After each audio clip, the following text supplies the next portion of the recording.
Ricky and Steve are here. Karl Pilkington is away today, so Mr. Ian Campfield.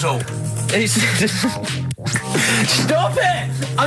This is my signing off link. Right, look, I'm running into your show now and it's your fault. Mr. Ian Campfield's with Ricky and Steve today. Jimmy Carr's on X-List duty tomorrow. If you didn't get a request in, I'll see you 10 o'clock next Saturday. Merry Christmas. XFM. Comfort and Sound by Feeder on XFM 104.9. I'm Ricky Gervais. With me, Stephen Merchant. Hello there. But no Karl Pilkington. No Karl. He's in Lanzagrotte. Lanzagrotte, but as we we have speak. got a very, very special stand-in. It's Camfield. Say hello. I'm so excited to be here. It's been, the things I've learned in the last 10 minutes before we've even gone on air. Like, you don't have a theme tune. I don't have a theme tune. I don't wear headphones. Exactly. Ian wears headphones with a preamp. He's got 3 midgets just brought in his back line. Right? They're called Dog, Mongo and Blitzkrieg. Look, Blitzkrieg is up there. They're eating a banana. Yeah. He is the king of rock, the new king of rock. Well, the prince, he's the prince of rock. Obviously, Vance is the king of rock. But we'll be doing that. We're working out who. Over this, and by the way, Camfield, I don't want the Ian Camfield that does XFM and going, and it's fast approaching 1:23, here's Ash. I want the Camfield that goes, I snorted ants with Lemmy. Okay? So, we want the real Camfield. All right. I bought in Metal Christmas. Is that all right? That's my only request from this show, that we do play Paul Di'Anno's version of Santa Claus is Coming to Town. The rest of it's over to you. Yeah, we're going to play some Christmas tunes. We're going to play some, our favourite hits of the year. But mainly, this is the rock programme. This is the rock programme. What worries me, Rick, is there's a lot of people who listen to our show and they're not regular XFM listeners. They just kind of crawl They're out not of their regular people. stupid on a Saturday afternoon, put the show on. So they might not be familiar with Ian Camfield is a young man. He's been in he's about 14. He's been in radio. It's weird, he's 14, but he's been in radio for 15 and a half years. He was weaned on the milk of a Vance. Right? And he's going to be the new rock god, aren't you? Well, I'm trying. Yeah. No DJ Camfield. Just go, right? And over the 2 hours, I want to work out the 4 pillars of rock, right? I want 4 names, 4 pillars of rock, right? Huge rock pillars, and then I want the king who stands astride them like the archangel of metal. So we'll be asking Ian every few minutes. We're asking, right, who's your first pillar of rock, and then keeping the one that stands astride them. Okay. And how many do we need? Well, we need 5 names then, don't we? The 4 pillars of rock and who stands astride them. Right. Okay. Like the Overlord with these Axe Attack albums. Yeah. This is Oasis. Christmas. Oasis doing their version of Merry Christmas, everyone. It's Christmas. It seems only appropriate that we play the occasional Christmas tune. There aren't many decent ones. We will be playing the greatest, not just Christmas, one of the greatest songs of all time, but certainly the greatest Christmas tune of all time, Fairy Tale in New York. Is that going to be the version done by, what's his name, out of Boyzone? Has he done one? Yeah. Because he's lived the hard rock and roll life. What's his name? What is his name? Ronan Keating? Yeah. He wasn't bad on Room 101, actually. I think he's lightened up a little bit. Good luck to him. Yeah. Yeah, I do as well. Yeah. A lot of people ask me, Camfield, I'm sure you can you've probably got experiences of your own that you might want to talk about, but people ask me what Ricky's like in real life. And I don't want to get grotesque. It's Christmas, people are listening, people are eating sandwiches, but he has a flatulence problem. I don't know if you're aware of this. It's not a problem. Right. Well, it is for us. Yeah.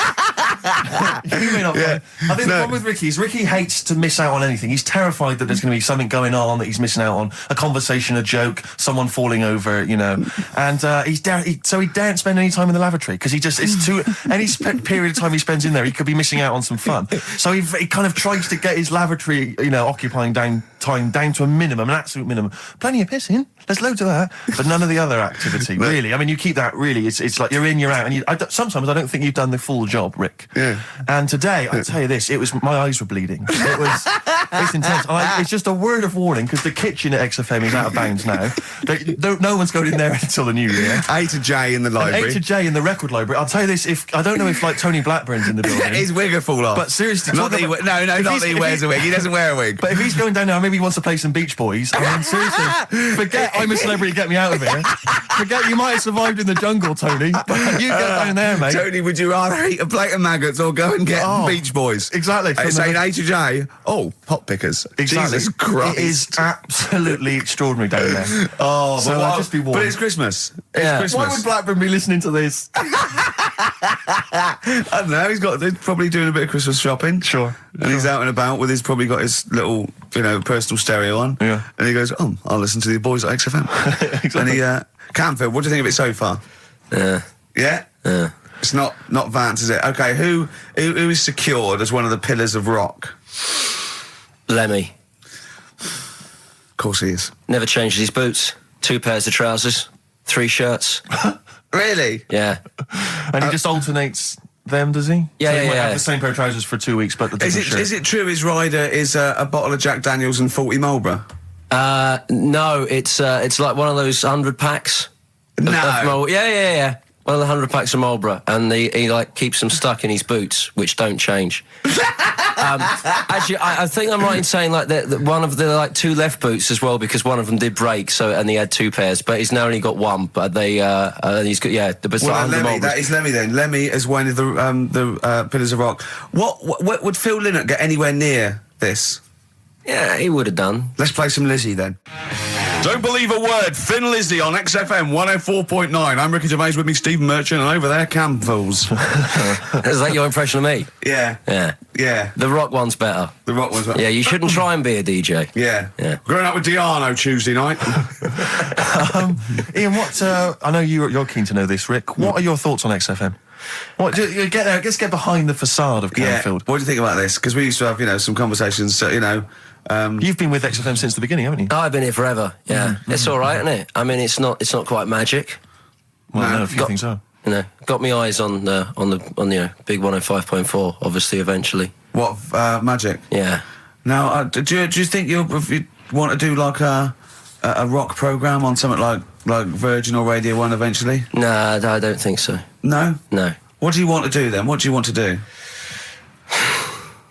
I want to start playing stuff like the Eagles and Steely Dan and Bruce Hornsby in the Range. Truth be known. But you'd have to go quite mainstream. Like in your bedroom? What? But on what sort of platform though? Because the good thing about those is they are really popular. They are. I mean, I think the Eagles' Greatest Hits is the biggest selling album of all time now. It's overtaken Thriller. Yeah. So I mean, that those. What are you saying? Iron Maiden aren't popular? Like what I play now are actually popular, but they've got a very Slipknot, tight fan Fear base. Factory. I mean, Iron Maiden can go to #1 with just their fans buying it and then slip away again, can't they? Yeah. But everyone sort of likes the Eagles, don't they? Yeah. I mean, I think still. So you could get on sort of like Radio 2 maybe, the rock program on Radio 2. Who does it at the moment? Is there one? No, there's not one. I should do a demo maybe. Okay, well let's I love the way we're talking about my career and other radio stations I could work for. Do you know something I don't? No, I'm just saying that this place is not going on the tube, isn't it? It's going on the tube. I mean, you're going to be like, I mean, you'd abandon a sinking ship, wouldn't you? You wouldn't hang around, would you? You wouldn't fiddle as Rome Byrne. I mean, we got a couple of pies cooking in the States, so we're not going to be here to keep it afloat. No, the weekends. But we want to take the good guys with us, right? So when this crumbles and they make it into a car park for Capital, I want to see you on Radio 2 Friday nights 10 till 12, pure rock. Exactly. Do you know what I mean? Absolutely. Right. Well, that's the pitch, isn't it? Friday nights 10 till 12, pure rock. Okay. If anyone's listening to the BBC, it's Canfield. He is the new Vance. Molten Metal, maybe. Molten Metal. That's good. My only concern with TV work for Ian is he doesn't look like the obvious rocker. I mean, people are listening, they probably imagine he's got the long, greasy hair. But that's the modern look. T-shirt. Lots of modern bands now. They've got. I'm not slagging off. I'm just saying. I wonder if the they've fans. got short hair. It's not all long hair and strange beards and tattoos. No, the days of them all looking like Lemmy and smelling like Ricky are well and truly gone.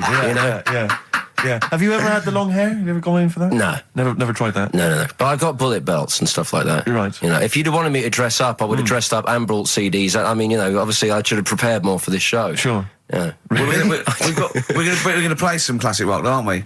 I think we're going to play The Who. We got Jump, Van Halen. That's a classic, isn't it? Yeah, I think I've got that about 5 times on every driving album I brought in for you. Okay. And so are we going to play Since You've Been Gone? Yes. Yeah. What's next?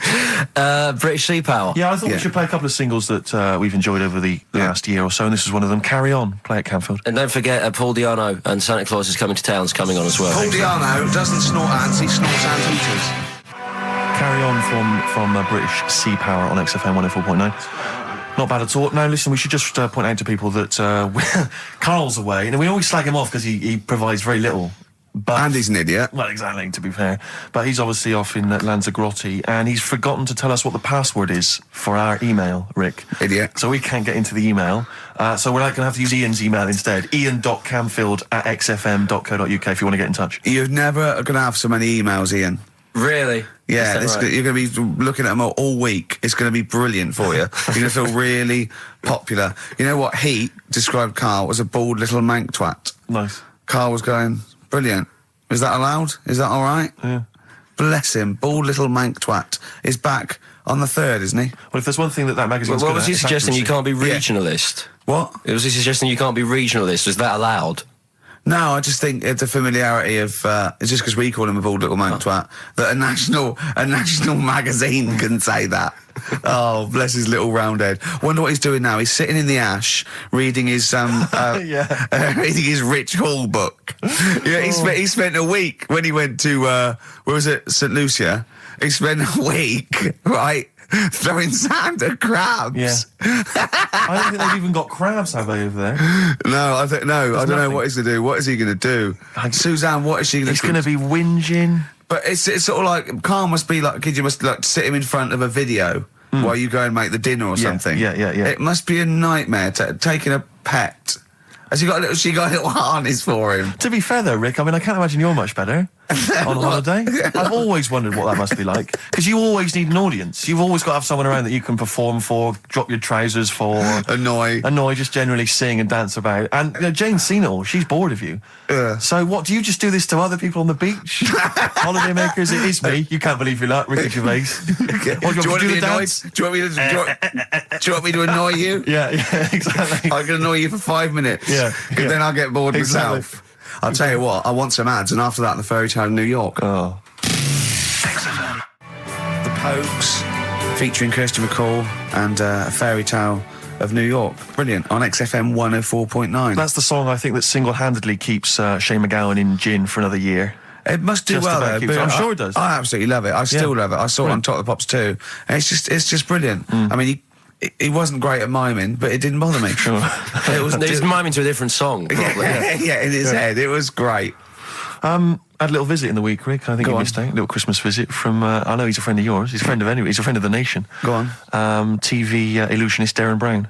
Oh, yeah. Yeah, he's bought a new pad. Yeah. And he just came around to tell me about it. Yeah. And it's interesting because... Somewhere to keep his guns. Exactly.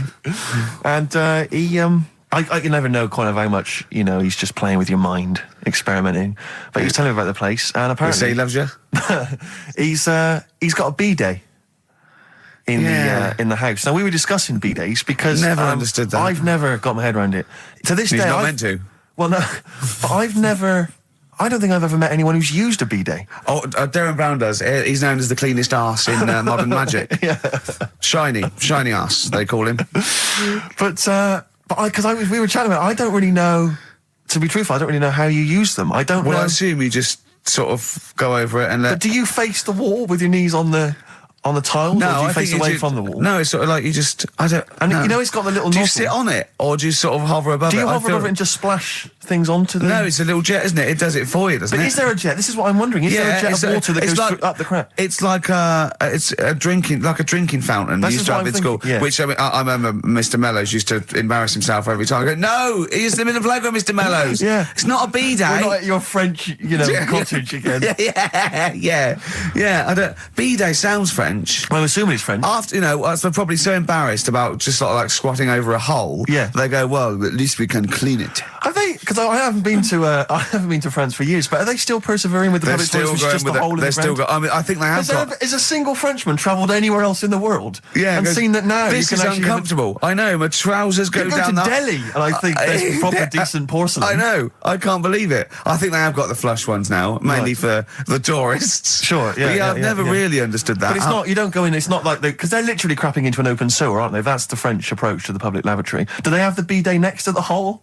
No. The toilet is a toilet, isn't it? Right. But it's just like It's sort of like it's like going in the bottom of a shower with a big hole at the bottom. But I don't know. And do you use? I mean, again, not wishing to get graphic, but do you use the bidet instead of the toilet paper? Is it used in conjunction with, or instead of? Do you know what? I've honestly never used a bidet. Because it's not really a working class thing, is it? The bidet. No, but well, it sort of came in with sort of like purpose-built houses, didn't it? They sort of like shot up all over the.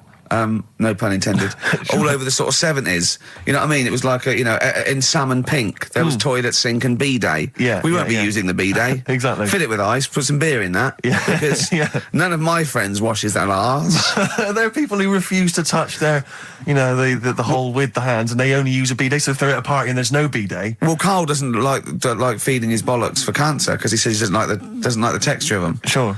Well, so I mean, so he'd probably love a bidet if he didn't have to go. But are there kind of upper class women who just waddle into the dining room in sophisticated trousers around their ankles, going, "Where's the bidet? It's filthy. Where's the bidet? I don't know. We use the paper. The what? I think the fish was off. I'm going berserk up there. Get me a bidet. Yeah, why don't you lie on the floor? Or I am climbing into the sink and turning the tap upside down. It's the only way I can do it. Yeah. Bidet. Thoughts on bidets? Have you ever used one? Well, no. You told me all this, but you still haven't got to the bottom of how you use them. No, I don't know. I don't know how to use it. Do they come? You need to ask their own brand. Does it come with like instructions, like a flat pack? I think you're supposed to know. I think you're supposed to. If you've bought a bidet, the assumption is you know how to use it. Imagine someone installing it and going, "There you go, there's a bidet." Go, "Could you show me how to use it?" Well, you like this? Well, no, go to the toilet first. Do the whole thing. Otherwise, I won't know in context. I'll just sit here in the corner. That's fine. Okay. Do you read a magazine when you're normally going? Well, I might do, but I mean, I don't really want to do it with you here. But how will I know? Exactly. I need to know how you transport yourself from the lavatory to the bidet. Do you remember when we were trying to offer Carl money to have a shower with Johnny? Yeah.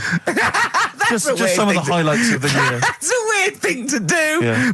We nearly had him there, and then he didn't want us to watch. Yeah. We said, "Well, how do we know that you've done it or not?" Yeah. He went, "You are definitely bent." That's his conclusion. What we got lined up? Well, hang on. Let's just say if anyone's got any idea sort of how to use a bidet, maybe any idea for anything to talk about on this show? Well, that doesn't involve crapping or farting. We've done that. We haven't done little Chinese fellas or the gays yet. That's still to come in the second hour. Ian.Camfield@xfm.co.uk if you've got any thoughts on bidets or just, lavatories generally. Richard Ashcroft on XFM, Check the Meaning. I think it was out this year and we enjoyed it. So I certainly had a thought then that, someone like Richard Ashcroft, who's really cool. I mean, I think one of our greatest rock and rollers, really. He writes great tunes, does great albums. The Verve, already in history. I just suddenly thought of him listening to this and thinking, I wish they wouldn't play my songs because I don't want to be associated with that drivel. Yeah. Most people get a buzz out of it, get it on the radio. Do you think people say, don't let Gervais guilty by association? Do you know what I mean? I love that song. I love Check the Meaning. I thought it was a lovely song. And he's thinking, they're going to sandwich it to been talk about little gay Chinese fellas and bidets. Yeah.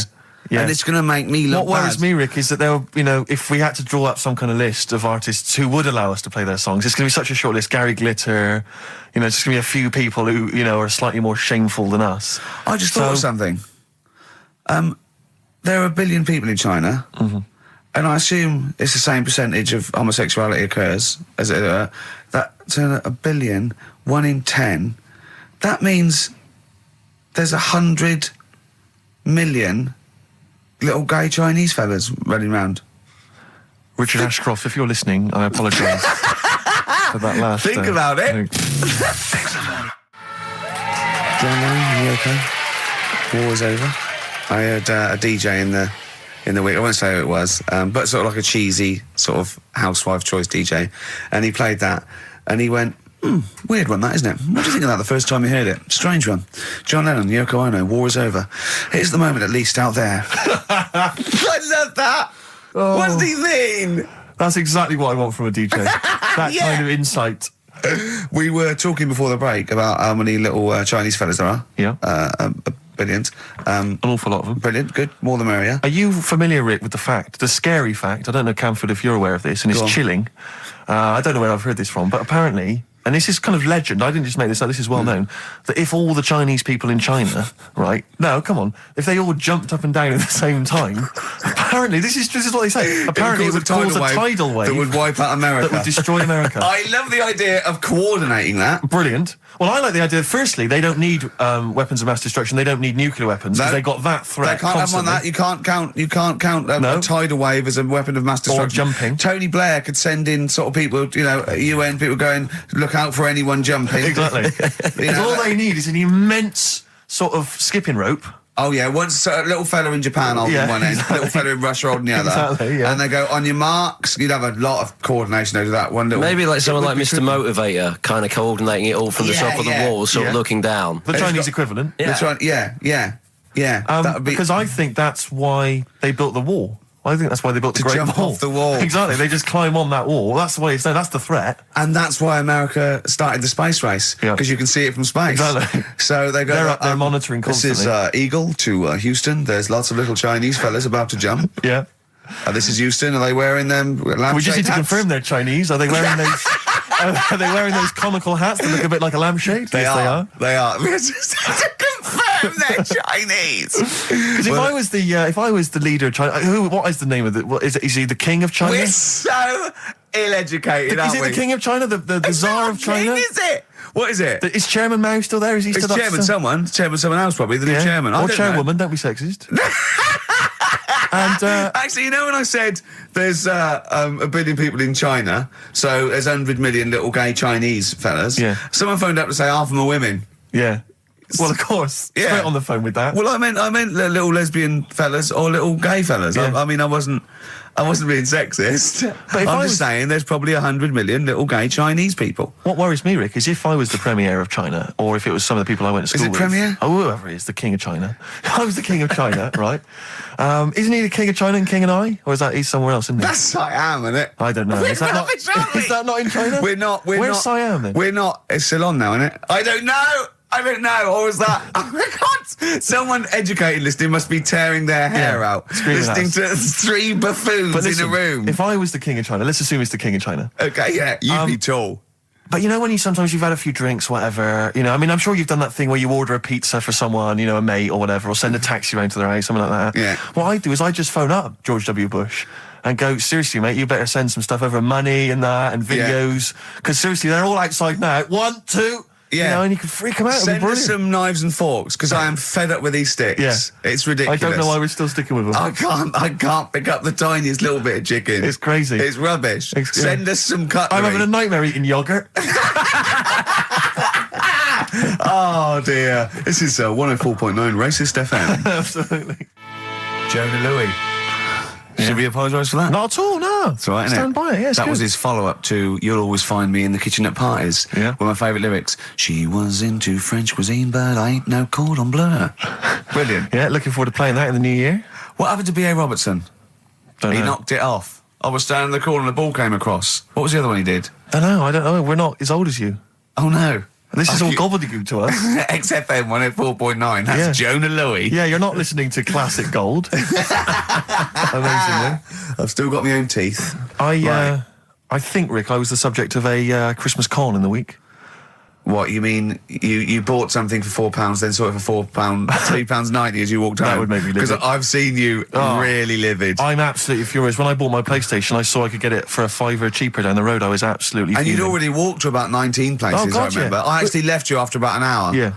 No, I do. I'm furious because I got to get a bargain. I hate the feeling that I'm being ripped off. Yeah. And I'll tell you this, I'm loving online shopping. Oh, the savings I'm making, Rick. Really? It's crazy. Really? Getting 15, 20 quid off some things. Is it really? Oh, amazing. But these things, I might point out, are like Jaguars and Mitsubishi cars. Exactly. Yeah, but it's worth shopping round. No, this was not so much a con. It was a con, but it wasn't so much one of those just a missed bargain. Yeah. Doorbell rings, answer it. It's a couple of girls. They must have been 13 or 14, maybe. Now, I've always had a problem with teenagers. I'm intimidated by teenagers. In case they call you a dork or something. Well, I mean, I told you before, I was walking down the street once, and there's two guys coming towards me. I mean, real losers. Do you know what I mean? Glasses, the spots, greasy hair. Do you know, really pathetic. And I was sniggering to myself. I was thinking, look at those losers. And as I passed them, I heard one of them look at me and say to his mate, look at that geek. I was furious. I was thinking, I'm allowed to call you a nerdlinger, but gee, I don't expect it back. I was really furious and upset. And so, as I say, these teenagers are at the door, and they were quite aggressive quite aggressive girls, and they had a piece of A4 paper, and they went, "We're doing a sponsored thing." Yeah. But I didn't quite catch what it was they were doing that was sponsored. I think they sort of fudged it. They went, "We're doing a sponsor." Oh yeah. And I went, right.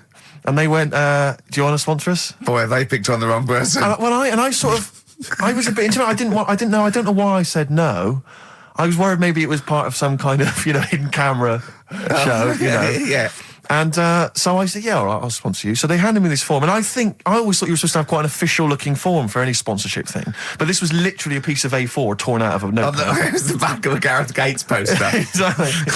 And, with some blue tack on it. Yeah, well, and I looked at it, and I didn't really absorb it, but it had things like, Mrs. Jones, Mrs. Smith, £5. Yeah. And then no one's actual address, just Finchley Road, nothing too specific. Yeah. So I wrote my name on, and put down £3. 'Cause a lot of people were giving fivers, but I thought, I'm not made of money. It's Christmas. I've got to buy gifts and stuff. Yeah. So I gave him a fiver and asked for change. Yeah. Well, I gave him £3. I said, I'll sponsor you for £3. Best of luck. And they went, "Can we have the money?" And I said, "Well, aren't you supposed to do the thing?" And the woman the girl just looked at me. She just went, "No."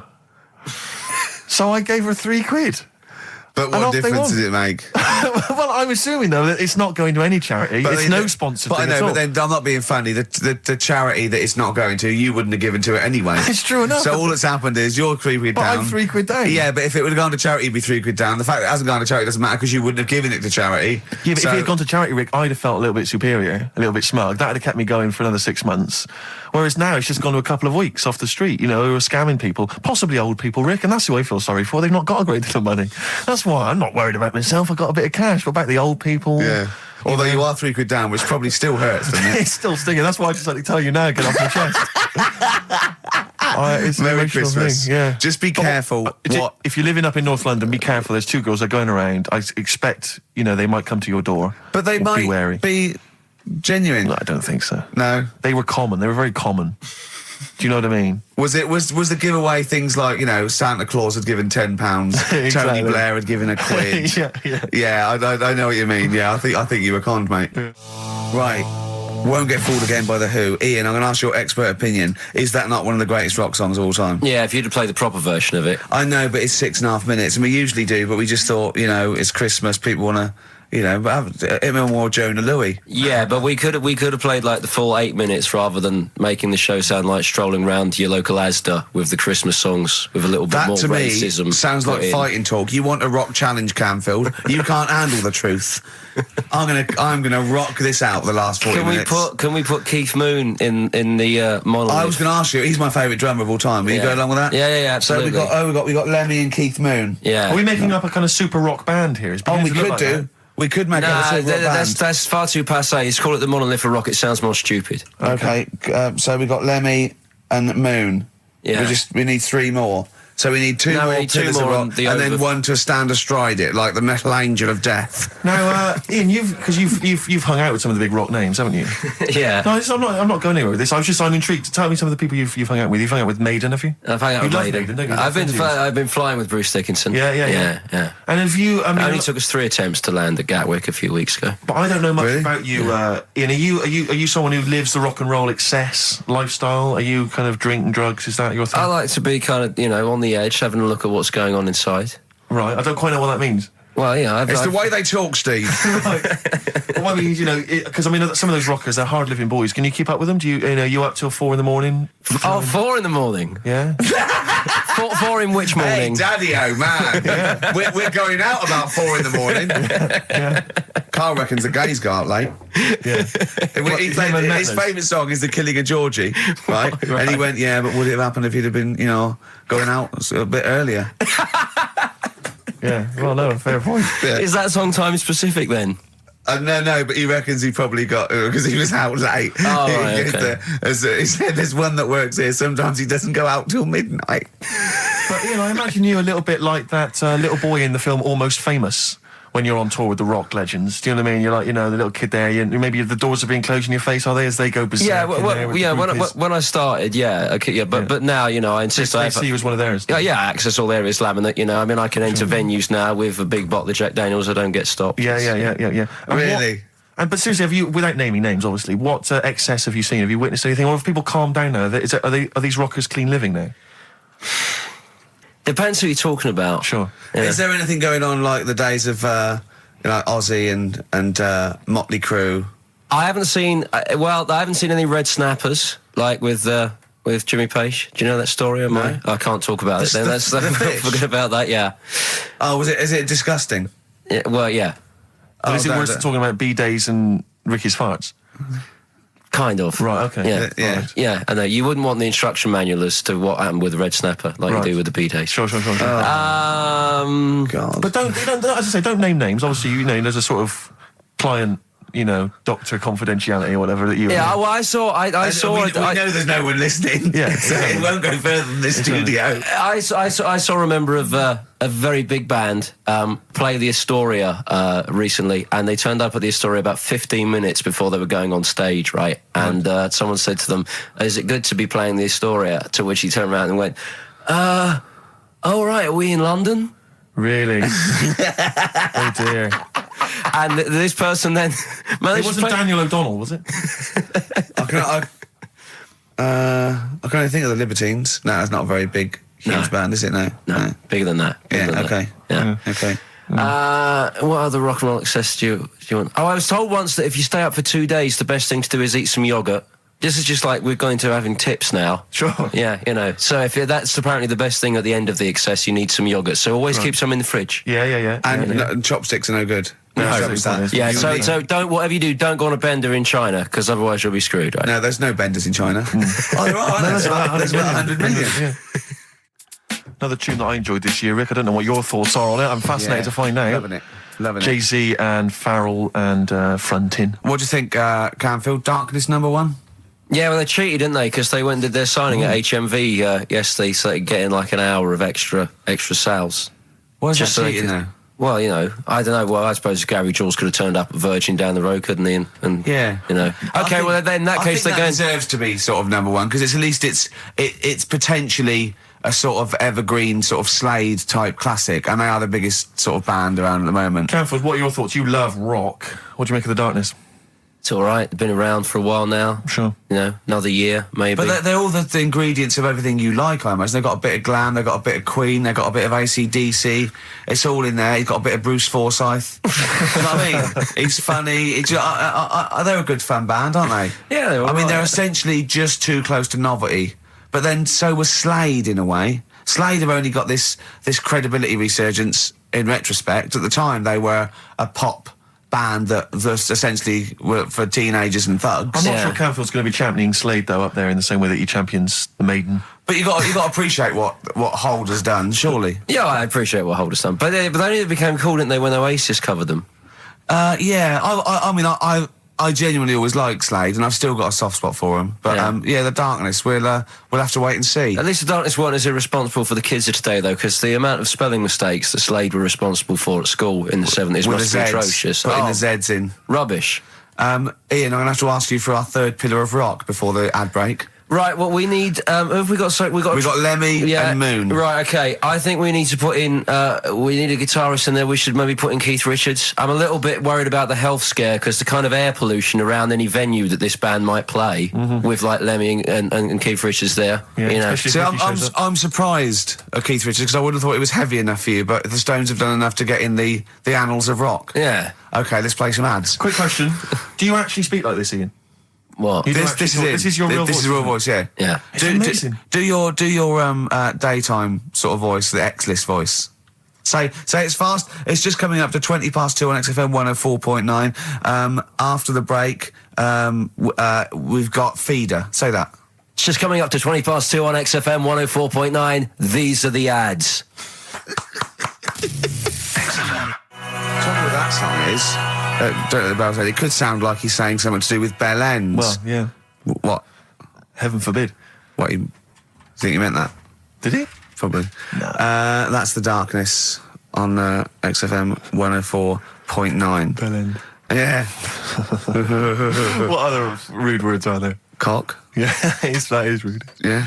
Especially at Christmas. Especially at Christmas, yeah. It's time for families. I know. Now listen, time for family. Now, Ian. Yes. Who is your fourth? We need a lead singer in this mega group, the monoliths of rock. Who we got? Lemmy, Keith Richards. We've got Keith Richards on guitar. We've got Lemmy on bass. Yeah. We've got Keith Moon on skins. Right. Some terminology coming out there. Yeah. Who's doing the Vox? Who's given Golden Tonsils Award? Robert Plant. He's gone for Plant. He's gone for Plant. A lot of trap names there. There is the group. The lineup is Moon, Lemmy, Richard, Plant. Okay. Now our competition, Steve. Name that group. Okay. What's the best, heaviest rock name ever? Sure. This is obviously not a name that already exists. No. Okay. My Any mate thoughts of mine yourself? came up with, I think it was Brain Hammer, which I like. Velvet Nazi 666. Sure. So we want the heaviest, most mental piece of death metal, headbanging, bleeding out your brains rock. Axe Attack. Okay. Please welcome to the stage, Christ on a bike. Please welcome to the stage. Oh, look at you. That would be great. Yeah. That would freak out the metalers. Yeah. Cheeky. Yeah. Oh, now listen. They need a manager. They need someone who could introduce them. They need someone to stand astride them. Who is the leader now? Who is the king of all that rocks? Well, it's obviously Tommy Vance, isn't it? Do you know what worries me, Rick? We've said Vance a lot today. I'm wondering if the kids today, do they know Tommy Vance? Are they What do you think familiar that, with Ian? him? If they don't know, they shouldn't be listening. Okay. Fair enough. So Vance is their manager. He needs to. They're on at Wembley. He's got them on at Wembley. They're the greatest rock band of all time. We need the name. Please welcome to the stage. What are they called? We'll, Phone in, email in, and the prize we're gonna get some. We'll rummage through the bins as Carl normally does. Some old tat like Carl does. We'll Some dig something VHSs, some CDs. Greatest air guitar ever. Betamax. Yeah. What's the? Do we need to give out the numbers and Well, stuff? can email, Don't get can't them to they? phone in. You don't want to talk to him, Ian, seriously. No, you know when what's his name says to Agent Starling as she's going to meet Hannibal, don't let him inside your head. Yeah. Don't talk to the listeners, Ian. Exactly, it's very much the same Please thing. I'm a bit concerned that my email's going to be besieged by people sending you links to how to clean out the B-Day. Well, that's all right. The week. But Make what's sure the most mental, head bleeding, banging brain hammer operation this band can be called? Call in. Rick, because it always amuses me.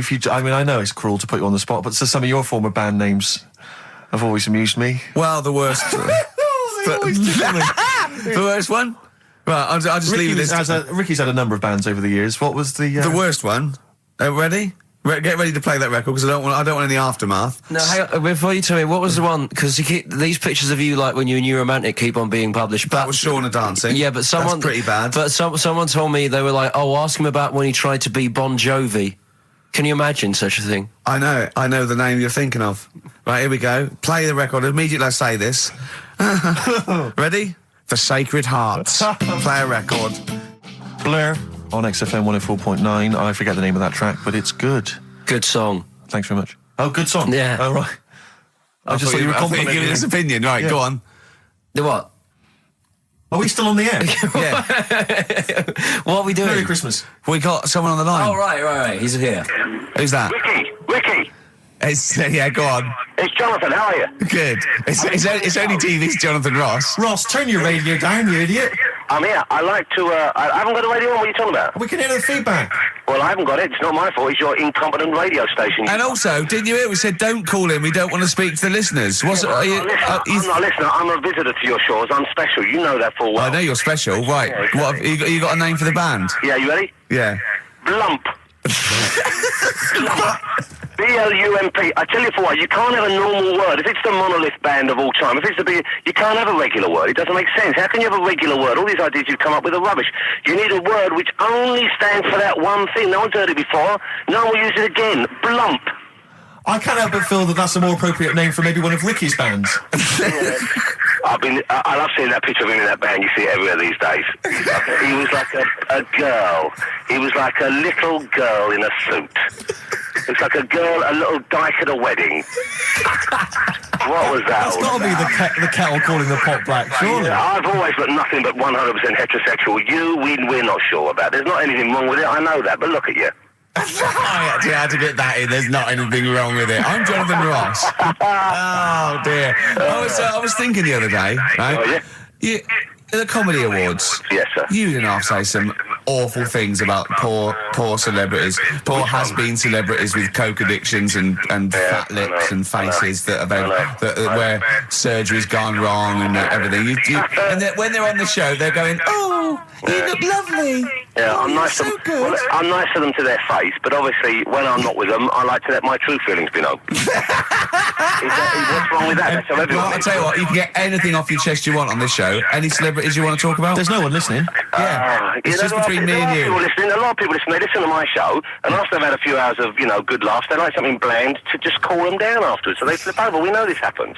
Did you mention my DVD on your radio show? You know what? I forgot to mention it. Christ! I forgot to mention it. I meant to mention by the office, but I forgot to mention it. And then I thought afterwards, it's not like he needs the cash, is it? It's There not we go. It's not like he needs it. It's not like it is, but he's probably earned more money in a shorter space. You're like a lottery winner, and you've got about as much taste. You're like one of those burglars who's won the lottery. I have. I'm dressed like an Albanian window cleaner at the moment. Burglar from Reading who won the lottery, and now he's fritting it away on what? I do feel sorry for my neighbours. I've moved into a really nice place. I feel like it's the hillbillies. No, it's nice he's moved in though, because it's nice. He's given them something to sort of talk about behind your back. You've united the whole block. Right, go and play with some Japanese wind-up toys now. I'm Ross. going home to play Mario Double Dash with my son. It's going to be a good afternoon. I phoned you once after I finished my show. It was about 5 minutes past 3. Yeah. And I don't mind if you I said, "How you doing?" You went, "It's brilliant." You said, this is what you said. You went, "Everyone's out. Jane's taking the kids out. I've already masturbated twice, and I'm playing with a new Japanese toy." I'm masturbating now.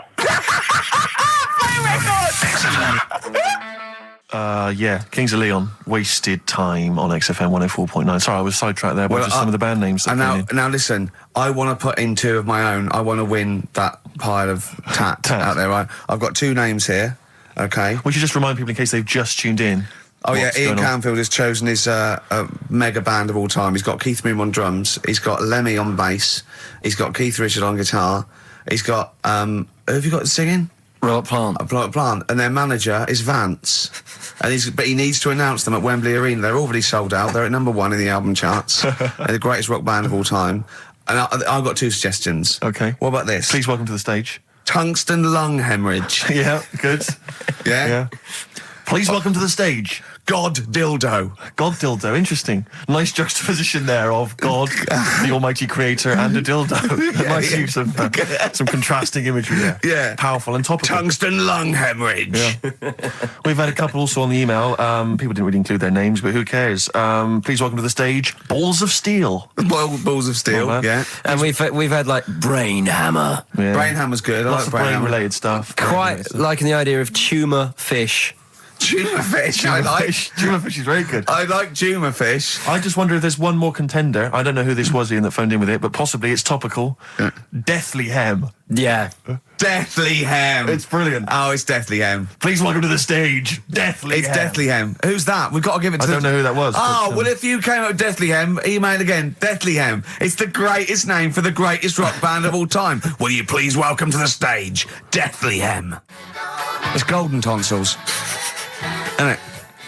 I went to. I was going to go see him once at the Camden Underworld about a year ago, and they had this sign up, right, saying that Graham Bonnet, who sang that song, had cancelled, right, and it said, "God willing, he'll be performing tomorrow." And just in case you thought he cancelled because maybe no one bought any tickets, the doctor's certificate was beneath the cancellation sign. Brilliant. Well, we've sung that a couple of times drunk, haven't we, Ian? Oh, but, At the top of our voice. We have done it. It is the best. Ever. Yeah, it is. Ben has won whatever you're giving away. Yeah, a Ben big came pile up with of Deathly crap that we Hem. find. Yeah, Deathly Hem. Yeah. I mean, if you are in a rock band, you're looking for a name, and you think you deserve that name, then write to us. We want to know that you're really heavy, and Ian Canfield would officially hand over the deeds of the name Bethlehem. Deathly Hem. Deathly Hem, yeah. Yeah. Deathly Hem. They only play at Christmas. You only play like big venues at Christmas, and it's all things about like fighting, like good versus evil, and God versus the devil. And you got to write songs like that. Yeah. Yeah. Deathly Hem on XFM 104.9. Perhaps that the debut should certainly be a concept album based on Yeah. the Nativity play. Yeah. Brilliant. Nativity, Brilliant. yeah, Or that'd be just good. the whole kind of Old Testament in kind of rock form. Yeah. With like, we're extraordinary. It's the battle for humanity. Yeah. It's called Humanity Manatee, and it's a fight in the ocean of hell. Yes. Sure. Yeah. Sure. Yeah. I'd like to see a serpent. Maybe pictured There'd be a somewhere. serpent, isn't it? Track 4. Track 4. Yeah. Track 4. Yeah. I think we should give massive props and suitable regards to Ian Canfield. He's come in, he's pressed the buttons. He stood in for an idiot brilliantly. Yeah, he has so. stood in for the retarded. It's a shame that you've not displayed some of the usual incompetence that we've come to love and expect from Karl. It's a shame. Okay, well, You are the greatest DJ in the world, though. The way you sort of like drop Press these buttons. But you know. Every there. time I've pressed a button off air, Ricky's been going, "Oh, what great DJ!" It's great because So- he ends it. It's just brilliant. I mean, we're lucky if we can talk with the mic on. That's the title, not talk over a record. We did some great links during the ads. Yeah. And, of course, Jonathan Ross masturbating live on air. Just looking back at some of the highlights of You this don't get week's that show. on Capital Gold, do you? Like Tony Blackburn getting a call from Fluff Freeman going, "All right, mate, I'm knocking one out." Yeah. Well, have a lovely Christmas. Have a bloody great Christmas. Have a mate. bloody great Christmas. It's the best of next week. Yep. The best of the last few weeks Yeah. with some tat, you know, Carl's put together. We're Look back in forward to that. January. We're playing some of our favourite songs of the year. I'm looking forward to seeing Pilker's tan and Pilker's pictures from his holiday. covered in ash from the beach. Yeah. And we're back on the 3rd, I believe. But Ian, do you want to introduce one? This is Ian's choice for the day. Yeah. We'll see you next week in spirit, and then we're back on the 3rd with Pilkers. Over to you, Kampf. Enough of Jonah Louis. This is Paul Di'Anno, ex of Iron Maiden, doing Santa Claus is Coming to Town. Rick, it's almost the end of the show, and still got time for the song for the ladies. I can't but wait. Karl won't be here next week. Where's going? Where are you heading, Karl? Going away for Christmas? Tell us. What? It's a secret. What you want? Well, in case your fans try and track you down. What? Are you going taking pictures of planes in Greece? What? Political. Rob your house. don't Satirical, Steve. Satirical. Where are Yeah. you going? What are you doing? If I tell you what, if I was caught in a foreign country and the government got said, "No, it's okay," they were train spotting or plane spotting, I go, "No, I am a spy." Exactly. No, I am a spy. No, it's all right. You were train spotting. I wasn't spying. Please. I saw you at the Doctor Who convention as well. No, probably an assassin or something. Yeah. I'm probably an assassin. Karl, where are you going, mate? Tell us. Come on, we you're haven't not got meant time. to say when. What's it here? What? People rob your house. If Yeah, we didn't say tell us your address. Tell us where you leave the key, and then tell us you're going on holiday. We said where you going on holiday. Barbados. Are you? Ooh, showing off. Yeah. Boasting. I'll tell you what, Steve, what I'd like to see, and a lot of the listeners right there too, pop round there now, touch him for Christmas. Shall I touch him for Christmas? Touch him any way you like for Christmas. Can I Love just him for introduce the Christmas. song for the ladies before? Well, love him for Christmas, though. Can I just say Yes, what but the as song long is? as you love and touch We're going to leave him. you with the excellent Tim Buckley, of course, father of Jeff. I'm just And, gonna be watching, but this is a love track him that for- was look at his also- little face. Also on that CD that my friend Dave sent me earlier. So if you don't like it, blame him. Yeah. While he's been arrested And if- by the copyright police. And it's called Buzzin' Fly. Let me touch you, Karl. Don't, Steve. Go on. A man for Christmas. I'm not coming back. a man. Licking. A man Off for me. Christmas. Look, Get like in touch with your feminine side. Get off. I can put you in touch with your feminine side going. and my feminine I'm side. liking it. So I can't look, I'm busy. Let's put each Look, other I'm in busy. touch. Oh, good. You have a good Christmas? Yeah, you? Yep. Karl? Yeah, it's alright. Lovely. Okay, let's crack on. Good. I went on holiday after Christmas, Yeah. and so did our mutual friend Phil Bowker. Yeah, good man. He was in Lanzarote, and he told me one of the funny. I don't know if I can tell this on the radio. I'll have to say the C word. I'll just go. It's in a sentence, so I just go you see when it comes, and you'll know that he's saying the terrible word. Just didn't want to ruin the anecdote. Anyway, they're walking along one evening in Lanzarote, and there's lots of Brits there apparently, and Phil overhears a sort of married couple arguing. They're having to go home a bit early, and she's saying to him, she went, "For Christ's sake, every time we come out drinking, you always shit yourself." Right? Wow. Always, not once. So he's going, I've told you, he said, it's not the drink, it's the weather. She went, the weather. You'll be blaming the food next, you see. I don't think they should have got married. Wow. Or when did you think the shooting itself started? Must have been after the marriage, because if you're courting, and you go, went out with Derek again, did you last night? Yeah, how was it? The evening was lovely, the meal was nice, but he shut himself. Again. That's 5 dates, 5 different heaps of shit. But I think I can change him. I think I can change him, yeah. It must have happened after the marrying. Or he just might have think, oh God, or he's got to that age where I think, look, I'll just empty it when I get home. Yeah. I'm not going to keep going up and going to the toilet, you know. It's the ice that does it. Yeah, Carl is right, I think. It is the ice. What do you mean? People forget, you know, they say, oh, don't drink the water when you're on holiday, and they don't. They drink, you know, they buy Evian and stuff. Oh, I see. They forget about the ice. The ice cubes, you're right, in a bar. Made from tap water. And that can do it, can it? Yeah. But what she said every time you're drinking, didn't she? I assume that she wasn't drinking ice then. Yeah. I mean, why is it just happened to Well, let's him? be honest, everyone that goes on holiday doesn't end up crapping themselves. Yeah, they usually make it to a toilet. He does it every time he drinks, doesn't he? Yeah, well, apparently. Just don't let him carry the baguettes. He's good, isn't he? Oh, Carl comes out with something. He does now and again, High doesn't five, he? Carl. That was sweet, man. Yeah, nice one. What do you, Carl? Would you like to be American? No, not at all. Really? Got me nerves. When I was in, Get on my nerves. when, A whole nation there. reduced. when I was in Barbados at Christmas, Oh, name dropping. right? Yeah. There's loads of them there, because that's... Was that when you were doing a bit of extra sort of waiting? Was that you were sort of your girlfriend was cleaning rooms, wasn't she? Went there for Christmas, and there's loads of them there, because that's like really close to America. That's like Blackpool is to Manchester type. It's exactly like that. Yep. So it's That's the analogy a lot of Americans use. so, Well, I think they call it the tropical platform. but they're going on. That's only all the brochures, I'm sure. Right. Yeah. And serious now, but Yeah, we're going serious. on about the September 11th thing. Yeah. But they call it the, of course, this is American. Of course, Brilliant. the 9/11. The 9/11. That's what they call it. Really? Oh, that's awful. That is. So it's like people who say 24/7. Yeah. Well, I'm working Americans my say ass that. off 24/7. Well, Americans that say that. Well, they're allowed though. Oh, Americans are. Yeah. I'm talking about an English person who might say it. Yeah. Fool. Yeah, no, that's terrible. Yeah. Do that American accent again.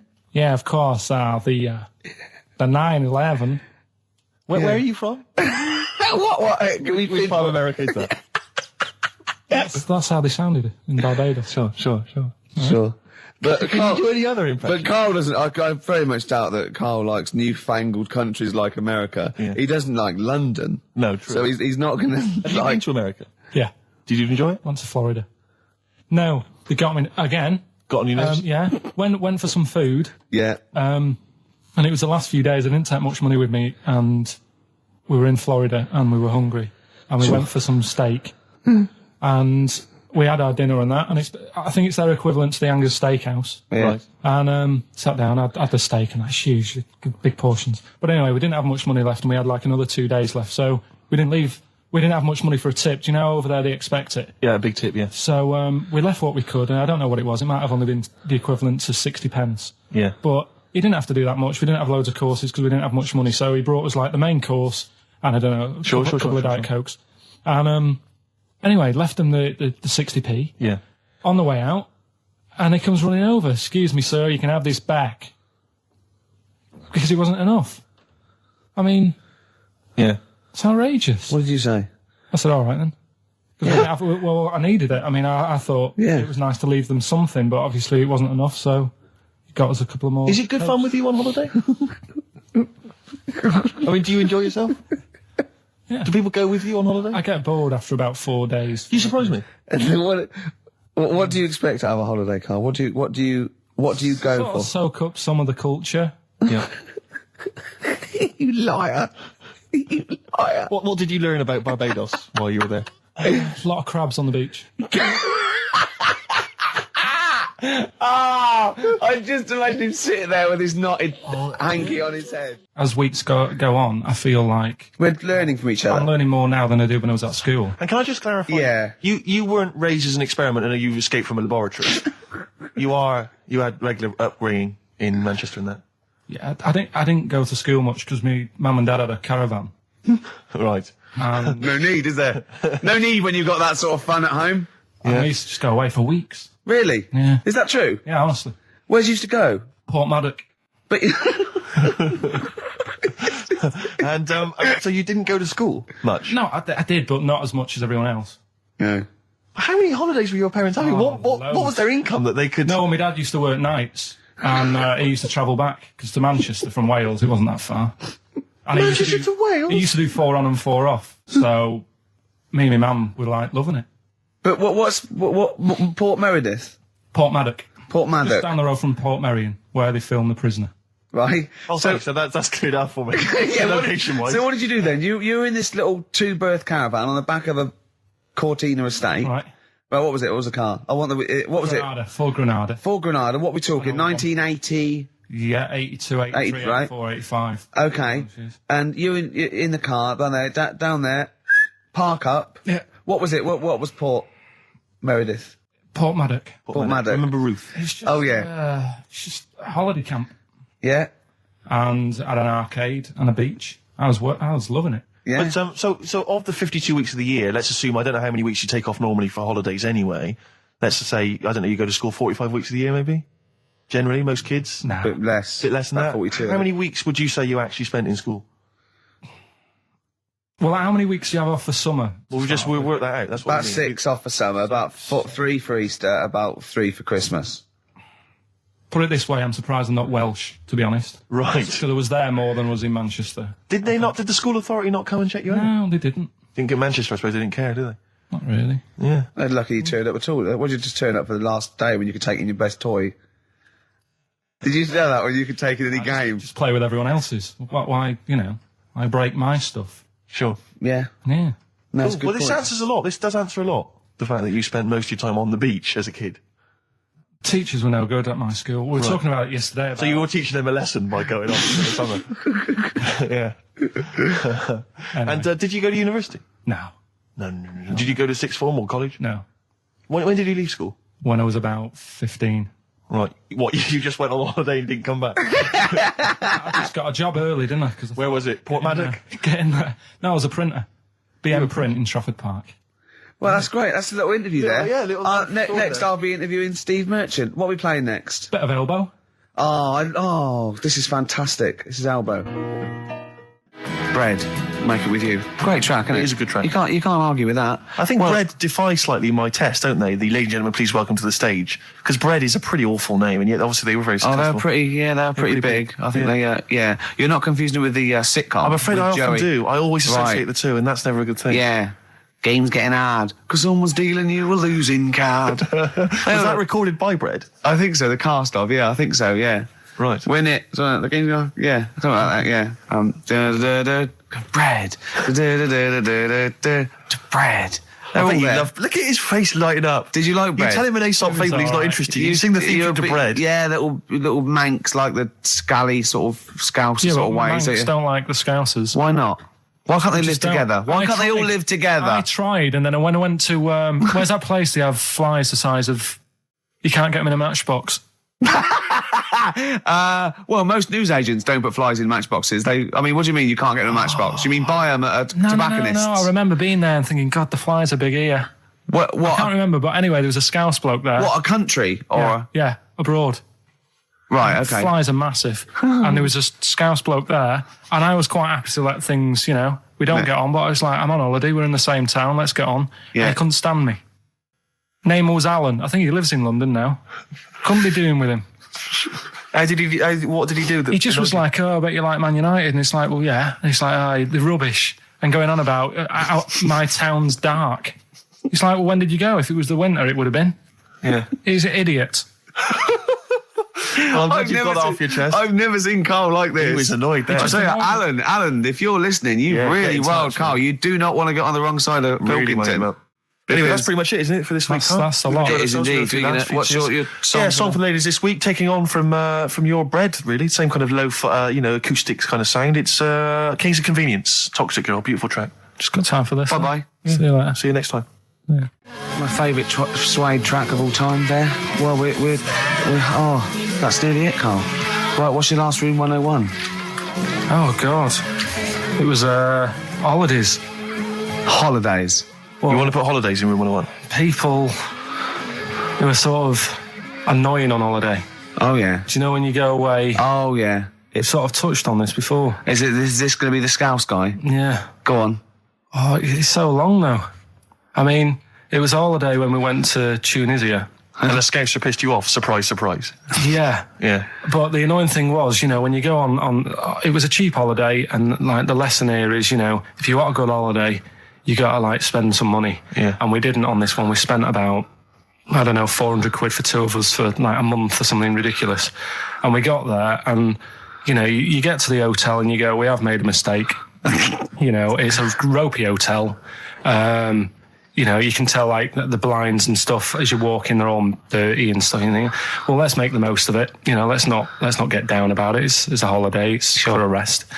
And you try and make the most of it. And we had to meet. Like you have one of those things where you get to your destination and the rep says, right, go and unpack your bags and that. Go and sort yourself out in the room. And tomorrow morning we'll meet up at 10 o'clock. And I'll go through, the best sort of place to go for camel rides and, the best deals I can get you. That sort of thing. Can anyone here walk like an Egyptian? So she says, right, tomorrow morning, meet 10 o'clock in the discotheque. So we get up and we have breakfast, and it wasn't a good breakfast. The kitchen was, like, bit horrible. The food wasn't good. And it was run by sort of midgets. What do you mean it was run? Not there's anything wrong with that. There was little fellas running around, and the annoying thing was one of them sort of started to fancy my girlfriend.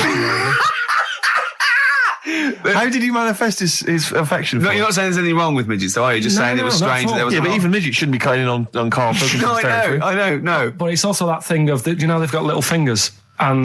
And it sort of God, ruined... I'm so sorry. No, I'm not. It is a bit of a phobia of mine. Okay. Do you know what I mean? They are nice people and that. Sure. Oh, God. But the annoying thing is... So what was he doing then? How did he... I don't understand how he was chatting up your girlfriend. Was he crawling under the table so you couldn't see? He just kept... Whispering to her from underneath there. Stop it. Just sort of, Wait, I don't want to get a complaint on our last show. There's not many midgets What's going to happen? Can we just finish this and start up again in a couple of months? Oh, yeah. So if you want to know more about the midget theme restaurant, then we'll talk you in 3 months. Yeah. It's just... It's just... No, that's fair enough, actually. Oh, No, you're yeah, absolutely no, right, sorry Karl. about That's your this. producer's Listen, head on. we'll see you in about a really... it's been a pleasure, truly, and thank you for everyone that wrote I've got you letters. Have you really? I've got you both a present, right? Oh. I got Ricky, do you know like we've done fables and Yeah. stuff? Right? Yeah. This is like Mr. Ben. Oh. This is brilliant. Yeah. Right, and it's like little fables that Mr. Ben goes on. Oh, fantastic. So I want you to learn something from that for when you come back. Okay, brilliant. That's lovely, I'll tell you Karl. one of the stories I read this morning. It's brilliant. In fact, when you've done with it, give it me. Yeah. Because I haven't finished reading that. Okay, thank you, Karl. And for Steve, a little chat up lines. A little book of chat up lines. That's fantastic. Karl. Thank. Well, we'll see you in 3 months. But carry on emailing Karl. Cherish Karl Pilkington. He sits in a little room by himself, so keep him in touch. And we'll see you in August. We're going to leave you with something that we all love. This is There Is a Light That Never Goes Out by the Smiths. Very apt, I think. Goodbye. See you later.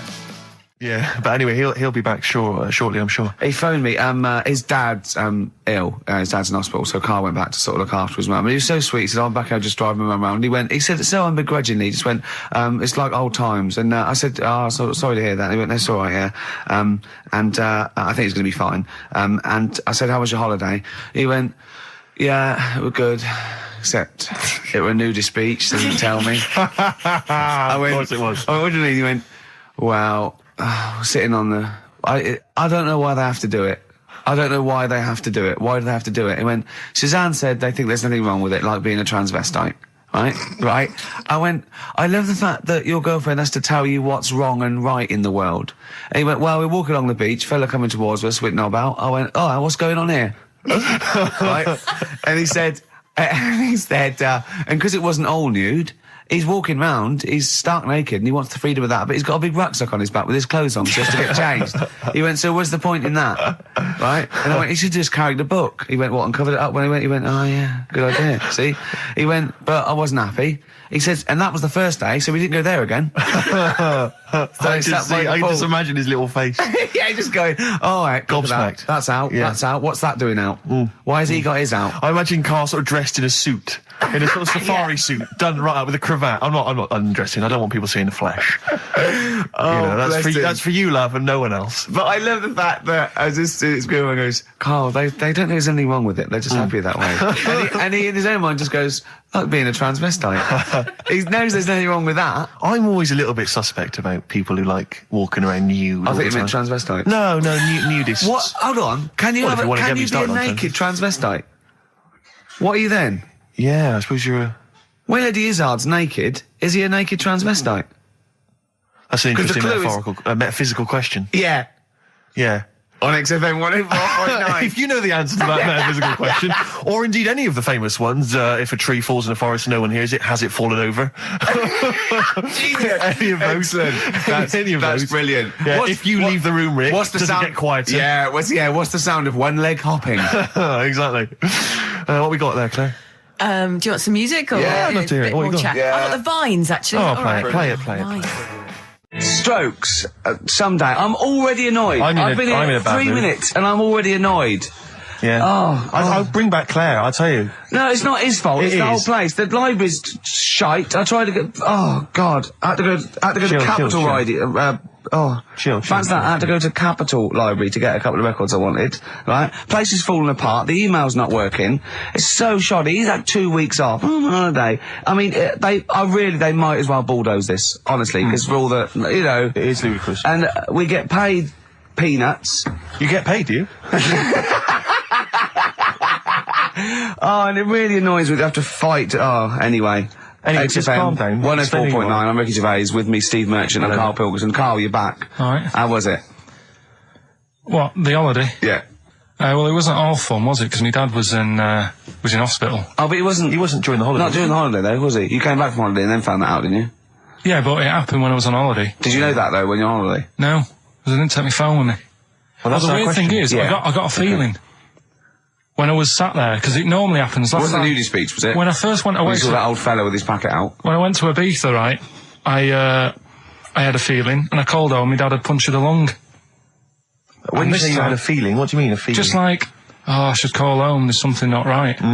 But this time very specific feeling. How did that manifest itself? How did you get that? What kind of feeling? Is that tingling thing? I'm getting a bit of a lung feeling. Yeah. A bit of a dad lung feeling. That feels like a punctured lung. Hold on. Well, anyway. But anyway, the holiday was good. We talked about it last week. Well, let's probe Carl about his holiday, because that's the sort of thing that audiences will stay tuned for, Rick, I'm pretty certain. Yeah, sure. Find out about you know more about this radio business than me. You know, you've hooked them already. Indeed, yeah.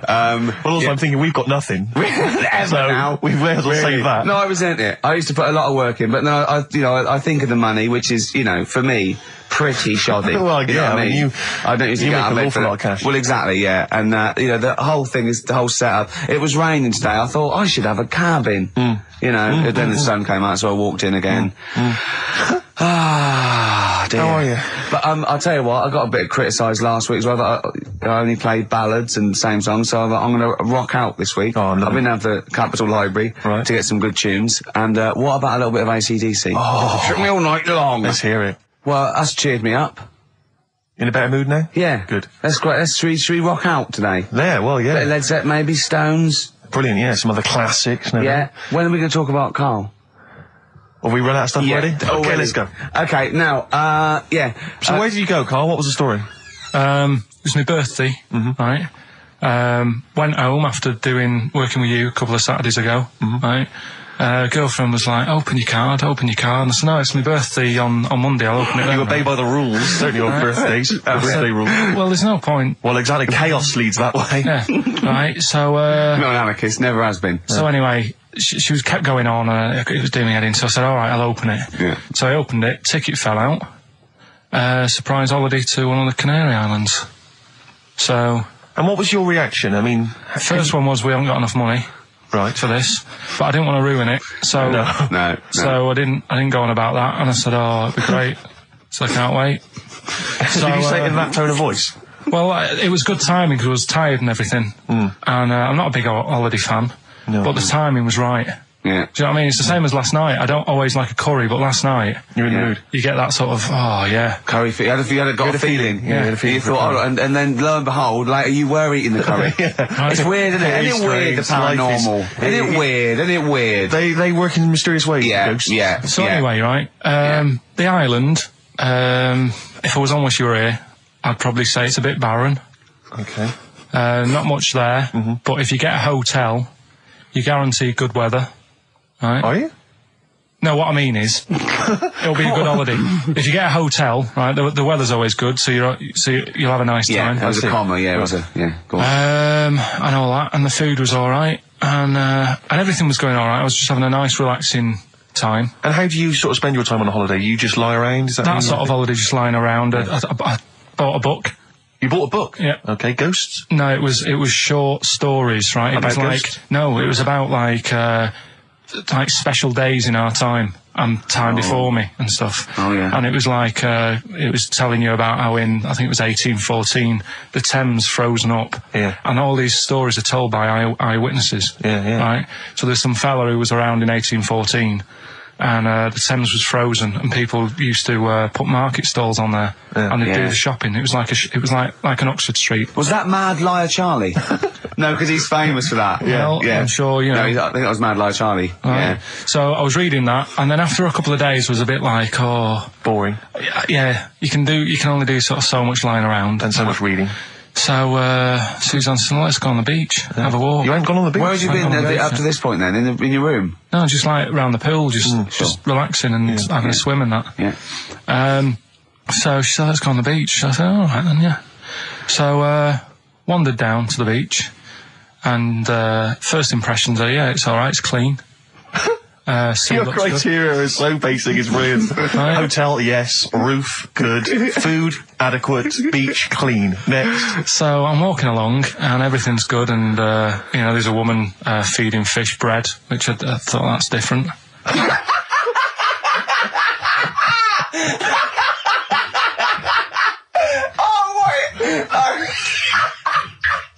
I love that. He likes originality. He loves a bit of originality. He was feeding fish bread? This woman was there, like up to her knees in water. Yeah. And she was stood Was there. that a sea? Chucking, yeah. Oh, right, good. Chucking this bread, and I thought, what's she doing? And I stood there and watched for a minute, and there was little fish coming up, having the bread. I thought, oh. So we carried on walking, and everything's going well, and then this fella comes towards me. Everything's going well.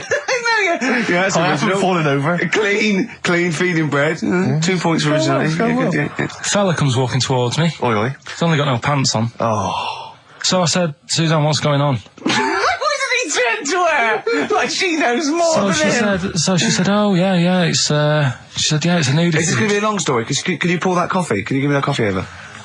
Sorry, this is really bad. Yeah, because he's poured. Thank you. Just amuse yourselves while we sort the coffee. Thank you very much. Steve, do you want I'll have a cup of coffee, Carl. Thanks. Yeah, cheers. Cold. Right, good. Okay. So Great. Thank you. So she said, yeah, it's a nudist beach. So I said, well, why? What? I said, we're all mixed. It's all mixed up. Normally on a nudist beach, it's a nudist beach, and you don't go wandering on there when you get your clothes on and that. So it annoyed me a bit, because there wasn't any signs. So this fella's getting closer. Well, the knob out was a sign. Yeah. Right, so he's getting closer. And he walked past me. It was an old fella. And he walked past and he had a hat on and a little pipe. And a big rucksack on his back. Right, so he got me thinking. Not strictly naked. I'm walking along and I'm thinking, right, why do people want to do this? So straight away, I wasn't on holiday anymore, because most of the time when I'm on holiday, I don't think about anything. Right? Your mind's a blank. I just switch off. Right? But all of a sudden, this has got in my head now, and I turn around to look at him, and Check out his arse. and this bag, right? I swear, That's his ballsack. it was massive, right? What? You had a massive bag. The bag, His rucksack. his rucksack. Oh, right, okay. 'Cause when he said there was an old couple coming towards me, I said, what was lower, the bloke's bollocks or the woman's tits? And he said, well, that was another point. She might as well have worn knickers. Because so you can see it. That's what he said to me. So you saw the bag. So it annoyed me, yeah, because the whole idea in it. This is what I think. I mean, I might be wrong, right? Might be wrong. Chances are You never have been. You never have been before. Being nudist, right? What's it all about? So I'll tell you on that point, Carl. Let's play a tune. Let's come back and we'll discuss. What are we going to play? We'll discuss that very issue. We've got some ideas. We did chat about this last week, Carl, in your absence. All right. Well, we'll play the choral. Okay. It's a good one, this. Yeah. Coral, Dreaming of You, on XFM 104.9. I'm Ricky Gervais, with me Steve Merchant and Karl Pilkington. If you just joined us, Carl is walking down the beach, and a man has just passed him with his knob out. Yeah, his testicles out and his huge bag, apparently. Right. Now, we'll sum this up, you know, quick, because we did talk about it last week. You know, you did call me and tell me some of these things, and we sort of mentioned it last week, but you just want to say just give us your thoughts on nudity. Well, what I don't understand is, right, nudity, I thought it was all about, you know, sort of being free. Yeah. Natural, letting the breeze, you know, blow around you and that. That's all I can think of like the bonus of doing it. But you can get that by just having a pair of shorts on, right? Because I'm not one for getting my kit off. It's just something a bit weird about it, isn't it? Normally, if I go for a walk on the beach, I'll put a shirt on. Sure. But leave it unbuttoned. Yeah. Oh, right, yeah, tease the ladies, sure. Do you know what I mean? Yeah. But it just feels a bit weird. So it's best to cover your back anyway, because the sun and all good that. advice, yeah. But when I saw him, and I thought, well, right, is he doing it to sort of be free and be comfy and all that? And then I thought, but he's carrying a big bag, right? I've got a pair of shorts on, and I'm not looking at him thinking, I bet he's really comfy. Do you know what I mean? I wasn't going, I can't wait to get home and get my shorts off. They're really annoying me, these. So, and that's just it. I don't get what it's all about. Yeah. Sure. Yeah. Sure. Well, okay. Well, my advice to you is don't go to nudist beaches again. Well, I didn't go again. Do you play volleyball? Nope. Well, there's nothing in it for you, to be honest, Carl. Do you ever walk around the house nude? Not really. Only if, like, it's quickly to sort of jump out of bed and go and get a glass of orange. But I've got to be careful, because living on a high street, there's flats right across the way looking in. Yeah. And the thing is, it's all Chinese fella. There's a little exactly. And that was the other one. Is he the one? There's the old woman reading a book. Yeah, it could be dead for all we know. It hasn't moved. There's some bouncers, and some bouncers? I think so, yeah. Is that a euphemism? They're always... There's always... Her name's Carol.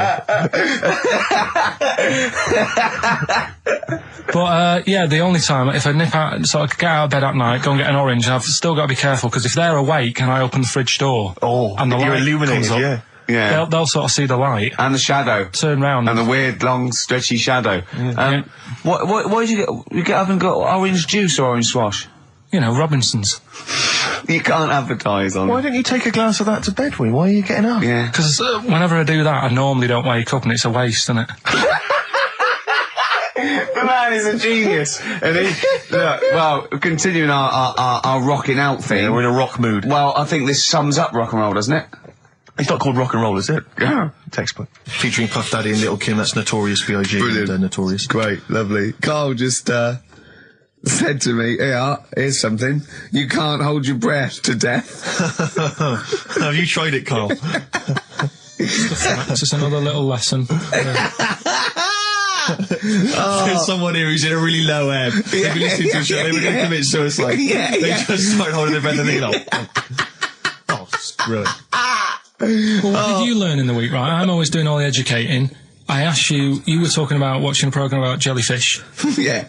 And I said, well, that'll be interesting. I'll try and find some stuff out, but I couldn't find anything that I didn't already know about them. It must be difficult for you to find anything you don't already know. So what did you learn about jellyfish? I agreed with you by the end of it, that they should be wiped off the face of the earth, because they're balls of water in membrane, right, that go around stinging people to death. Yeah. Let's lose them, Carl. Let's lose the jellyfish. Yeah? That's what I think. Because I was stung by one. You know? You got stung by one? Yeah, I was on holiday and got stung by one. Yeah. And I don't understand. No, I don't understand them. I'm not a fan of them. So that's that. Good. Well, that's sorted out the jellyfish conundrum. We've solved that particular worry. What are they again? Is the tip included? Yeah, go on that one. Right. In Turkey, Nice. It's not, actually. That's where I went, and there was them little fellas after Suzanne in the kitchen. What? What do you mean? We stayed we went to Turkey. You went to Turkey and there were some little fellas. Well, they had quite a few sort of midgets working in the kitchen. Why? Is it a theme? No, Was it a theme holiday? I don't know. Might get them cheaper or something. Was it?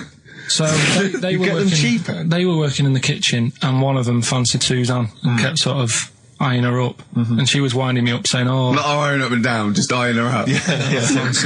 anyway, no." So What anyway, was she doing in the kitchen? no, it's like a pick what you want to eat type buffet, but you have people clearing the tables and that ready for you to come along, Are they low tables? and you know, he was just keeping an eye on her.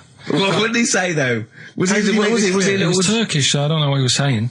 But he was. He was Little fella, yeah, Did he talk What do you to her? mean a little fella? What do you mean little fella? sort of dwarf-like. What do you mean dwarf like? He had magic powers or he was 4 foot? No, What do you just mean, A Carl? little bloke, just like a normal bloke, but small. If you stood him in the desert, you wouldn't know. But he'd be hot nothing and around says, right, Carl. You should no, watch no, out for the monkeys. yeah, underground. There's underground monkeys Look, in look, you can't just say there was a little midget fella who was eyeing up my girlfriend and then leave it. What do you mean? What was happening? This is a story to us. This is much more interesting to us than, and she was deaf, right, and she hit her head. That's much more I don't interesting. understand how it manifested itself. Did he come over and say something?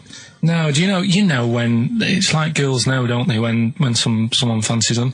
What do you mean there was lots of them as well? Do then? they? That's worth knowing. Listen, right, come on, right. So you went into this holiday, yeah? Yeah, And you went into the dining room or something? Yeah, downstairs. And in you the looked dining over Thought room. this is all. There's no one serving. Yeah, and they go, Wait a oh, minute. hold on, you looked down and there was a little waiter. There was loads of them running around busy. Why, though? Why did Because they it get was the... summer. What do you mean? Because it was There was loads of summer. them. They had more of them They on. come out in summer. They come out in summer. What do you mean they had more... What do you mean? Because it's busy, isn't it? Well, no, but they hibernate in the Why winter. were they all midgets? I don't know, maybe it doesn't heat stunt your growth or something.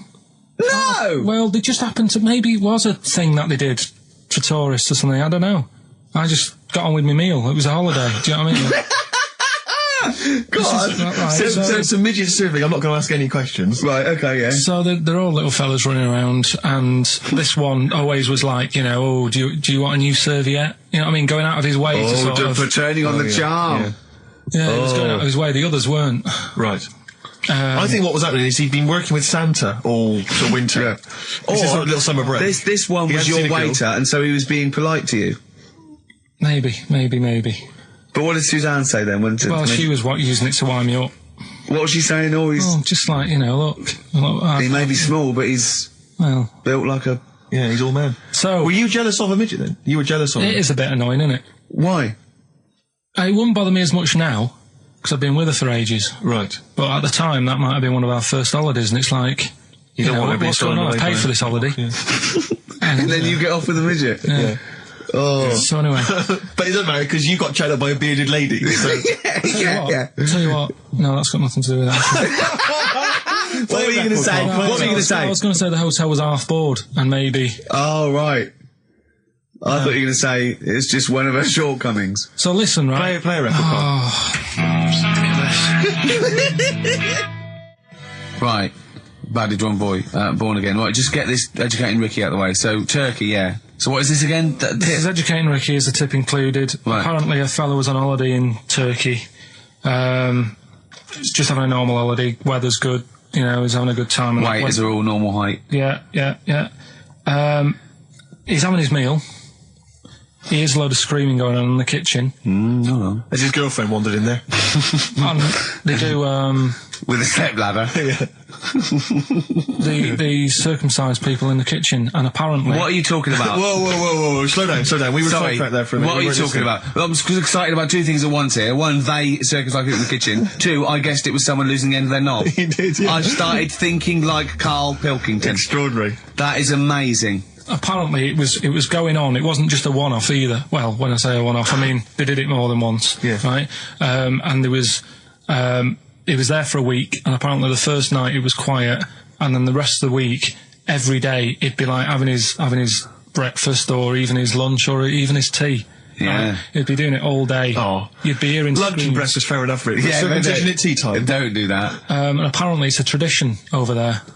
you can't even make a complaint about it. It's like, well, you should have found out before you come over. See, I can't believe this is Sorry, true. I'm a little I bit can't lost. believe this is He was in true. a restaurant, in a hotel, and there were people having circumcisions in the kitchen. Yeah. Is that right? I'm even worried that we're bordering on the racist here, suggesting that is tradition, that Turkish people cut the end of their cocks off in the kitchen Yeah. at meal times. I think you're wrong, Carl. This just sounds ludicrous, Carl. No, I don't think it happens everywhere. Right. I think this Just in Oh, particular this is this restaurant. hotel. certain places, Certain hotels. certain hotels. What, is it like 2-star? Yeah. Why did he go to the Foreskin Inn? It was his own fault, wasn't it? So that's Sorry, that's it, is it? Have they closed? Sorry, no, wait. That's the story. You educated me, right? Once a fella saw some Turkish people cutting the tip of their knob off in the kitchen. Thanks very much. Thanks very much, Carl. Got any more? Well, there's things you can learn from it. Either don't go to Turkey, No! don't have calamari when you're over there.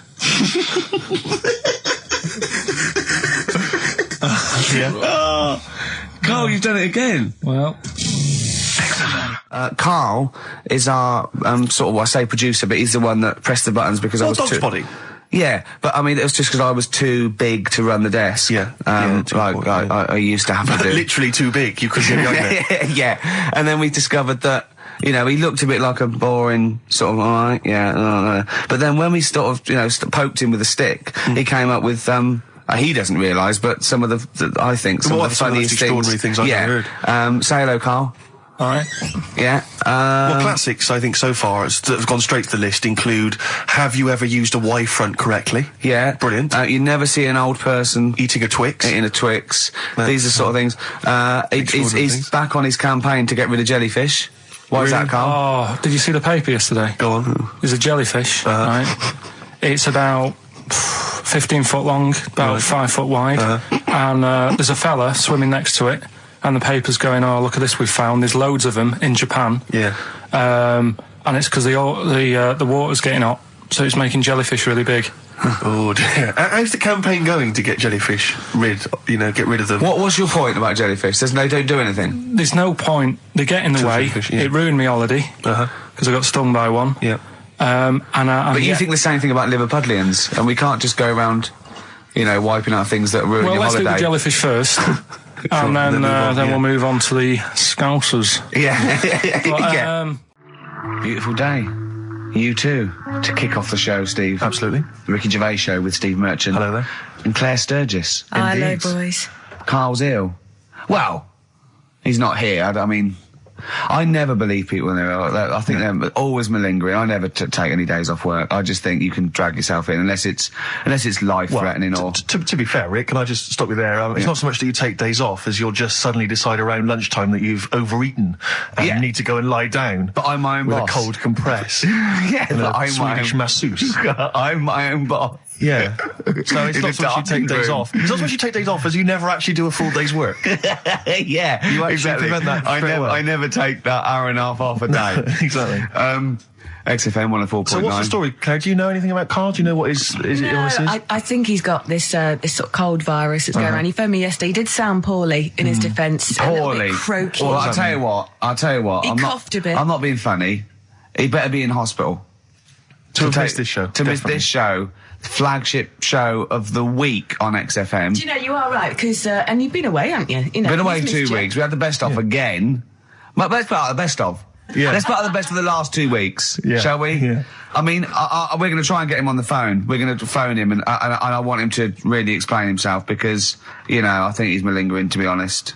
Well, he So- phoned me in the week and he said, Steve, don't forget, there's a documentary on Friday night about Oliver the humanzi, the human monkey. He said to me, it's going to be brilliant. And it wasn't. And it wasn't brilliant. It was- I especially stayed in and watched it. I taped it and watched it afterwards, and I've never seen so much hype and desperation. They kept showing the same clip of this chimpanzee that walked upright like a lot of chimps can. Exactly, Right? yeah. It lost its hair, so it was half human, because all humans are bald. Yeah. So that's the half human bit. It didn't have hair. I'm sorry, humans do have hair on their heads. Yes. The other thing was this desperation to go, could it be half chimp? No. It's a chimp that superficially looks less like a chimp than other chimps. So Lee Evans looks a bit like a chimp. Is he half chimp, half human? No, he's a human who looks a bit like a chimp. That's libelous. Yeah. That's a bit insulting, Evans isn't could it? have you Should we there. just play some music? Yeah, now? I'm really sorry about that. I'll get back to you on that. Well, we can't get hold of Carl, right? We looked, it's got his old number out there. His home number? Yeah, it's a hold on, all right. So, we went to the new records. He hasn't even given him this new home number. So something's funny going on. He doesn't want to be contacted. He hasn't given me his home number. I've tracked down a friend who's looking it for us. That phone might ring any moment. I apologise for that. But why is Carl not available? It's interesting that neither you or I, and I like to think of ourselves as being fairly close friends of Carl. Yeah. We have made him the man he is today. We cannot get in touch with him. In We the cannot same way, contact in the him. same way that bloke bought Oliver. Sure. I think that Carl is now ours. Yeah, Yeah. exactly.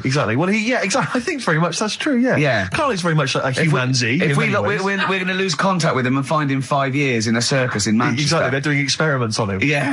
They go, We can't figure him out. Yeah. Well, there's something wrong with He his looks like chromosome. a human, He acts like because usually humans stand upright. Yeah. And Carl likes to walk on all fours whenever he can. Yeah, he's not interested in other human women. He's only interested in apes. Yeah. It Doesn't make sense. Oh my God. And he's bald. He is bold. Oh look, there's as much evidence And- for Carl being a humanzee as Oliver. Yeah. I think there's more.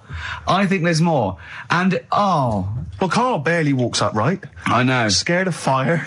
Yeah, I know. It is interesting, isn't it? Oliver was built, wasn't he? Yeah. I boy. don't know. It was Why were you looking, Rick? I'm interested that I couldn't. What your eyes were kind of uncontrollably drawn Steve, they were towards just his. there. No, I didn't say anything. I was just looking at his face. No, Sorry, Rick, but if there's something you want to get off your chest.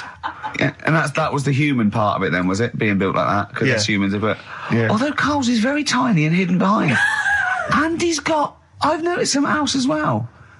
He's got a big red arse, That's true. hasn't he? Yeah. It's all beginning to slot into place. And I've seen him climb up a cabinet and eat a banana as well. Just over lunchtime. And peel it with his toes. It's all coming together. Yeah. Right, we're going to track him down because he's malingering. He's definitely... Yeah. I'll tell you what, he's at home now in the garden swinging on his tyre. He's not ill. I think more truthfully, someone said to me that I said Carl might be ill. They said, right, are you not going to do the radio show then? Well, that's what annoys me. I mean, that's the biggest problem. Is that, Yeah. let's be honest, we haven't got anything without All Carl. we've got is the hook. People are staying listening because eventually they think we might get through to him at home. Yeah. And there'll be fun on this show to be had. If we don't get in touch with Carl, I think we may as well just shoot off and leave Claire to do the show. I've on her got some own. great music. Is that not a... Well, is that- it's a small. Well, you could small, leave the music with conversation. me. I could just play There's not it. many That is reasons true, for isn't it? us to be here. Okay, well, play some great music now, play a Steve. great tune. Okay, Sure. wedding present, Steve. Yeah, I'll explain what it is afterwards. Just play it. It's a joy. There's a monkey theme. There is a monkey There is a theme. monkey connection. Call in if you know the answer.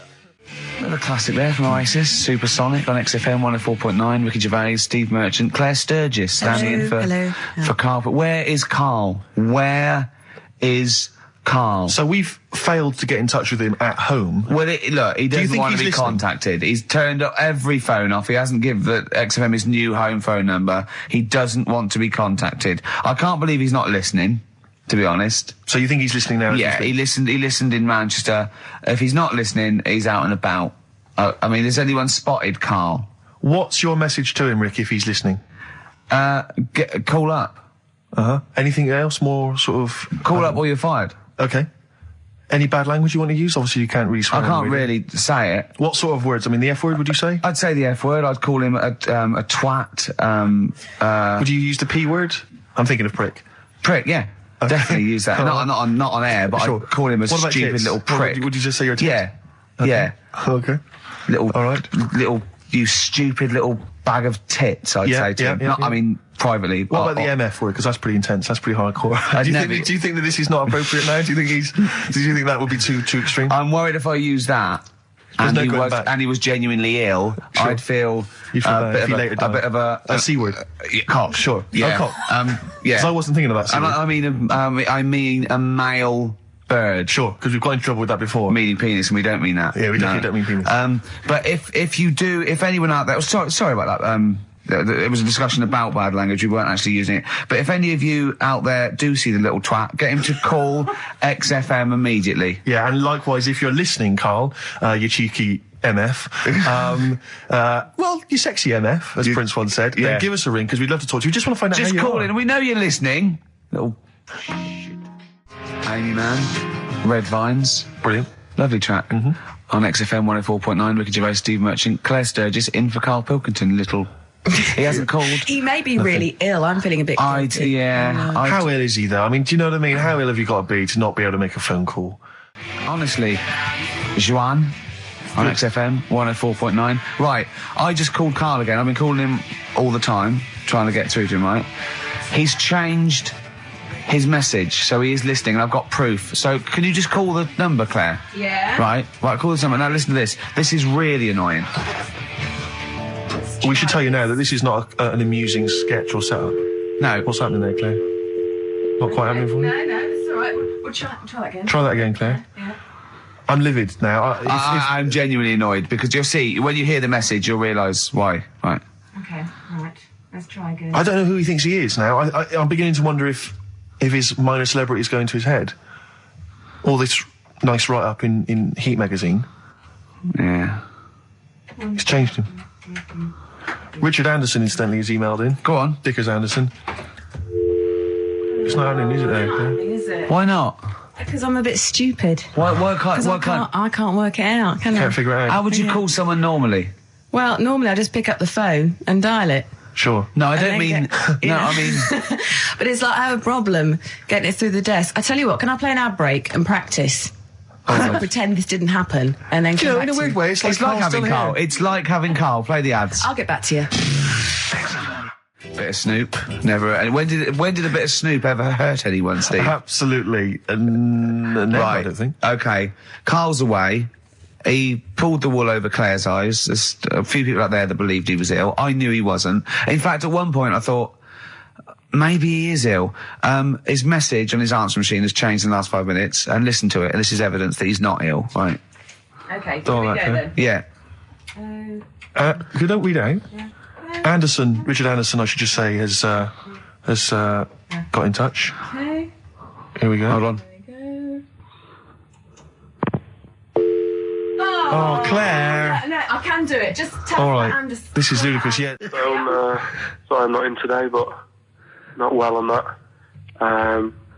No more Rockbusters. I think that's what's affected me. It's got me down a bit. So he's joking. Yeah. The doctor said I'll be back swinging on my tyre in no time. So See you later. he was listening. He's clearly listening. So he was listening, because we said about swinging on We'll the see the side. message. At any time. Right. Karl, call me. In fact, I'll tell you what, we play a little game. Karl would appreciate this. Call me, Karl, or I'm going to give out your number. What's the first 5 or 6 digits, Claire? Well, it's 07968. 07968. Okay. Phone now, Karl. Start calling now. Right, give the next number, Claire. You said Give the next number. 1. Make One. note of this, because Okay. if you want to call Karl yourself... 07968, and the first number to be given out is 1. He's not ill. How do you feel now, Claire? Because he's made a fool of you, because you believed him. I actually He's felt made a really monkey out of sorry you. for him Yeah. last night. But now, passed out, I feel a little bit let down. Right, okay, so we give a number out every 5 minutes until Karl calls, because we know he's listening now. He's taking the piss. He's not ill, obviously, you can hear that. That was as long as a link, so he could have been here. He could definitely call. Are we leaving this message? Is this a message we're still leaving on his phone? Yeah. We're still leaving it. Good. Yeah. Good, yeah. Why don't we leave the rest of the show on his phone? Yeah, As a yeah, message? leave it up. He's got to yeah. listen through it all so he can delete it. Yeah, exactly. And the other thing, of course, is that he's not going to get paid for this. No. So he's thrown away 80 quid. That's 80 right? pounds. Now, in Manchester, that's a week's wages. So Easily. he's obviously been spoilt. For all his mank charm, he's down here, he's living the life of He Riley. thinks 80 quid's nothing. He thinks 80 quid's nothing Up there, already. you could be buying you could buy yourself your own horse. Yeah. You yeah. could probably get yourself a deposit on a flat. I'd have thought so. Up I'd there, have thought so, easily. yeah. And so, on sun lamps, because it's always dark. Yeah. He could go mental up there. Now, Dog piece of string. So what's the first few digits we've given out? 07968. Yeah, That's and the then code. and I've then got one. Okay, we give out a Another number, of Carl's phone number digits. So take that down because we love calling him. Should we have a little bit of feed or Let something? me just tell you what Dick has said. Yeah. He said, Richard Anderson, he also said, P.S. the show's still rubbish without Carl. Still rubbish without Carl. Now, is that a compliment? It's still rubbish without Carl, which suggests he thought it might be better without Carl. No, I think he means it's equally rubbish. Right. Brilliant. Nothing Thanks. changes. Thanks, Dickers. Yeah, he's Good nothing Dick not- Meister. Girls and boys there, Steve, on XFM 104.9. So, it's not so bad, really, because we didn't plan anything, you know. No. We proved the supernatural. We were wrong about that. Well, just one other question. Was there anything else in this woman's house that led her to believe that there were ghosts, or was it just the fact that, Tweety or whatever his name wasn't chirping? You see, this is the problem. I was watching UK Style. I was watching something on that. What were you watching on that? It was, it's not changing rooms. It's like that, but cheaper. You, quite seriously, right? You might be the most interesting man in the world. I'm fascinated by it. I'd like to follow you. I'd like to have a hidden camera on you. I can ask you any question. I'd like to have you in a cupboard in my flat. So I just think about it. I wonder what Karl thinks of that. And I'd just throw something at you, and you know what I mean? Yeah, because that's what my dad did. Just kept me in the cupboard. You know what I mean, though? Yeah. I wonder what Karl would You're think never about stuck this. for a conversation point if Carl's around. That's what's genius about it. He's always got an opinion. He's got an opinion about everything. Yeah. It's But I love the fantastic. fact he was watching UK Style without a shadow of irony. Yeah. No, He's that's just what like- that's what I like about him. Exactly, that's what's I wouldn't brilliant. like it if he was trying to be No, he's not. kitsch Yeah. and stuff like that. I like it because he's down the line, straightforward, no nonsense. Yeah. This is what I like. You know what I mean? He's going to be sort of like Jeffrey Boycott, Dickie Bird when he's about like 60 or 70. He's going to get on a bus and go to the driver somewhere, you need an haircut, you look like a scruffy get. You know what I mean? He's going to be a great old bloke that Genius. he doesn't get chinned in the pub. Yeah. Right? People protect him, because he's like 70 or something. But it's great. You're looking forward. You're actually in that nod. That nod went. I can't wait to be 70. Yeah. Wasn't it? Can I make a suggestion that we just get people, they can email in just questions or comments they'd like to hear from Carl. Maybe they just want to know his opinion on the Afghanistan situation. Yeah, like, or like last night's Coronation Street, whatever. Yeah, like they do it. In the NME or imagine that coming up to the election, they go, Billy says Labour. Yeah. Ooh, I think Carl. the Sun has White Van Man. Each day they interview a guy who drives a white van, see his opinions on various topics. Carl is very much our white man van. White man van. Yeah. So any query you have, I think most of our listeners are, any to be honest. opinion that you would like to hear voiced from the K-Man, ricky.gervais@xfm.co.uk, or you can phone in. I forget what the number is. Doesn't matter, does it? 700 800 1234. Sweet. Black Rebel Motorcycle Club, Love Burns, XFM 104.9. I'm Ricky Gervais. My name's Steve Merchant. Carl, what's your name? Press the buttons. That's it. Carl, I press the button. Yeah. Oh, bless him. People are loving the K-Man, aren't they? They are. People are saying they love him. He's just. He is. I think we've created a whole new Will McDonald. I like to think so. Yeah. Or Gordon the Gopher. I used to have a show in Manchester. You Did used ya? to host a show. Yeah, overnights. What kind of things was it? What kind of stuff? What sort of tip were you on? Phone-ins and stuff. Yeah. You did a phone in? Not a proper one. What did people phone in about? No, they didn't. That was what's the problem. There was no phones. Go on. No, just, how things were going and that. Problems. Were you like an agony uncle? Kind of. That's amazing. Imagine that. Imagine sending someone to Carl. You got problems? Is it delicate? We'll go to Karl Pilkington. Hang on, looks like maybe there's some questions. Oh, we've got, coming I've in. got a few questions here. What's the one, what's Carl's view on... Carl, what do you make of nudism? Who's that from? Let me just check who that's from. Hang Sort on. of there's a time and a place for it. That's from, it's very difficult to tell. That's great, you see. There's a time and a place for it. That is just brilliant. That is Dickie Bird. That's that sort of northern, confident soundbite. What do you think of nudism? Time and a place for it. There's a time and a place Would you for do it. it, Steve? Would I do nudism? Yeah. He's not allowed. Not again. No, Yeah.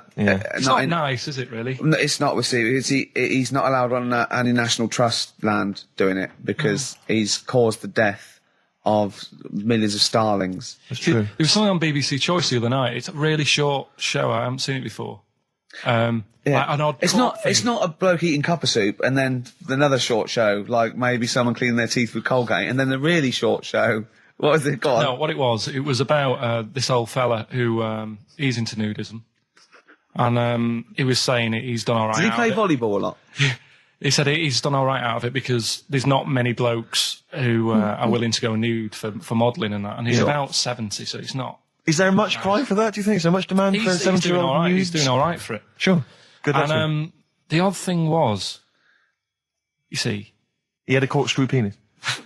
he was just like walking around on a main road in like a seaside town. And Right. yeah, and cars would... See, that's not nudism, is it? That's mental illness. Yeah, he's just a bit deaf. Yeah. Yeah. Well, you know the competition we just ran there, the phone in, ask Carl and thing. People were phoning up. One person said, "What do you think about new metal?" Carl just quick as fast went, "I hate it." Exactly. And he threw a question right back at them and went, "Do you listen to that in the morning?" She went, "Yeah." He went, "Wow, you see, in the morning I like Ash.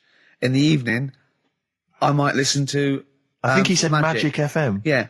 But I love the fact that he is now, we've put him on a pedal. He's happy with his own opinions. Before he was like, don't know. And now he wants to tell the world. He'd be down Hyde Park Corner tomorrow, won't he? And they're going, right, who wants to know what I think about, I don't know, At 2 o'clock, I will listen to the Human League. At 2:15. Today at 4:13, I had one apple and listened to Primal Scream.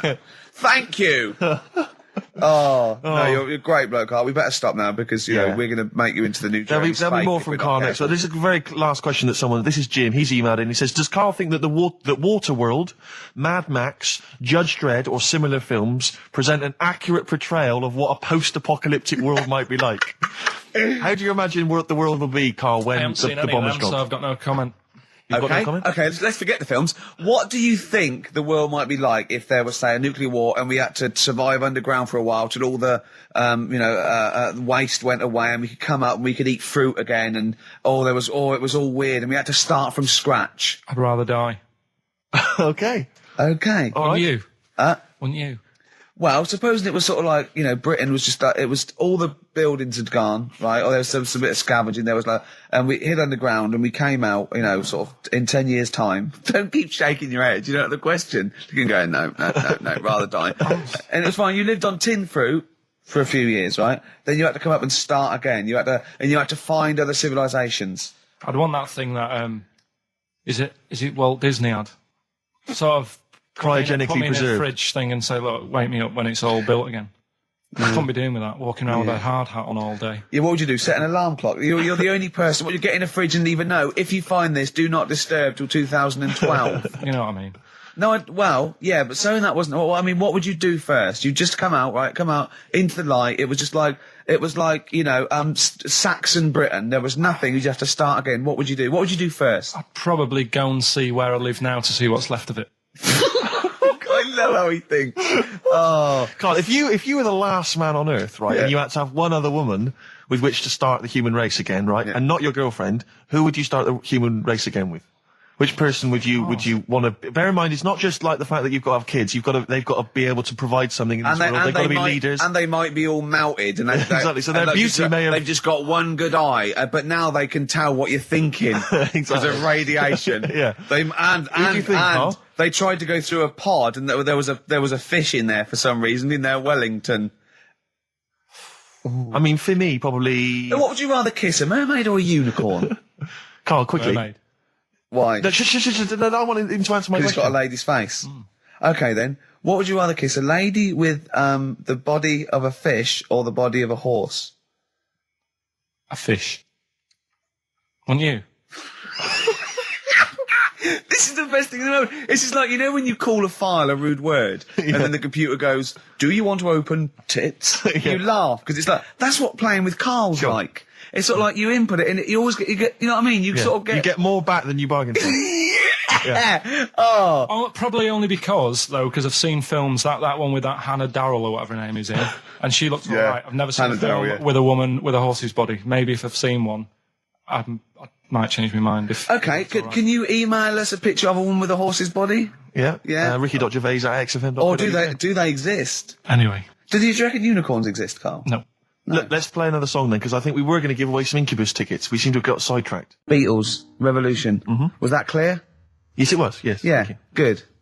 We got to speed this up because we know it's funny because our first link when we had to go at like the library and the playlist when we played the record, Carl went, You usually do it at the end when you've run out of stuff. Yes. What's left of it? So we started with what's usually our worst bit of material. So I think we've got to turn this show round. Right. Carl's been holding this together, to be honest. Yeah.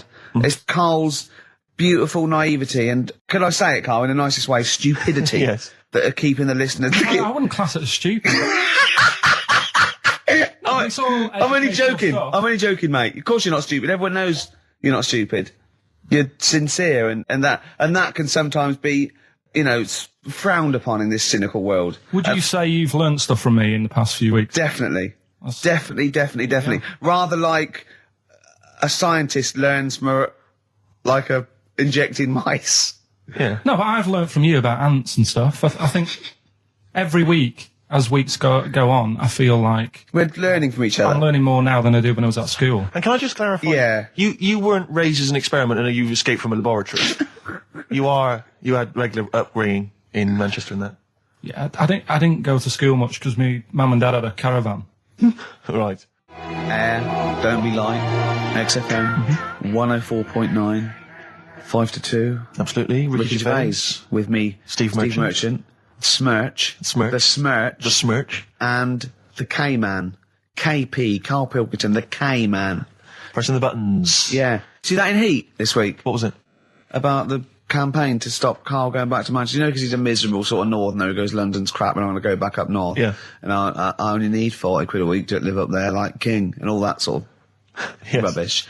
Right. Well, Boyd from Heat, we met him at the that award ceremony. Oh yeah. And we were saying about, he really enjoys Karl. He's getting a lot of people like Karl. And I was going, but he's thinking of leaving. He's going, start a campaign. And he did, and he put it in there. So the campaign. So write in if you like Karl. If you think he's really annoying, then we'll stop talking to him. Yeah. But I mean, I like him. I love him.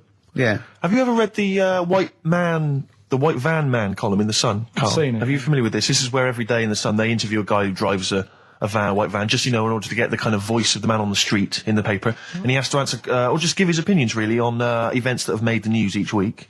Just thought we could maybe throw some of these at you, Karl. Go on. Because we know to see what your views are. Yeah. So, just the first thing that comes into your mind, the sort of your initial reaction to each of these. It's all things, but you don't need to know about them. It's just your philosophy on it. Yeah, so, just your views. You know, yeah. I have had a few days off this week, remember, so I don't know what's going on in the world. Yeah, you stayed in London, though, didn't you? You didn't bury yourself, did you? I normally see the news, but I didn't. Okay. So, what was your view on Will Young beating Gareth Gates in the final of Pop Idol? Don't like him. No? You know what I was thinking about when I was watching it all the way through? Yeah. How he looks like he's got a wire coat hanger in his gob. That sort of... Right. Again, it's radio, Karl. Radio. It's a great face. The funny face you're pulling doesn't translate. And, a radio. And that's a problem for you, is it? And just the way he's from a really rich family. I opened up the paper on the Monday or something, and it had he went to a posh school and he's got loads of money already. Yeah. It's just a bit...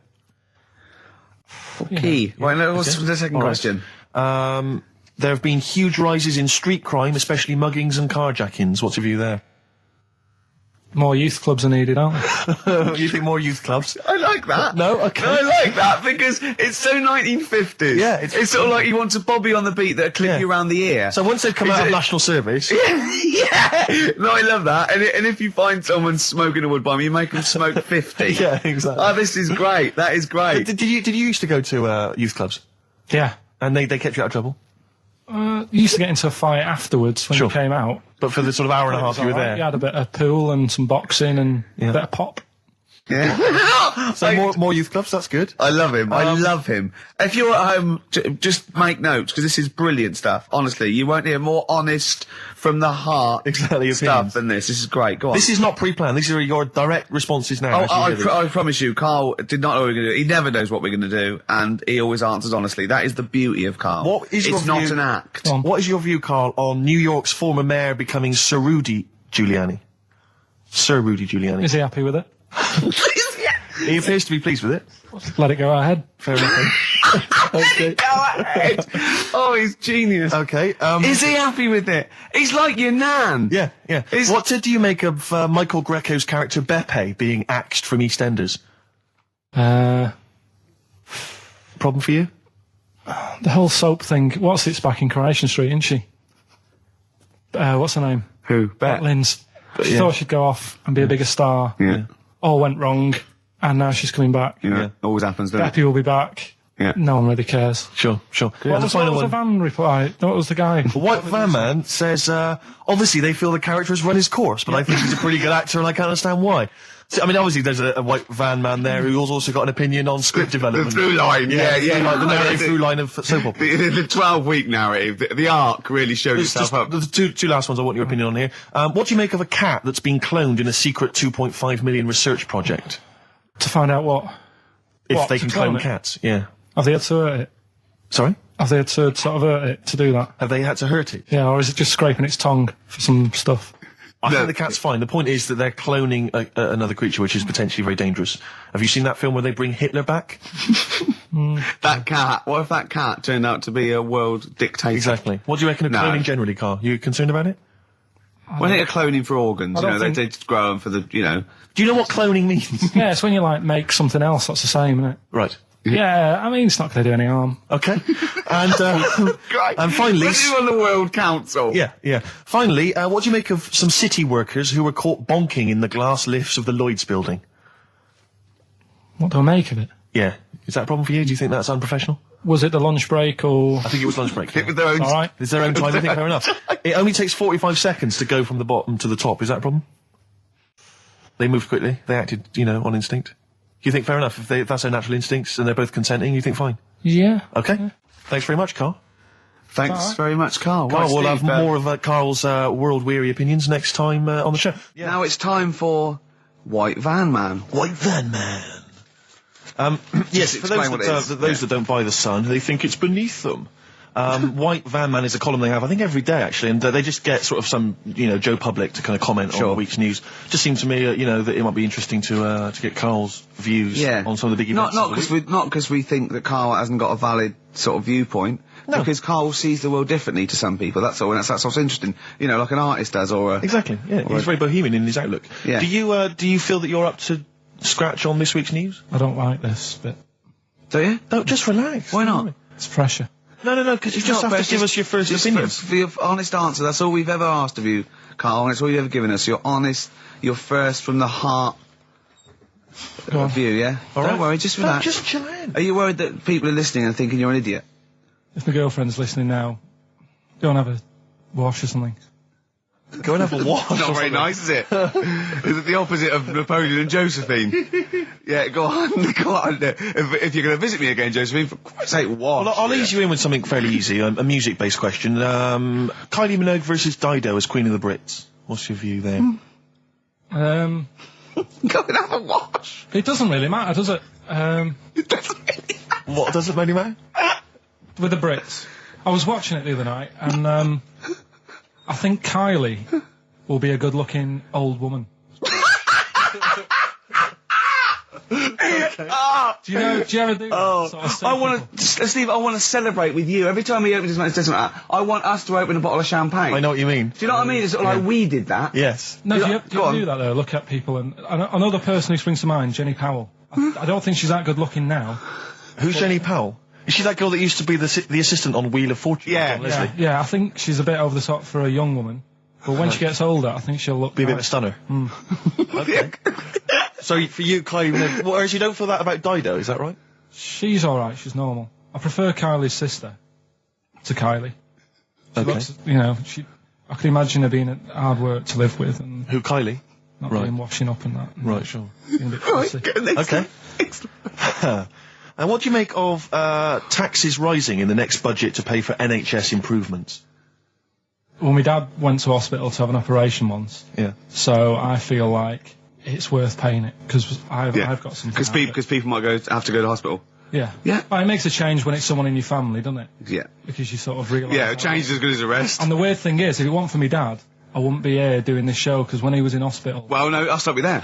Yeah. To be honest, that's all you need to know. You wouldn't be here, true, but no. But no, because this was after I was born. So I would be here. But for his more direct involvement was what? Yeah, because when my mum was seeing me dad in the hospital, I got a bit bored, went for a wander, found the hospital radio station... Yeah. And got a gig. Really? So in a real sense, if it wasn't for Carl's dad, Carl wouldn't be here. And did your dad, while he was listening to you, did he, sort of tap the nurse and go, can you get that twat off the air? Who's put him in that hat? Yeah. Go on. Okay. What do you make of the real-life Mowgli who's surviving in a Transylvanian countryside? Apparently, I don't know much about this story. I don't know. You know Mowgli, he's the guy He's from the Jungle Book. Yeah. The little kid that grew up with bears and animals and stuff. Apparently there's a real-life one in Transylvania. What were the things in Gremlins? What were the what? Like, in Gremlins they were... Wait. Okay, this is an example. This is what your girlfriend said. Think. What were the things in Gremlins called? I can't remember. Just, I mean, really. Something like that, isn't it? No, wait. Just really think now, Carl. Just with everything you've ever, with all the brain power you've ever used, think what the things in Gremlins were called. It's not there. There's a clue here. Oh no. Yeah. They're not. What? Gremlins. Yeah. Play a record, Carl. We were halfway through White Van Man. We were indeed, yes. Those lads came in. Getting Carl's views on some of the big stories of the week from the news. Carl, what do you make of the fact that the British Olympic curling team won a gold medal? I watched it. Uh-huh. I thought it was really good. The only thing that's getting on my nerves now is like, what was that? Is that a trombone player just sneaked in? That was me moving this microphone. Right. Incredible, wasn't it? Yeah. What an amazing noise. The only thing is, That shouldn't sound like that, should it? That's incredible. What a shoddy tin pot station this is. Well, we know that. Sorry, Carl. Go on. is like in all the papers now, in like the, the Star and the Sun all week, they've been like traipsing models over a bit of granite. Do you know like how those things are made out of granite? The things they throw. Oh yeah. And it just that bit annoys me. Okay. The Daily Star? No, the way that this sport, nobody had ever sort of heard of it a couple of weeks ago. Yeah. Sure. We win a gold medal. Yeah. And now in the papers it's like They've gone crazy. They've gone curling over mad. it. Yeah. It's a good game now. Yeah. Good. Okay. Next. All right, good. Let me see. What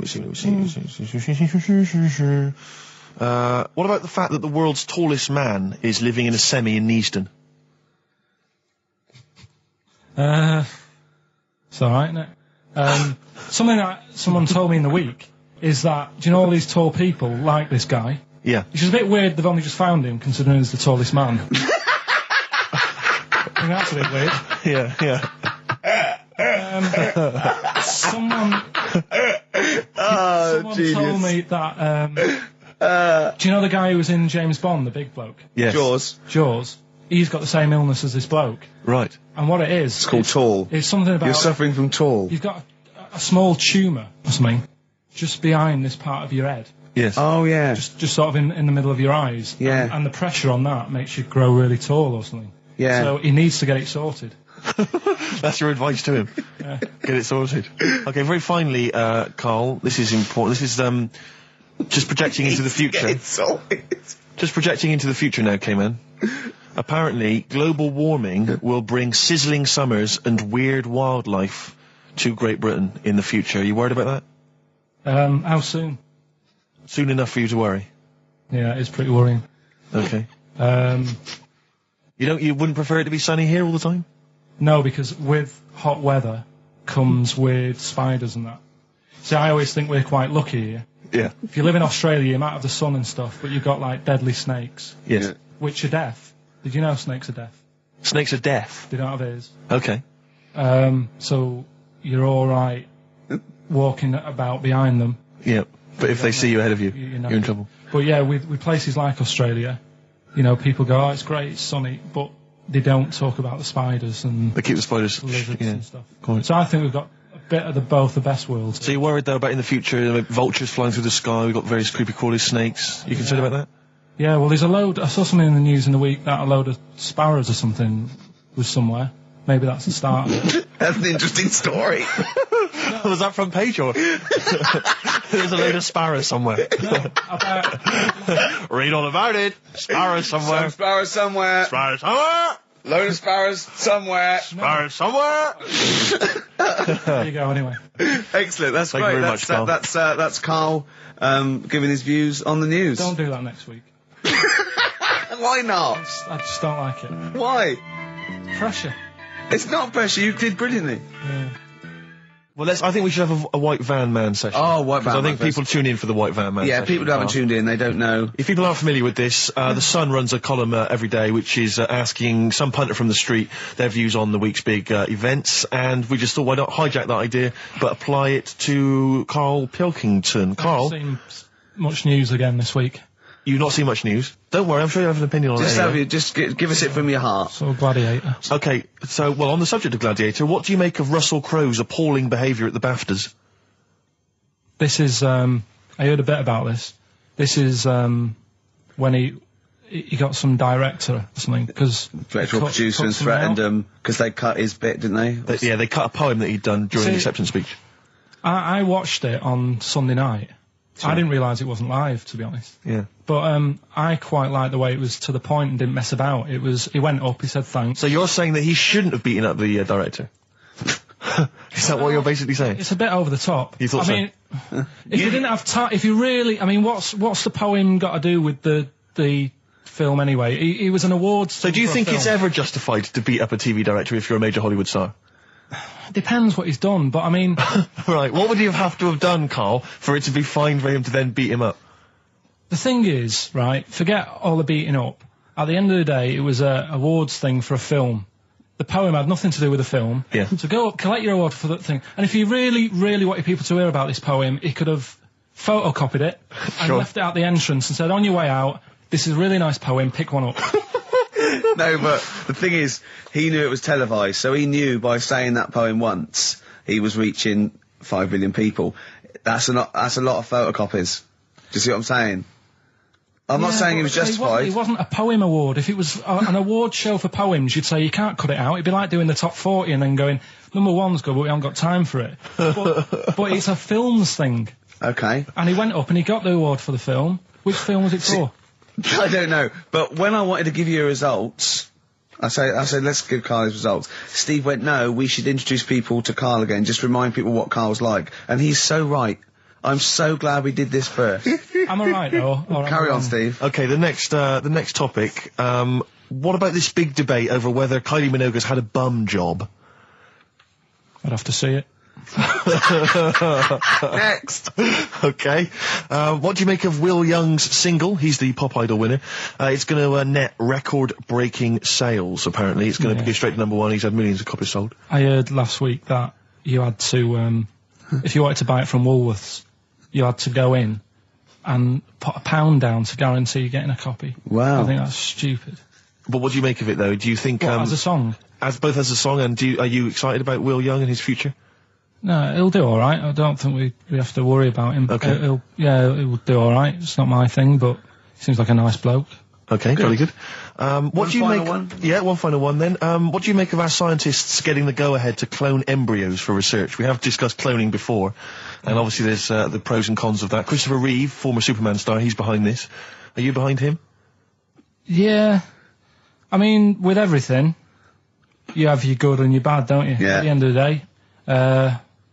If you didn't have bad things in the world, then you wouldn't enjoy the good things. I think, it's like if you didn't have robbers in the world, policemen wouldn't have a job. So it's the same thing. It's like, it's an illness. Yeah? What are they messing with? It's probably a bit too detailed to go into there, really, but... Do you know what I mean? Yeah. It's good and bad. You can't have it all. Yin and yang is what you're saying? Yeah. Okay, Karl, I can't argue with that, mate. I want to play a track now that I haven't heard for a while. It's The Verve, isn't it? Yeah. Sonnet. Lovely song. Coming soon, those big exam results. Anyway, Karl, look, let's have a little quick session of White Van Man. For those that don't listen to the show regularly, The Sun, as you know, has a section called White Van Man where a member of the public gets asked their opinions on the week's big political and social hot potatoes. Karl, we just thought it would be fun if you answered some of the questions. It's not so much questions, it's just your views, really, on these big news stories. What do you make of Olympic ski hero Alan Baxter testing positive for drugs? What did he do? Well, he won a gold medal in the Olympics, and what? He was a skier. Right. And he won gold medal, and they've just tested him positive for some kind of illegal drug. But if he did, why take drugs to ski? Why? Because all you do is balance. But imagine it'd be amazing if you were stoned, like going down a hill. Yeah, it's not like you have But to... it's not going to help you, is it? No, it's not just like, gravity that's doing all the work, isn't it, with skiing? Yeah, but it's often to do with your athleticism, isn't it? It's No, to but help it'd be you. like saying, and we've just found out the people on the toboggan were on crack. It's not going to help them.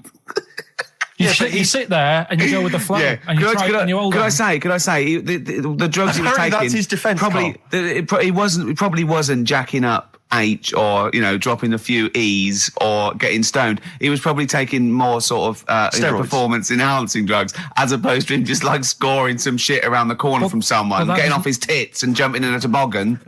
Doesn't mean that, does it? He wasn't off his nut. Yeah. You tested you. You pissed out your head. But why doesn't he just say, don't be stupid, why would I do that? It's just not going to help me out. But it is, isn't it? Because performance-enhancing drugs do. Wait a minute, Steve. Wait a minute, Carl. Right, look at this way. Okay, look at me. Yeah, have I got his attention? Yeah, the lights glinting off your ring there. Yeah. To Okay, right. Now keep concentrating. Right. Some athletes, you're aware they take drugs. That's to build up Swimmers muscle and stuff. Yeah, swimmers. For example, runners, yeah. Not only do they help build muscle, right, but they can actually, give them a boost performance-wise. They're sort of like steroids and all this sort of stuff, right? So that's the sort of thing we're talking about, okay? Right. So again, he wasn't on a bong would that help before. you? What? Why would that help you when all you've got to do is balance on skis? Not when you're at the Olympic level. Yeah. There's a lot to do with, your body and your legs. It's practice, isn't it? It's like, if you've skied for years, then you've got good balance after a bit. Oh, do you know what, Carl? Do you know what? You've made a mockery of drug taking. Well done. Right, next one, Steve. I hate this. I don't know if you saw it. What did you make of Posh Spice's Warts and All documentary? Yeah, I saw a bit of it. What did you make of it? I mean, people are slagging them off, aren't they? Saying, she's daft and that, but... Don't you. She's... I think they're all right, honestly. Yeah, all right. She's all right. I mean, I think David's really a decent bloke. Sure. Do you agree that he's quite a simple man? Yeah, but he's a footballer. He doesn't need to be... Do you know what I mean? It's like me. Yeah. Like, all right, I only got an E in history. But knowing about the Tudors doesn't help me press these buttons and put the next CD on. No, sure. Do you know what I mean? Yeah. So, good luck to him, and he's done well out of it. It's just jealousy. Yeah. I remember, though, when I was back in Manchester, I was in Piccadilly train station, and he was there, right? Not as big a star as he is now, back then, but he was stood there, and I was so close to going over to him and saying, did you go to my school? Because I recognised his face, but I didn't know who he was. Do you know when you sort of go, sure, I went to school, it's not the one with the big head. Yeah. But I do recognise him. Then my girlfriend got off the train, and I said, I'm sure I know him. She said, yeah, it's David Beckham. And I was so thank close. God for your to girlfriend. Does she get an awful lot of scrapes, does she? She does, yeah. Okay, what about the fact that the pension crisis is going to force Britons to work into their 70s, Carl? You might have to carry on working into your 70s before you can claim a pension. I think it's a good thing. Because you see a lot of old people who look bored. Okay. And I honestly think if you keep your brain busy, you'll live longer. Yeah. It's only when you actually shut down, right, that's when your body sort of dies because it doesn't feel it has a purpose. Yeah. It's like if you've got flu, keep going to work. If you have a day off, you just feel worse. You'll mope about at home. Doesn't do you any good. What about where do you draw the line there? What if you say lose a finger? Pop into work? Depends. If you can't concentrate because it's painful. But what if you're a typist? You're not going to type as many words, but you'll do more at work than you would having a day off at home. Sure. Okay. Tony Blair turning trendy with his Paul Smith designed naked lady shirt. I don't know if you've seen this. It's the one with the pictures of naked ladies on the cuffs. And, I mean... Okay. And finally... see, this is what annoys me about this feature. It's just, what's that? So what? Yeah, but it's the Prime Minister of this country wearing a trendy shirt with naked ladies on the cuffs. All right. Okay. And finally, what do you make of the fact that Top of the Pops have banned Will Young singing both tracks on the number one slot, and consequently he wasn't on there at all? They had to show the video. It's the first time anyone's ever made this demand. He wants to sing both the A and B side. Well, he can't. It's double A, yeah. Double A side. That's what they wanted to do. That isn't how it works, is it? Yeah, I agree, yeah. And the thing is, which one... I mean, at the end of the day, loads of people have bought it, haven't they? And it's like one of the best... So it doesn't really matter what it does, because people have got it. They can listen to what song they want at home. Doesn't matter about what Top of the Pops do. Yes. And it's just annoyed me now. It's... Who's annoyed you?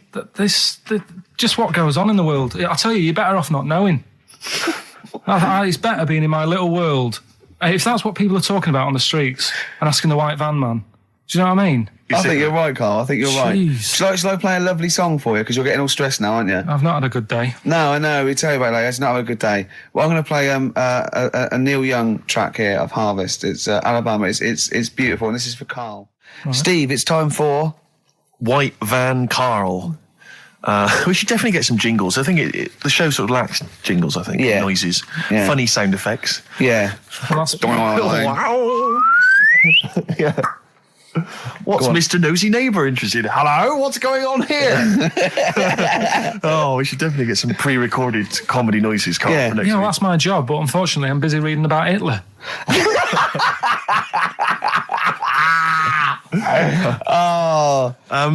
For those that don't know and aren't familiar with this feature, basically The Sun runs a White Van Man column where it asks just people who, every men and women, their views on news stories from the week, and we decided we'd just ask Carl his opinion on some of the same issues.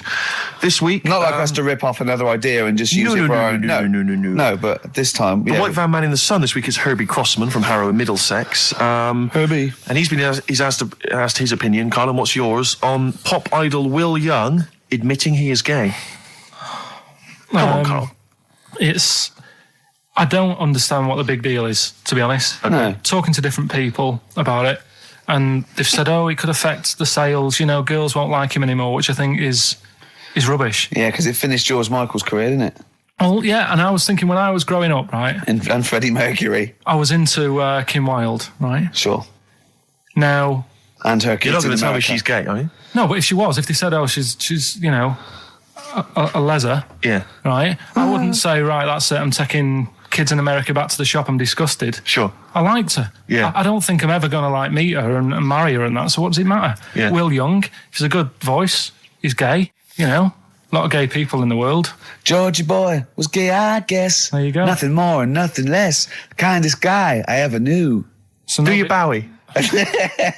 No big deal. That's one of your favourite songs, isn't it? Brilliant. Killing of Georgie Parts 1 and 2, isn't it? Yeah. Okay, what do you make of the police protesting to Parliament over reforms? That's not the band, before you say. Right, what's all that about? Okay, well, the police have had various kind of gripes and grumbles which they've taken to Parliament, try and get them sorted. Like what? Well, it could take ages, basically. They don't like the pointy helmets anymore. Yeah. They want flat caps. They feel that their powers are restricted. They get a lot of bad press. They're not being paid well. They're only resource. They actually demonstrated, didn't they, outside? I think they may have done, yeah. At least they're doing something about it instead of just sitting there moaning. Do you know what I mean? Okay. They're going to the top, trying to sort it out. Yeah. I admire that. Mm-hmm. Yeah. What do you think of the police generally? Are they doing a good job? They've woke me up a couple of times at about 4 a.m. when I was a kid. Right, was that because they were looking for your brother in his tank? Yeah, did a Sherman tank just come through here? Yeah. No, my mates nicked cars and gave my name and all that. Right. Were they friends of yours? All right. Yeah. Okay. What do you make of fears that dumped Britney Spears? She's been dumped by her boyfriend. There's worries that she may be cracking up, Carl. Are you concerned? What are the signs? I'm not entirely sure. I'm just reading from this section, but I would assume that she's obviously showed signs of depression, maybe. She'll be all right. I remember, Zoe Harris, when she sort of got bored of me when I was a kid. Yeah. Get over it. I don't even think about her now. What? And how long did it take you? How long did it take you to get over Zoe Harris. How long did it take you? To be honest, right, it was like one of my first girlfriends, and she was a pain. I remember I went out with her because she wouldn't stop hassling me, right? Yeah. I remember A good reason. I love that. Oh, go on then. I never talked to her, and then the bit that really got me, I thought I half liked her, and then I remember, right, we were at a school party, sort of infant school. Infant school? Right. Are you sure it wasn't junior school? Well, it's on the cusp. Yeah. Like when you're about to leave infants and go to the next one. Yeah. And she was crying because You were saying, I don't think we should move in together. She was crying. She was crying. Oh, was she? Had you stolen her milk? She must have been nearly 6. Why didn't she grow up? No, she was crying because somebody had stood on a dress and put a bit of an hole in it. And I said, oh, for God's sake. I can't stand this. Oh, So God. I just think him. So you gave her a slap? I just think of him like 6, like with clogs and a flat cap, going slightly bald, going, for Christ's sake, woman, come on. Oh, light my pipe. I finished it because all the mates were saying, "Come on, Carl, she's upset." And I was like, "Oh, whatever." So again. Hold on, though. Wait a minute. What do you mean all the mates were saying, like, come on, Carl? They were 6, weren't they? Yeah, but they were saying, "Come on, she's crying. Help her out." And, Like, look, and you did nothing? She's got injured. Got a hole in her skirt. Yeah, but she was upset and you were her boyfriend. Well, So what did you do? Tell me the story. Where were you? didn't work out. You were at some kind of school do. There was a hole in her That's why dress. it didn't work out, he said. Do you treat your current girlfriend in the same way? This callous disregard for someone's feelings? His current girlfriend does not tread on her dress, does she? Oh, she didn't. So as far as you're concerned, what was her name? Sarah? Zoe Harris. You just felt like, well, if she's going to make a whinge about, a silly little hole, screw her. yeah. You're all heart, Carl. What would you have done? I'd have gone over there and give her a lovely kiss. You wouldn't. Yes, I would. We were playing Dead Arm. In the corner. Ask him another question. Okay, very final thought then. What do you say to the fact that a judge has decided that we, the general public, have a right to know about stars' flings? Basically, this is an excuse. This is basically saying, should papers be allowed to print tittle-tattle about celebrities? Oh, this is... providing it's proven true. Oh, this is something about, isn't it, a Division 1 football or something? It's definitely out of Premiership football, it's unfair. And it is true, but he's trying to keep privacy. And the judge said, well, it's not for us to censor the press over things that are true. Right. It's up to the general public to either boycott or not, that publication. What do you think, Carl? What about all this, exposing, going through the, the bins of celebrities? It's not right, is it? But no. People are interested in it and buy the papers to read it. Do you know what I mean? I mean, like I said to you the other week, everyone has a go at Beckham for not being that bright. But at the end of the day, he's a good footballer. It doesn't really matter what goes on off the pitch, does it? Do you know what I mean? Yeah. So but what if you were a celebrity and they sort of splashed over the front page the fact that you just, didn't care less for Zoe Harris and her torn dress? Zoe Harris is still upset. Yeah, they dug her out, The night Karl Pilkington reduced me to tears. Nah, I haven't done anything that bad. Sure. I won't be worried. Did you win the dead arm contest? No. I was thinking about that the other day. Do you think there's a chance I could get blood clots in later life? Did you play that a lot? Yeah, a hell of a lot. Did you ever do it, but like kind of headbutting? No. Okay. Because that would have explained something. Dead arms. Sure. Any more? No, that's it, Carl. It was with people's blessing, was it? You had to give them a go? Yeah. And you played it with girls? No. All right. Oh, with my mates. Right. So you were playing dead arms while she was off dancing and getting her hole ruined? Yeah. You romantic, you. That's great. And you haven't changed a bit, have you? You still do that to this day, don't you? At functions and events. Oh, dear. Well, what track we got here? You've brought in a track. Yes, I just thought I'd dig out some old Elliott Smith. I've quite enjoyed his work, and this was a previous single and the first track from his album Figure 8, Son of Sam. Express 2 featuring David Byrne, Lazy, XFM 104.9, quarter to 2. I'm Ricky Gervais. Steve's got the sun. Yes, we're just going to be doing White Van Carl, where we ask Carl the questions the Sun asked some other bloke. That's right. Because we think Carl's got more to say than anyone on anything. Yeah. Carl only tells the truth, by the way. Just remember that, listeners. Off you go. Yes, well, today's White Van Man in the Sun is John Slade. He owns his own door maintenance company. His answers are very informative, I have to say. But, Carl, what do you make of the Channel 4 producer, aged 30, who duped a school into believing he was a teenager for a documentary? Are you familiar with this story? No, go on. Well, basically, a 30-year-old guy kind of fooled the school into thinking he was a pupil for a secret documentary. The school's outraged. Do you think that that's, for you, should anything go when it comes to making TV? I think I've said to you before, there's loads of kids at my school. I remember being in the first year, and kids who, what year do schools go up to? I was in the first year. What is it? 11. 5? Oh, sorry, first year of infants and juniors. No, secondary school. 11. Right, year 11. Kids have beards and stuff. No, not year 11. They're 11 when they first go to secondary school. Right. Well, I'm 11. The kids at the older end. Well, there's a fifth form, and then there's you can leave when leave when you're 16. I think, can't you now? Right. Well, kids who were 16 looked old. They did have beards. I remember going there and thinking some of them were teachers. I think he's answered that. Next one. What's the next one? Tattoos and everything. I think they're kids in the earlier years even. What do you make of the fact that Mariah Carey's £38 million payoff has cost EMI staff their jobs, and we're talking 1,800 EMI staff who have lost their jobs? What do you think of that? Yeah, I mean, is that silly money, Mariah Carey, on 38 million? she doesn't need that much. She doesn't need that much. She has to dress nice, though. It's not her fault. I'd say it's bad business. Okay. Because EMI, did you say? Yes. Right. They've got rid of them staff. Yeah. Mariah Carey's left. Who's going to do the work? Do you think Mariah should come back and do some temping? Well, they should have got a loan and paid her. Okay. Do you know what I mean? Vicious circle, that. Right. Have you done a business degree or anything? Have you? Commerce. You did commerce. Where did you do that? What did you do with that? At school, I'd learned how to fill out a cheque, pay a bill, and I think I had a trip round Kellogg's.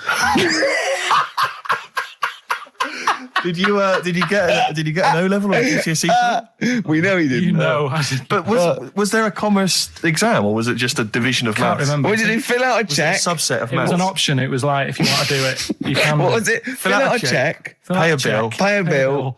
Have a visit round I nipped round Kellogg's. Kellogg's, and I saw my sister's boyfriend there at the time. He sorted me out with some variety packs. Really? What was in them? You know, Rice Krispies and Good stuff. Cocoa Pops. Space Dust or whatever it is. Space Nuts. So, sorry, that wasn't Ken Dodd, no. No. That was someone else, was it? That was an aunt. That was it, yeah. That wasn't Special K. Oh, dear. What about this then? Home Secretary David Blunkett admits that muggers rule some streets. Weird this, because when I was out with you... I don't believe it's going to be weird, whatever you say, No, Carl. Go on. when we were in that pub that night and we got talking about muggers and that, the tip is what I tend to do, because I nearly got mugged once. Act You mental. what? You nearly got mugged once? I nearly got mugged. Yeah. But I tried this technique of acting a bit mental. Right, and how did you act mental? Well, this guy wanted me trainers. And I was in Piccadilly Gardens in Manchester. It was quite late one night. Mm-hmm. And he come up, he said, I want them trainers. I said, you want them? I said, I worked hard for these. I said, how dare you come to me asking? And I got a bit livid. And he looked at me like, oh my God, he's got a right one here. And he left me. Were you acting mental or were you just mental? No, I put it on a bit. Were you not petrified though? Well, you don't think about it, do you, when you're sort of in the eyes of danger? Well, not you. Clearly, you're a brave man. So, what did you say? I just went a bit mad. I just kind of, because he said he wanted the trainers and they were dear ones at the time. And I just, no, you're not having these. So I've crafted you. I said, I wanted these trainers. Yeah. And, went on to telling how I work at printers and I don't enjoy it. And, I put in all these hours and that and I have to cycle home for about 5 miles. And Did he give you his trainers? Yeah. Did he have a knife or I anything? just left. No, it didn't get that violent. Well, that's very brave of you, Carl. Yeah, it's That's good. good advice, though. Just act mental. See, Watts actually tried it the other night. Oh, Liza Minnelli. Yeah. Well, she says, I've worked hard for these diamonds. Yeah. Not easy being the daughter of Judy Garland. You don't know what it's like. Finally, apparently there was a crook that got a security job at Heathrow. Right, he was a crook and he got a job at Heathrow. As robbers steal another £2 million. Apparently security down there is lax. Yeah. Is that a concern for you? Is this another Yeah. 2 million? Yeah.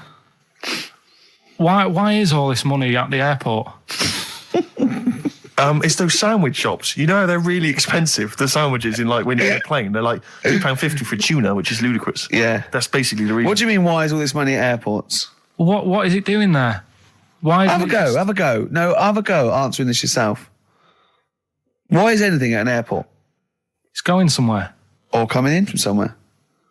Yeah, but money, you can sort it out through the bank, like phone banks and that. Have you done commerce? You know a lot about paying bills and writing out checks. Yeah. Tell us about Kellogg's. What was it like? What was in the factory? Was it just like squashing bits of corn? And... Pretty boring, really. Just loads of conveyor belts, boxes of cornflakes everywhere. Just what you imagine. Yeah. So is it more, this is where you might be working? This is where you're likely to work if you Possibly. leave There was school. 2 trips. There was that and the trip to Manchester Evening News. Okay. And I left that early because I had a job in Cordon Bleu. In Kellogg's. Cordon Bleu, what's that? It's like a supermarket. Yeah? And I had to leave the trip early and the teacher went mad saying, they'd thought I'd got lost on the, in the building and stuff. What, you It didn't caused tell a light anyone? uproar. No, because it was like day 2 of working in this supermarket and I couldn't be late.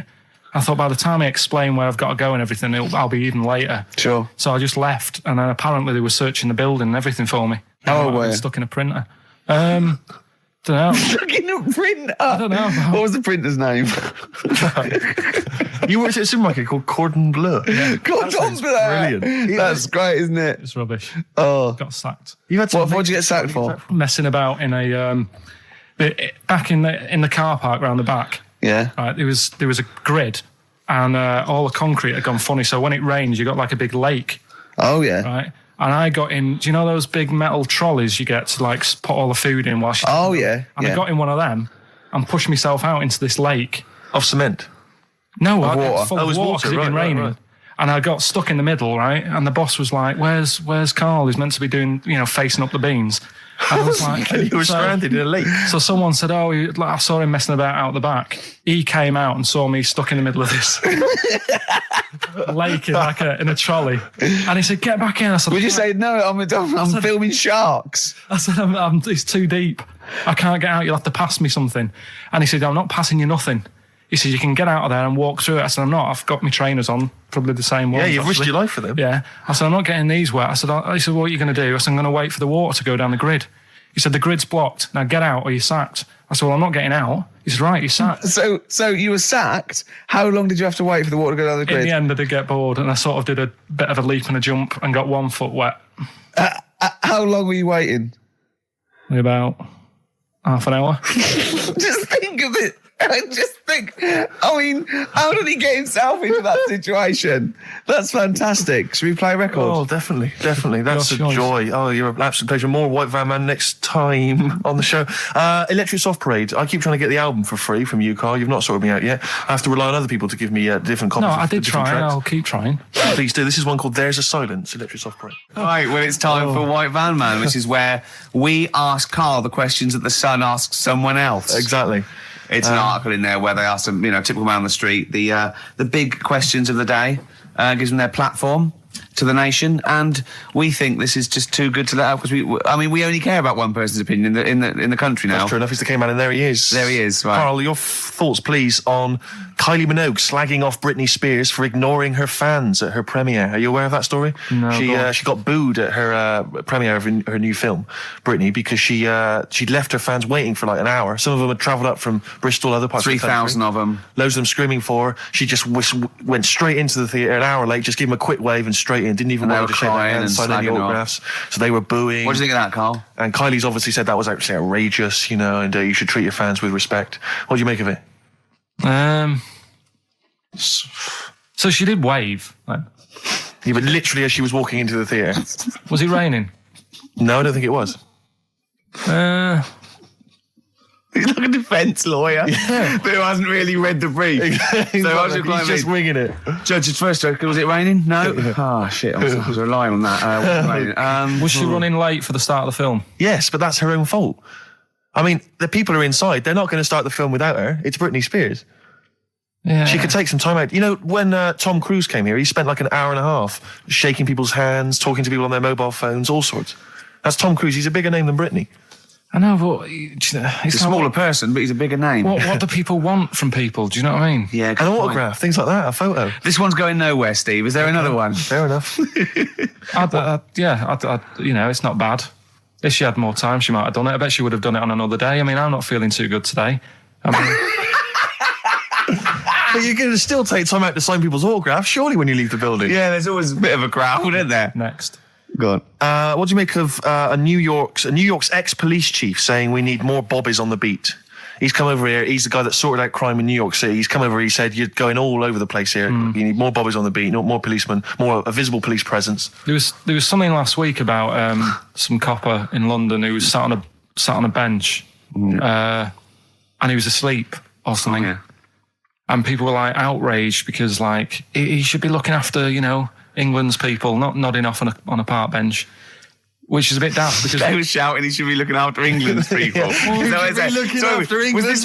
this the 16th century you went back to? What do you mean he should be looking after England's people? wherever he was, if he was in like a park somewhere, Yeah. they were like really annoyed because he was asleep. But Sure.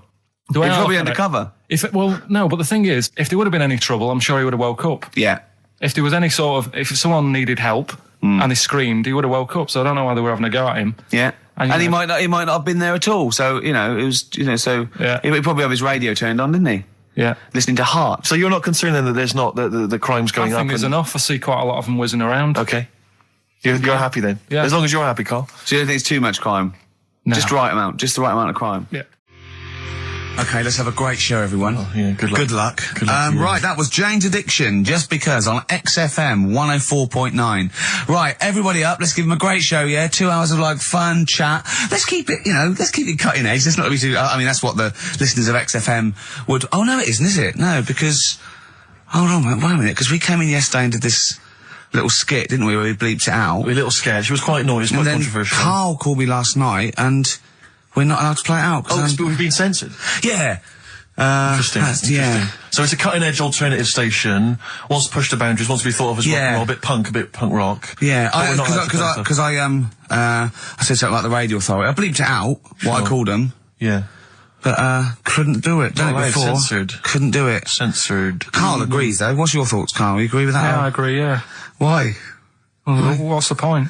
Well, it was funny, wasn't it? And it wasn't offensive. Not really. It's not some of the best stuff that would have ever gone out on this show, but, you know. Right, what are you putting up against exactly? Cheeky Freak of the Week? Well, that springs to mind. Yeah. And Rockbusters? But I mean, Yeah. the thing is, you know, the things that you have put out there, I mean, we better be really careful. Who's worried about complaints? I mean, it's not just swearing, is it? It's taste and decency and everything. yeah. So we can't laugh about the disabled anymore in the Cheeky Freak of the Week. Can't do stories about elderly relatives with genitals looking like a split tennis ball. Can't do your dad putting a child with learning difficulties in a bin. So, what should we just play music? I think that's all it's going to have to be, yeah. Play a record. Accidents Will Happen by Elvis Costello on XFM 104.9. Carl's a little bit stressed, but it's not his fault. It was the boss that overruled him. He came along. What did he do? He heard you listening to it. Yeah. What did he say? He says, what's that? I said, it's what Ricky wants to play out tomorrow. Yeah. And he said, well, can't go out like that. Too many...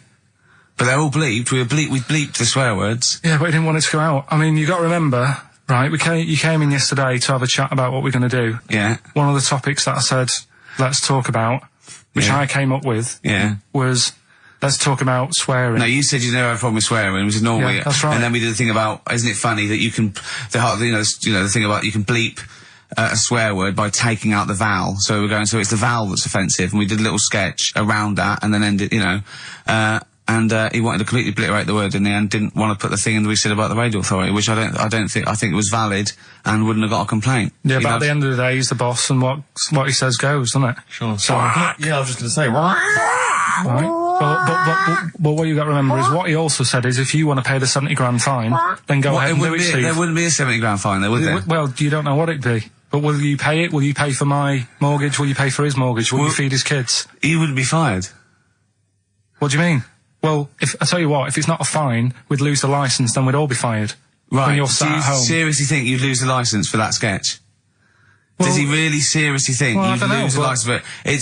It is not the worst thing we've ever put out or done or ever will do. Yeah, but it's the fact that he said don't put it out, and you're like, throwing your toys out the pram. I want to say it. I want to say it. How old are you? But you still want to put swearing out. It's a discussion about the radio authority and the way people are interested. Yeah, but leave it. Let's Don't move get on. annoyed. Yeah, but I'm annoyed because you've been at it since about 12:30. I know. Well, I like to get in early to plan the show. Yeah, but there's been no planning. So, to be honest, I'd turn off today, anyone listening, because there's nothing. Carl, there's never anything. There is. There's sometimes some good things, but today, seriously, What is there? I'd leave name us it. something half decent that's been on this show. Loads of little interesting topics. Go on, I can't remember any. Right, gays in toilets. Yeah. Not particularly interesting. Fascinating to you, perhaps. Right, well, I'd prefer to hear that than just a load of swear words. Well, a lot of people find that offensive. We wouldn't have heard any swear words. We'd have heard some bleeping. Right then, so that's entertaining, isn't it? Load of bleeps. It's just because you don't want to stand up to your boss or say anything. Don't get annoyed with I'd us. stand up to her if I agree with what I'm arguing about, but I'm not falling out with him over some crappy thing you want to play out. Don't say Don't crappy. slag it off. Well, it Don't doesn't say matter, crappy. because I'm not here next week, I tell you that. I've canned this in. Don't say So if crappy. Andrew is listening, Don't Someone else say can be here next crappy. week. Play a record. We apologise for the word crap. That's out of order. We should be. Big Sir. The Thrills on XFM 104.9. Starting off another Nice atmosphere again in the studio. Don't blame me, it's not my fault. No, I know. Well, it's your fault, mainly. Yeah. You are bad, you are quite bad. Come on, come on, you are. Don't try and win him round just because he scared you. I don't know who's that against. Is it me or him? I don't know. It's you. Right, well, I'm not a coward. No. I'm not a coward. Okay, I'm just thinking of the listeners, Rick, and I just want them to be entertained. Yeah. Luckily, that's not a big problem for us. What, you mean we're effortlessly entertaining, or there's no listeners? Well, yeah, somewhere in between. Yeah. Carl, what's happened to you this week, mate? What's happened?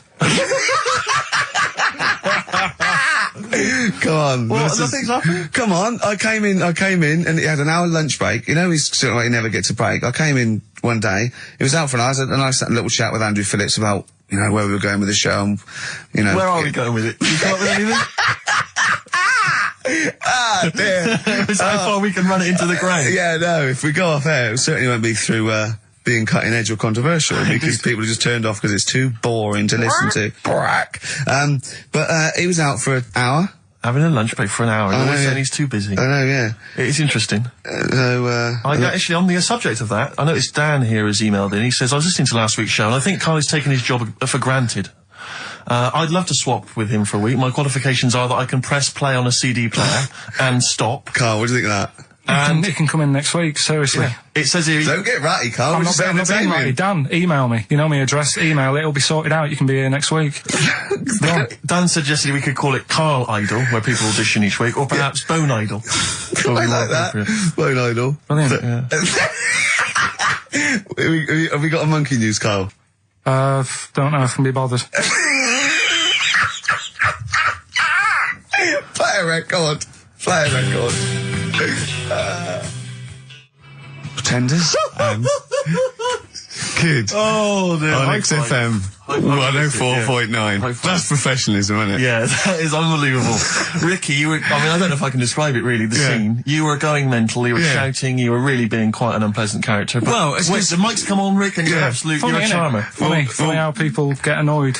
Carl said that we don't have to be here next week if Andrew gets annoyed. I went, this is entertainment. He plays us to entertain. We haven't done anything against the law yet, have we? Or offensive, or against the radio authority.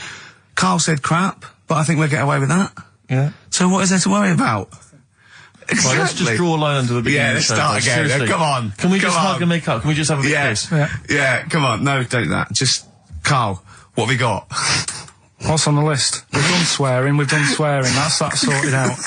Well, no, your point was more that weren't you interested in why swearing people find it offensive? Yeah, a little bit. Because that seems obvious to me. Because you were saying yesterday that you never understood why people find it offensive, weren't you? That's right. Yeah. But I know.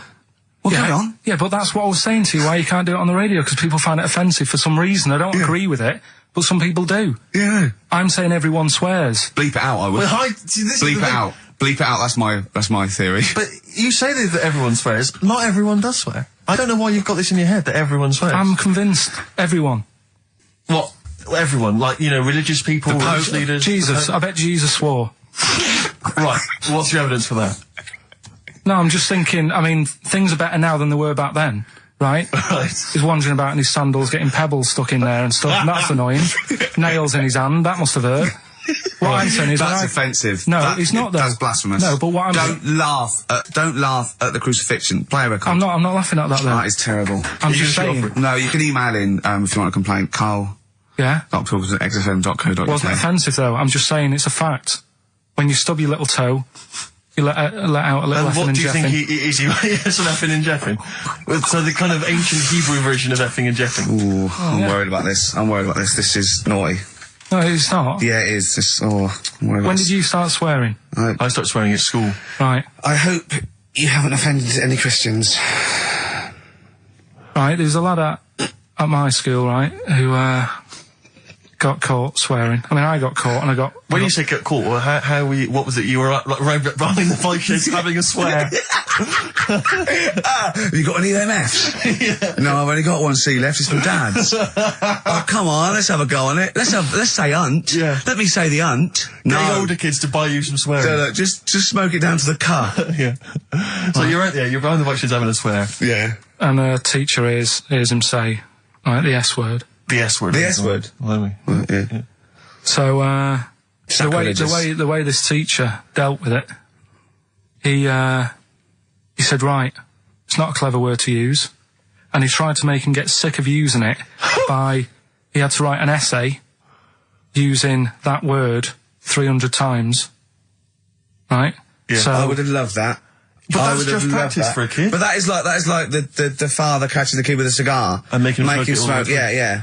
Doesn't work with heroin if you've got a young teenager who's jacked up for the first time. Yeah. It can be dangerous. the funny thing is, though, right, his mum found his textbook, Of course. thought he was depressed and wanted to take him counselling. Because everything was S. He was writing down, this is... And did it And work? Did it wean him Nah, up? did it? Yeah.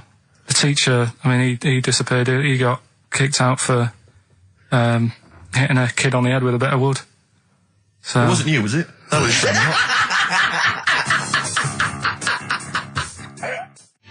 Longview, further. That's great, that. a good tune. Can I just give a big shout out, Rick? Go on. To John Kay. He's listening online in Los Angeles, City of Angels. Brilliant. It's his first time listening to the show. Who knows what he's making of it? I wonder if we should explain what Carl is to him. He's up early. Well, he's got up apparently to record it, and then he's gone back to bed.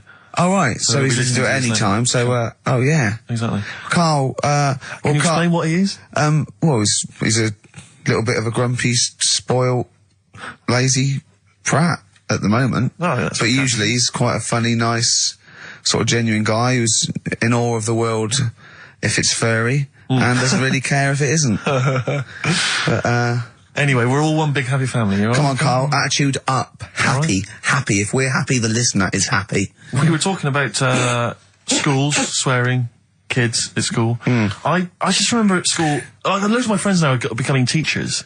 Yeah. And I can't imagine what it must be like in an environment with kids. Because when we were at school, I mean, not particularly me, but lots of people in the class, and you'd all end up doing it, would just treat teachers like they weren't humans, like they were just creatures from another planet kids that were are there to be cruel tormented. because, it's a game, isn't it, to see how far you can wind someone up to distraction. But And most people grow out of that. But is it because, not everyone, but especially they've got a bit of cash in their pocket now, and a little bit of success, they tend to think that gives them license to treat people badly. It's terrible.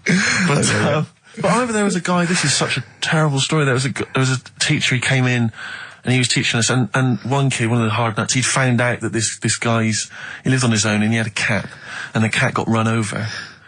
And so we got in early, like everyone was in early, and before the teacher came in, and this kid drew a picture of a cat being run over by a car, in chalk, on the blackboard, a huge picture of it. And the teacher just came in, saw it, burst into tears, and ran out. And the thing is, that was like the beginning of term, so he could never get us back after that. There was never going to be any respect for him. It was just... I know, yeah. It's just like, I just remember now, thinking about it, just thinking, I mean, at the time I remember thinking it was bad, but now it's just heartbreaking, it's devastating. I know. It's just They just forget, they let their guard down a little bit. Did you ever do the get one them where you onto just humming? Yeah. And He'd tell us to stop it, and then everyone would just kind of... there was one teacher, me and my mate used to go up to, and just when we was talking to the other one, just sort of sniff him slightly, and then sort of like, so he goes, what? I go, nothing. And he'd walk away sniffing his armpit. But those kind of mind games, it's like... I know. Once, right, I was talking about this in the week, actually, we had this, teacher, and he must have been sort of 60 then, right? And we're all about sort of like 12. We had to do French. You had to put your thing on the booth, and it was I told you something. Le chat est and all that, right? And répété, cats on the wall, right? He'd repeat it in French, and of course everyone was going F. C, just for fun, and he heard this, and he listened back to all of them, and he realised and he went mental. He went, I don't believe this. Do you know how much these cost? He was going mad, and he was going red and bursting like Carl was earlier, and it was like, I can't stand this anymore. Anyway, he picked up an exercise book, he said, look at this exercise book, look, and I won't say the kid's name. He went, so-and-so, look, oh look, he's put, and I'll change his name, Smithers. He went, oh look, he's put Smithers in his shit. He goes, he's got Clever on this side, he's put Smithers in the Lambert shit. That's good. Right, and he went berserk. He went, oh look, he's drawn a picture of a penis with wings, and he's written underneath, Dicky Bird. He went, is that clever? He went, do you want me to put a piece of paper up so you can come and write swear words and draw ladies' genitals all day? And I went, like that laugh. He went, I'm glad you think it's funny, Mr. Gervais. days! And he stormed out. Oh, God. Yeah. And did he ever come back? No, but we put the bit of paper up for him and said, look what we've done, you sir. That's a fanny. Yeah. There's some knobs. Yeah. Was it biology? No, it was French. Oh, French, of course. Yeah. Oh, that's right. I just remember things like games like, there was some cupboards at the back of I think the maths class, and one kid just got in the cupboard before the teacher came, and then sat in there for 45 minutes, and just towards the end of the thing just came out. Brilliant. Just came out and just went, oh, and sat down. And just things like that, which just kind of, it's not, I don't know what it is, or I don't know what, it's just an utter lack of respect. I played a trick like that once in my first year at college. This is pathetic, right? We're on a hall of residence, right? And there was this woman, sort of middle-aged woman come around in a twin set, and I think she was from a bank where she was doing students can do a bank account, and she was coming up the corridor and she was not right, and so my mate got in my wardrobe in this little room, right, just sat there. She came and I said, "Have you banked?" I said, "Yeah, I banked." I said, "Okay, can I just do it?" And there was a knock on the wardrobe. I went, "Come in," and he just came out, and I went, "All right," and he left, right, and she just looked at me and I started laughing. I went, "Sorry." She went, "You're not interested?" I went, "No." But it just fell flat. It fell flat. Yeah. Yeah. Oh dear. Oh dear. Carl, a little bit happier now? Yeah, I'm happy. What have you done this week? Doesn't bother me that. What have you done this week? Doesn't bother me that. Carl, answer the question to the producer. What have you done this week? A few things. Oh, it's funny, right? Because when he's moaning about, I'd caught him out. He says he doesn't get a lunch break. He had over an hour, and then he went. I think he went quite early that night to get a hob that hadn't been delivered or something. So, and I said to, was it James Hyman? Was it, wasn't he? Yeah, that's right. And I said, James, he's always complaining about working. Does he work hard? And he went, well, he doesn't work as hard as he used to. Play a record, can't we? Interesting. I want to really hit the start button now. I might do it in a bit lazy. I'm not saying you're lazy. I'm saying, like, maybe some people don't think you work as hard as you do. That's the way of the world. I'm not saying you don't work hard. Just reporting speech, really, on James Hyman. Calling him a liar. Play a record. Can't be bothered. Play a record, Carl. I reckon we could do this all the way through, Billy Bragg. Play a record. No, let's not ruin it. It's not Billy Bragg's fault. No, It's not the that. back Oh. He's written some good tunes, old Billy Bragg. That's Yes. one of them. Yeah. Waiting for the great leap forward. What station are we on? XFM 104.9. Yeah, with Karl Pilkington. Carl, what do you think of it so far? What, of what? This today? You weren't up for it, weren't it? And now it's turned out great, and are you a little bit happier? Yeah. Yeah? Yeah, it's good, yeah. Good. Just talking earlier about teachers, weren't they? Have you got any amusing anecdotes about teachers or anything around that subject? I didn't go to school that much.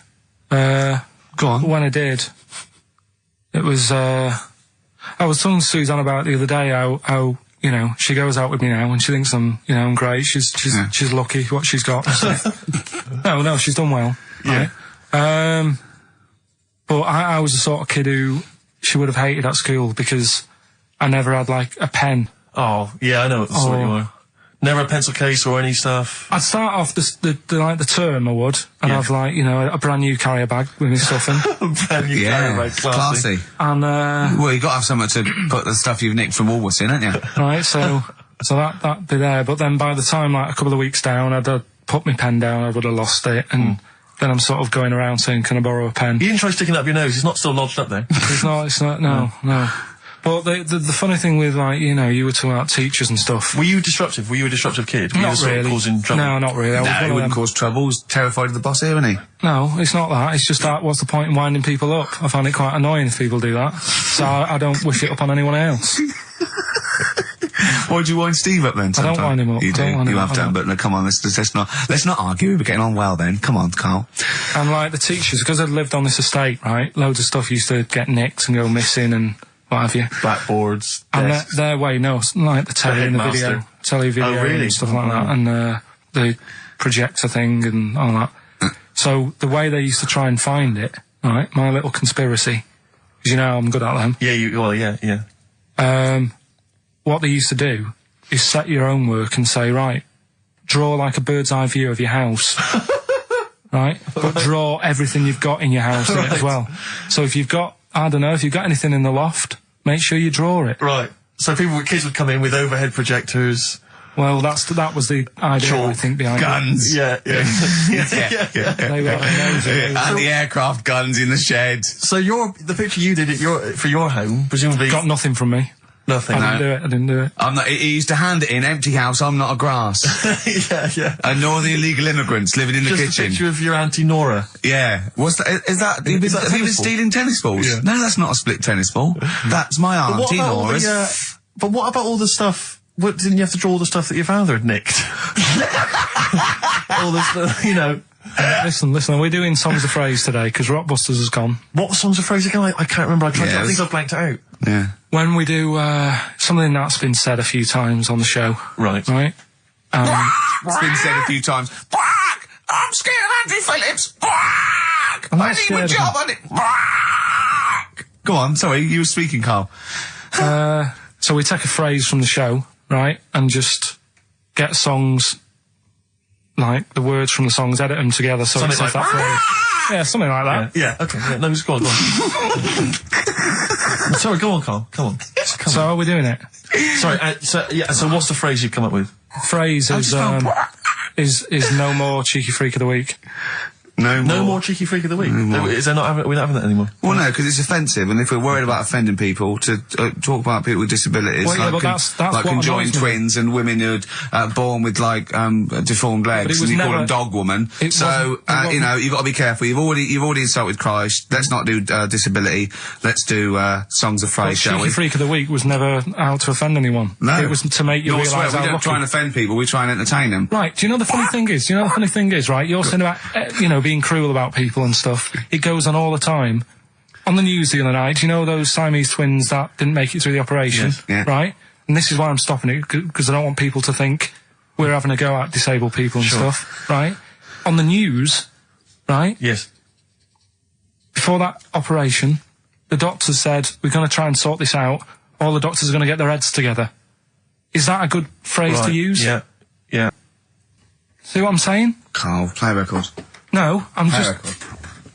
Are you offended, Rick? Are you offended, Rick? You're the one that's Yeah, but I'm saying, we're not out to offend anyone, yet it's always going on. People are always having a go. entertain. Please don't bring it down. Play a record. No. I hate it. Darkness. Growing on me. You love the Darkness, don't you? Yeah. I was lucky enough to see them. They were doing I a like their HMV album as well. thing. Is it People good? told me it's a bit too jokey or Yeah. a bit too tongue-in-cheek, but it isn't really. If you don't know that, it sounds great. It just sounds like sort of retro 70s rock. It's great. I think it's brilliant. It's nice to have rock back. I think you'll agree. But big time. Yeah. Yeah. High five, man. High five. Yeah. Sweet. Sweet, mate, sweet. Songs of Phrase. It's the mighty return of Songs of Phrase. No one has requested that. It's not due to public appeal. A lot of people have requested some swearing. They have indeed. But We had a lot of emails for that. But go on, Carl. And remind us again what exactly Songs of Phrase is and why we should care. It's just a phrase that we take from the show, make up by taking words out of a song, edited it together, right? The phrase that we're doing is no more cheeky freak of the week. No more cheeky freak. It sounds like this. Right, so... No, that's nigh on impossible. Play again. You got Play to again. I email didn't hear in. that. You got to email in with all the songs that you can hear there, right? I think there's 5 songs. And we in just want total. the names of the songs? Yeah, that'll do. Okay. Right. So we just hear it again?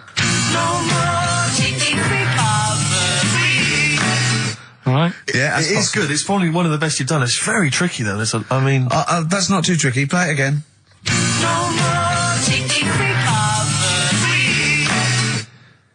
How many have you got, do you think, Rick? Just Well, I've noticed the same person singing twice. Is that right, In a band and solo. Yeah. And I know one I track think- straight away from the word. Can I just say, I do think naming the songs is a bit tricky. Let's just name the artists. Is that all right? Just the artists? Just the artists. Just change the rules slightly. Yeah. Before we play it again, just let you know what the prizes are. We've got on DVD Later with Jules Holland Louder. Lots of the alternative acts he's had on there. A DVD, there, a couple of DVDs. With Rollins Boogie on there. Woogie piano over the top. Let's hope so. Brilliant. I can't Mary wait. Chainer on there, Stereophonics. We've got Sonic Youth, Ash, Hole, Queens of the Stone Age, Foo Fighters. Quite good.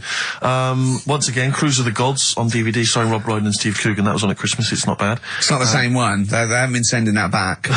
We've been giving out different ones each We week. have indeed. This is an album just called quite simply I Love You. Yeah. And you'll be pleased because there's the likes of Mel C, Cliff Richard and the Hollies on there. Brilliant. Excellent. The best chill out album ever. We've got the Beach Boys on there, Elvis Costello, Pink Floyd, Coldplay. That's not bad. And this is the one that's most interesting, I think, the American Song Poem Anthology. I've not heard it yet, but apparently, I think what it is an anthology of recordings that were made apparently in, I think, maybe 50s or 60s America. There was a particular organisation, you could send in songs or lyrics that you'd written at home and they would send it to music and record it for you. And this is a compilation of them. So obviously there's some quite idiosyncratic and odd little things on there. I think it's probably worth a listen. So not bad prizes at all, Carl. Let's play it again. Well, we started that going. Just the artists then. ricky.gervais@xfm.co.uk. ricky.gervais@xfm.co.uk. Once more, Carl.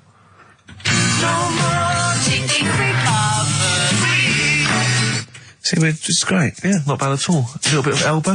Nice to hear that again. This is the one Red. XFM 104.9, Ricky Gervais. Sure. Elbow and Red. Good tune. The old Spanish archer. Alright? Yeah, Elbow. Oh, sorry, you've lost me. I wasn't listening. Elbow. Alright? Sony award-winning from Ricky Gervais. Well, we're not allowed to do anything. Sure, a bit Andrew likes those sort of things. Rick, I can tell you now that the answers to songs of phrase are quite literally dribbling in. I think there's 2, maybe 3 answers so far. So very excited about that. And we just had an email from Dan. He says, my Mrs. Lynn is pregnant and is 8 days overdue. Carl, could you offer any words of encouragement to coax the baby down the birth canal? I've sat Lynn only inches away from the speaker to allow optimum audio transfer to the uterus. What would you say to that child there, just to lure it out to the wide world, Carl? I wouldn't rush out, to be honest. Right. It's not good, is it? Out here. Sure. And I don't really want to talk about kids either, because Suzanne's mate's just had one and now she wants one. Oh, God. Yeah. Please never bring a child into the world, Carl. Promise us that. They just bore me.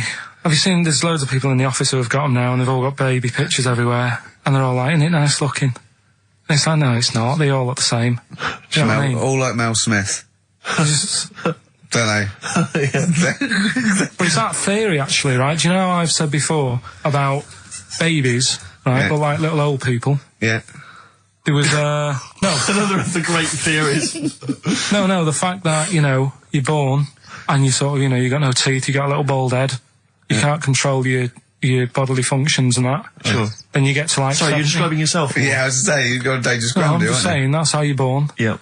Then you get to about 70 or whatever. Yeah. All that starts to happen again, doesn't it? Right. Yeah.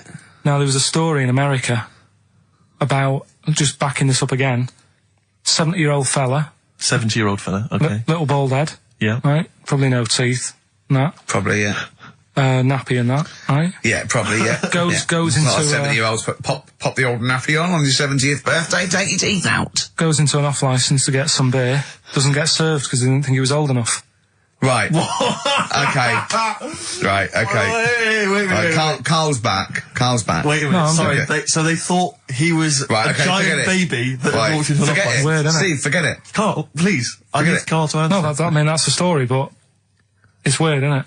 That's It's what not I'm true. saying, it just backed up The my guy argument in an again. off-licence thought that a giant baby had waddled A into an 70-year-old wrinkled baby in an overcoat, sucking Werther's Original, smoking a pipe and going, I can't believe it, the price is not the same as they were, right, was a small child. Well, Yeah, weird, isn't it? Play a record, you're an idiot. well, what's happening with songs of phrase? Forget it. Forget it, no, who as I cares? say, as I say, the answers are dribbling in, and Can we analyse them. run this radio station for a week? Yeah, but the thing is, if we genuinely wanted to do a good job at that, we'd have to fire ourselves straight away. No, do you know what I mean, though? Just sort out the playlist, let DJs, you know what I mean? Sort out what can be said and what can't. Just for 1 week.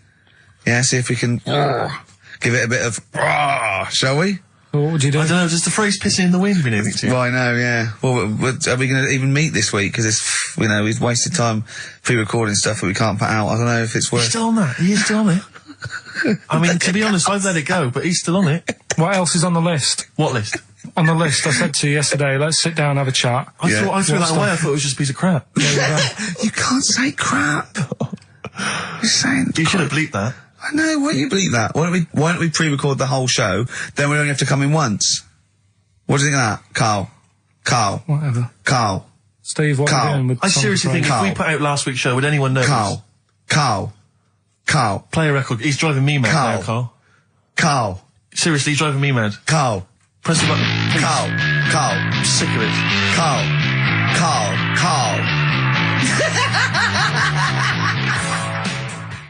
Black Rebel Motorcycle Club. Stop. On XFM. 104.9. I reckon we could run it for a week, just to do a few Would you little want to things. bother though? I mean, No, but I mean, just like, you know, have a look at the playlist a little bit. Get us some. another phrase, polishing a turd. I mean, it's just another one that springs to mind. You don't say that, Carl? What, turd? Yeah. I think so. That's all Well, right. you said it, so you're the producer. Yeah, that's all right. All right. Yeah. I'll tell you, I got it together. Capital. Oh, no, that's a classic station. I came in the week to just check Carl out if he was here. He wasn't. He was out for about an hour or so.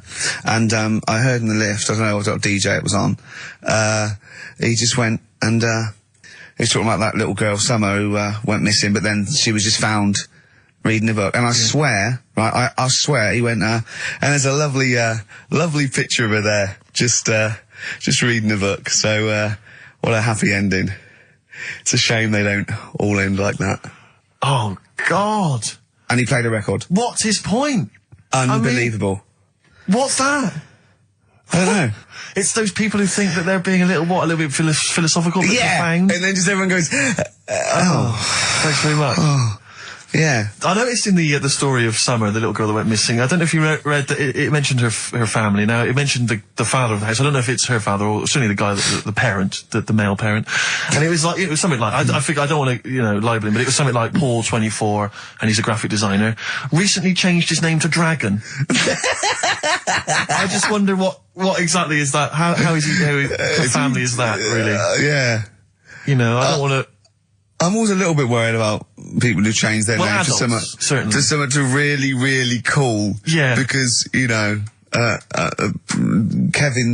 Smethurst isn't, it's not sexy enough. Exactly. So I call myself Clint Iron. Yeah. What would you call yourself? I mean, Karl Pilkington, nothing wrong with that. It's quite a superhero's name. It's Pilkington. When I was about 7, I wanted to be called Brett. Yes. I can see Brett why. I don't know, I just had a mate who was called Brett, and I thought, that sounds good, it's different. Yeah. Yeah. But then, I'm quite happy with my name now. Because Carl, I have to say, Carl where does that come from, Carl? Because it's quite a rare name. I told you, didn't I? My mum had a dream. I forget this. What? Your mother had a dream? She wasn't well, she had pneumonia or something, right? Dear. And, she had this dream while she was pregnant that some doctor sort of, she was going off to another place, she was going to die or something, and this doctor went, I can sort this out, I know what to do here. And she remembers on his name badge, it said Carl. Really? So when she had me, she said, right, Call him Carl. doctor, to come. Calling Dr. Pilkington. Calling Dr. Pilkington. She hoped, I imagine, that you'd grow up to be like him in every way. I've Saving done lives. alright for myself, I think. Sure. I'm alright. Yeah. This is what we were talking about, actually, weren't we? We were talking about the fact that you're quite proud of the fact that you've got no formal education, really, and yet you've pulled yourself up from the bootstraps. Yeah, well, I know people who've got results and that, and don't do anything. Sure. Do you know what I mean? They're on the street. So I've used all my energy as I've got older, rather than burning myself out as a kid. Right. Yeah. Do you know what I mean? Sure. So I don't know if that's advice. Should we advise that to young kids out there? Don't take exams, don't work at school, just, move away from Manchester and get a job on XFM. They'll employ anyone. Yeah, you get an hour's lunch break, you're away by 5:45.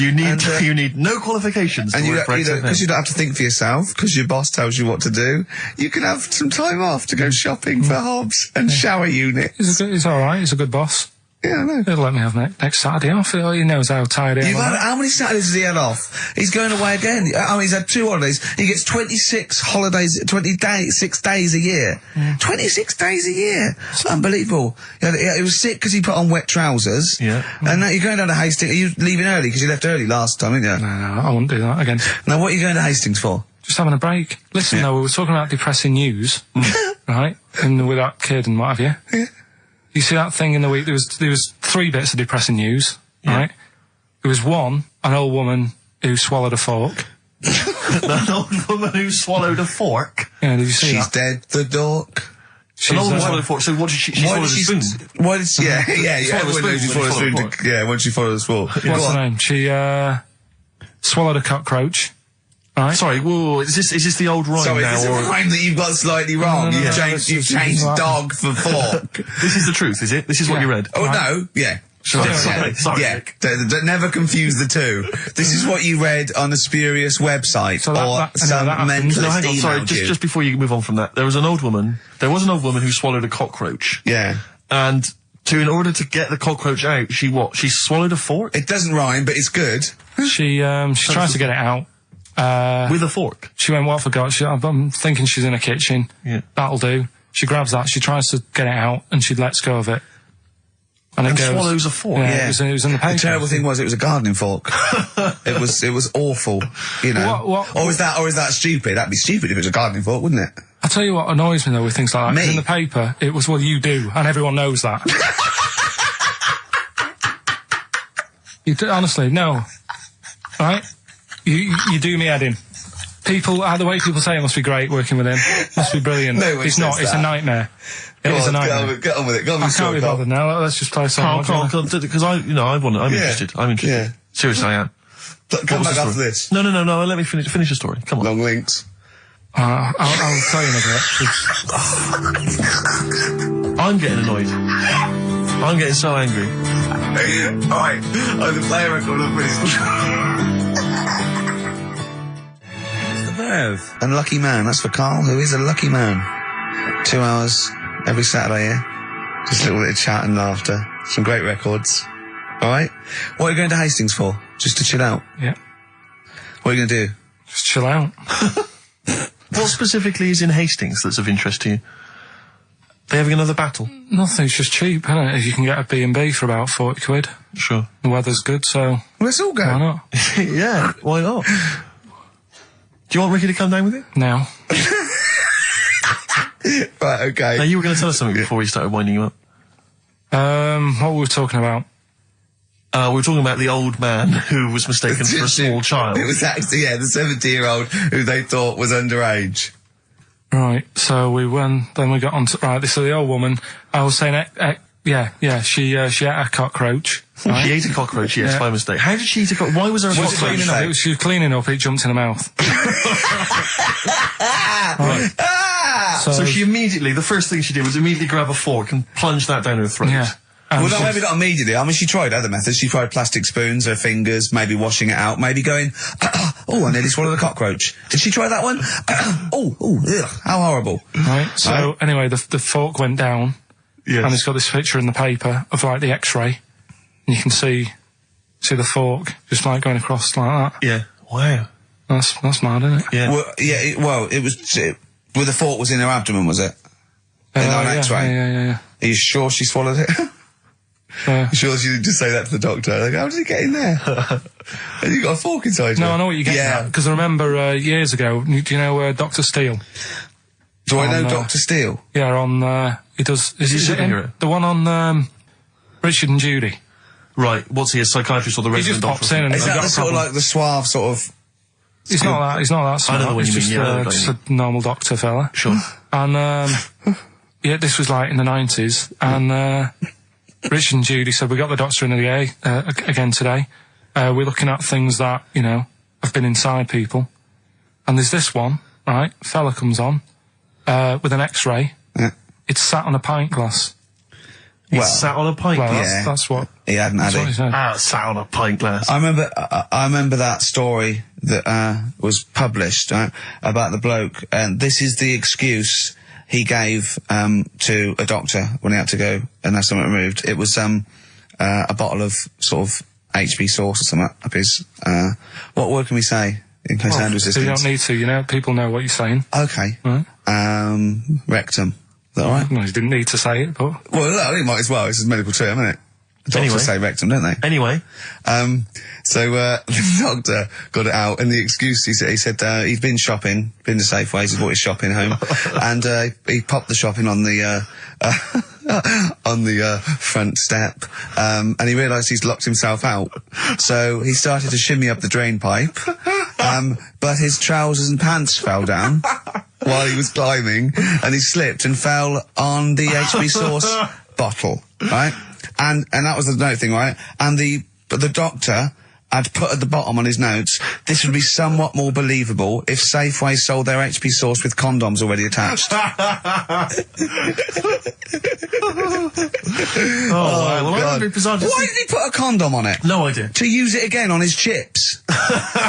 So he didn't just buy it to have a quick, you know. Yeah. He thought, well, I don't want to waste HP sauce. Sure. I mean, I use it up the arse, then I put on the chips. Safe sauce. I always practice safe sauce. Always have safe sauce. Red Hot Chili Peppers, universally speaking on XFM 104.9, Steve. I'm just going to make every single one of our listeners shrug and kind of give a who cares look by saying that after the ads, songs of phrase answers. We've still got Monkey News, haven't we? Oh, Monkey News as well, yeah. Hello, you're supposed to say something that will keep people listening during the advert. Should we bring back no, can't do Cheeky Figure of the Week. Play some ads. XFM. Blackalicious and Deception on XFM 104.9, Ricky Gervais, Karl Pilkington, Steve Merchant. Well, we were talking just before the ads about I think we're talking about objects being stuck up people's arses. Okay. I think that was the Someone link, can just wasn't confirm that. It was objet d'art. Objet d'art. Arceus. Objet d'art. Objet d'art. Which maybe that's a new feature. Objet d'art. Objet d'art. Using objects you've stuck up your French for stuffing stuff up your arse. Yeah. But I remember when it's not really, it was just about objects and odd things in odd places. I used to work for a magazine when I lived in Bristol, and I remember the editor said to me once, he said, "Oh, we got half a page to fill. Do the usual. Phone up a hotel and ask them what the weirdest objects they've ever found left behind in a hotel room are." This was something they did every year. They just they would phone up the local hotel. And I found out, I can only remember 2 of them, but they have stuck in my mind. These were found, I think it was the Marriott Hotel in Bristol. Yeah. They were found by cleaners. A chicken. A live chicken? Yeah, a live chicken in a hotel room. And that was just left behind. And a false leg. I mean, I don't know who leaves behind a false leg. I mean, presumably you'd notice if you didn't have your false leg, because you'd be lying on the floor. But I just remember, well, yeah, I don't know where else you'd find those 2 objects, except perhaps Paul McCartney's farm. But I've always thought to myself, who left behind a false leg? Maybe the chicken pecked it off. Yeah, and well, possibly. the person with it just like went and goes, so much different, I keep falling over. Yeah. I don't know why, and where's my chicken? Yeah. She probably called later and said, did the cleaners find chicken and false leg? I'll check. Yeah. We haven't had them handed in. Yeah. I don't know, we got a lot of chickens and false legs left behind. What was it like? Yeah. It was just a wooden thing with a foot. Has it got a foot on the end? Oh, yeah. Yeah, we might have found it. It might be yours. In pirate films, they always had the pirates would have the peg leg, which was just a piece of wood. There was no effort to make it look like a leg. I don't know why it didn't dawn on them then to make it look more like a leg. I mean, I don't know at what point. I quite like a big. Do you know why? I wouldn't really be that interested, but I'd be marginally interested to see the history of. It was peg fashion leg. because they didn't wear long trousers then, so they all stopped at the knee. So why are you wearing long trousers? No reason. Let's have a look at your legs. Yeah. Oh, it's more embarrassing, you see, if you hide it. Yeah. It's like they had a hook. Yeah. Why didn't they have a glove? A hook is never a good idea. It's not a practical enough thing. It is if you're abseiling between 2 buildings in a hurry, because then you can just use it straight down the wire. But a hook is such a grotesque thing. I mean, because I don't have a go at them. But I mean, there's no one except that weird guy who's up in North London who's still got a hook for a hand. Well, I think it is useful. It's good. Well, no, it's good for carrying bags. Yeah, carrying shopping. Do you think that was the concern of pirates? Well, like Tesco. Well, they didn't have like animatronic sort of stuff then, did they? I know, but it's just so. I mean, it's just not very flattering, is it? A hook. I mean, Jane was at school with a kid who had lots of different things, like knife, fork, he could screw onto the end of it. That's brilliant. That is brilliant. That's good. That's almost as good as having a hand. Yeah. For the canteen. But at school, you'd be the coolest kid in school, surely. Bit more frightening in the swimming pool. Or on a bouncy castle.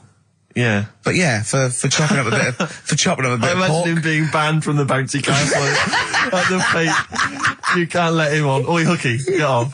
You're not welcome on here. I'd like to apologise for some of the things said in today's show. But what happened when he started asking girls out and stuff? I imagine he spent a lot of time with his hands behind his back. Oh, God, with a sore spot on him one. probably. That's so and I can get tragic. out with this one. Yeah. Doctor, that's handy. There's a fella in Ward 2 that's got a shopping We should bag put up you his two arse. together. Just pop it up there, pull it out, shop it intact. Done. Anyway, Hastings answers for soon. Rockbusters. It's going to Hastings in 10 minutes, isn't you? Can't wait. Can't He's wait. looking forward to it. Lovely day. Lovely town. Nice little trip. Chill out, come back refreshed. Monday. Let's do some work. Ooh, you'll sleep tonight. What does the boss want me to do? He's done you there, Carl. I was letting it lie, and he comes back with that after we were getting on. So, who's the winner? Answers. Well, let's give us the answers first. Right, This well, was this is how it Rockbusters. sounded. No, it wasn't Stop Rockbusters. I'm calling it Rockbusters because No more, But it's all weird. they're all We'll do it. interchangeable at the moment. Right, Paul McCartney, Cheeky Girls, Sugar Babes, Space and Beatles. Okay. Well. Brilliant. You've really, I mean, if you're not interested in it, Carl, seriously, mate. Anyway, we're going to give the prizes, which are pretty good this week, to James Waters from Colchester. Well done to him. He's got them pretty much right. Where's Dickie Anderson? Not heard from Dickie Anders for a long, long Because time. I wanted to, if there's one show I'd wanted to hear, it's this one. Because we've pulled out some of the stops now, haven't we? He's excited because he's going away, so he's putting an extra bit of, Come on, let's play a record. Let's play a tune, then let's come out with Monkey News. We have some Monkey News to end with. Yeah, he's excited. Placebo in this picture on XFM 104.9. 8 minutes to go. Let's make it a good 8 minutes, and then we can all chill out. Yeah, enjoy the rest of the weekend. Play the jingle. Chimpanzee that Monkey News. Excellent. A particularly aggressive jingle this week. Wow. Yeah, looking forward to this Monkey News. Carl. Right. Come on. So, what's her name? What? We've done, Sorry, what? Brilliant. we've done a lot of monkeys who, like, got involved in crime and stuff. Yeah. Right? We had, the one on the train station, Yeah. nicking a bag. Yeah. We had the one who went Don't into a remember that bank. Who cares? Went into a bank. And walked out with the money and stuff. Yes. Right? Didn't happen either. Next. But the thing is, you never sort of found out what happened to them. If they sort of got worse, got more involved into crime This and Monkey stuff. News update. That would be amazing. Brilliant. What they found out in India is, Yeah. it's got a prison. It's just for monkeys. You mean wild animals? You mean A zoo? Yeah, a zoo or a kennel or No. something that where it's been it's gone mental or something. No, it's a prison. Yeah, Prison. is it? Does it have fraud cases? It's got. It's Mainly sort of animals that are attacked things. Mainly violence, I bet. That's my that and theft. say it Making again. Stuff. Theft. Say it again. Theft. Say it again. Robbing. No, let's go back to that word. We're going to keep doing it. We've got 6 Robbing. minutes. You're going to say the word right before you go to Hastings. Well, do you say it? No, Well, you no, say 'cause then it you know how to first. say it. Well, all right. Robbing. Caught robbing. Say it again, though. Who's anyway. Robin? Who's Robin? So they've got this prison, right? This is extraordinary. Say it again. No, you're not going to say it? Oh, go on then. So they got a prison for them, right? And there's 11 of them in there, 11 monkeys Right. that are in there for life. Because that's, I think there's one just got out on parole, right? No time off for But good behaviour? there's 11, I'll give you the bit of paper because I thought this was... Weird. Now, Even what- you thought it was a bit weird. Now, Carl, what are they in there for then? Because, I mean, they're in there for life, so I'm assuming it's murder, is it? Premeditated murder? They're not crime bosses, are they? They're not... Are they into kind of the- prostitution and gambling? Are you sure they're not racketeering? just the pawns and the head sort of like orangutans up a tree going, remember, you don't know me. You're on your own. If I go down, you're all coming with me. You take some of your gorillas down there and sort him out. Oh, the great banana robbery. It's I wondered if they'd get them. Right, go on then. Okay, let me see. Now, I don't know what source this is, as ever. Is it just a back of a fag packet found in a toilet? Well, no, I mean, someone's clearly... If this is nonsense, then someone's clearly gone to a lot of effort, because it does open with the headline, "Parole unlikely for inmates of monkey prison." Yeah. Officials say 11 inmates at India's only monkey jail. Officials? Now, what kind of people work at a monkey jail? Where do you work? It says officials say 11 inmates at India's only monkey jail are unlikely to ever be released. The prison in Patiala houses monkeys apprehended by game wardens in Punjab state for thieving and attacking people.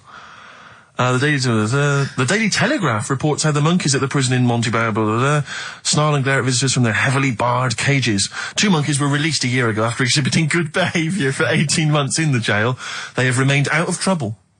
Prison can work, that's good. So all 11 basically, monkeys. they were aggressive wild animals that were taken away from the public for their own good.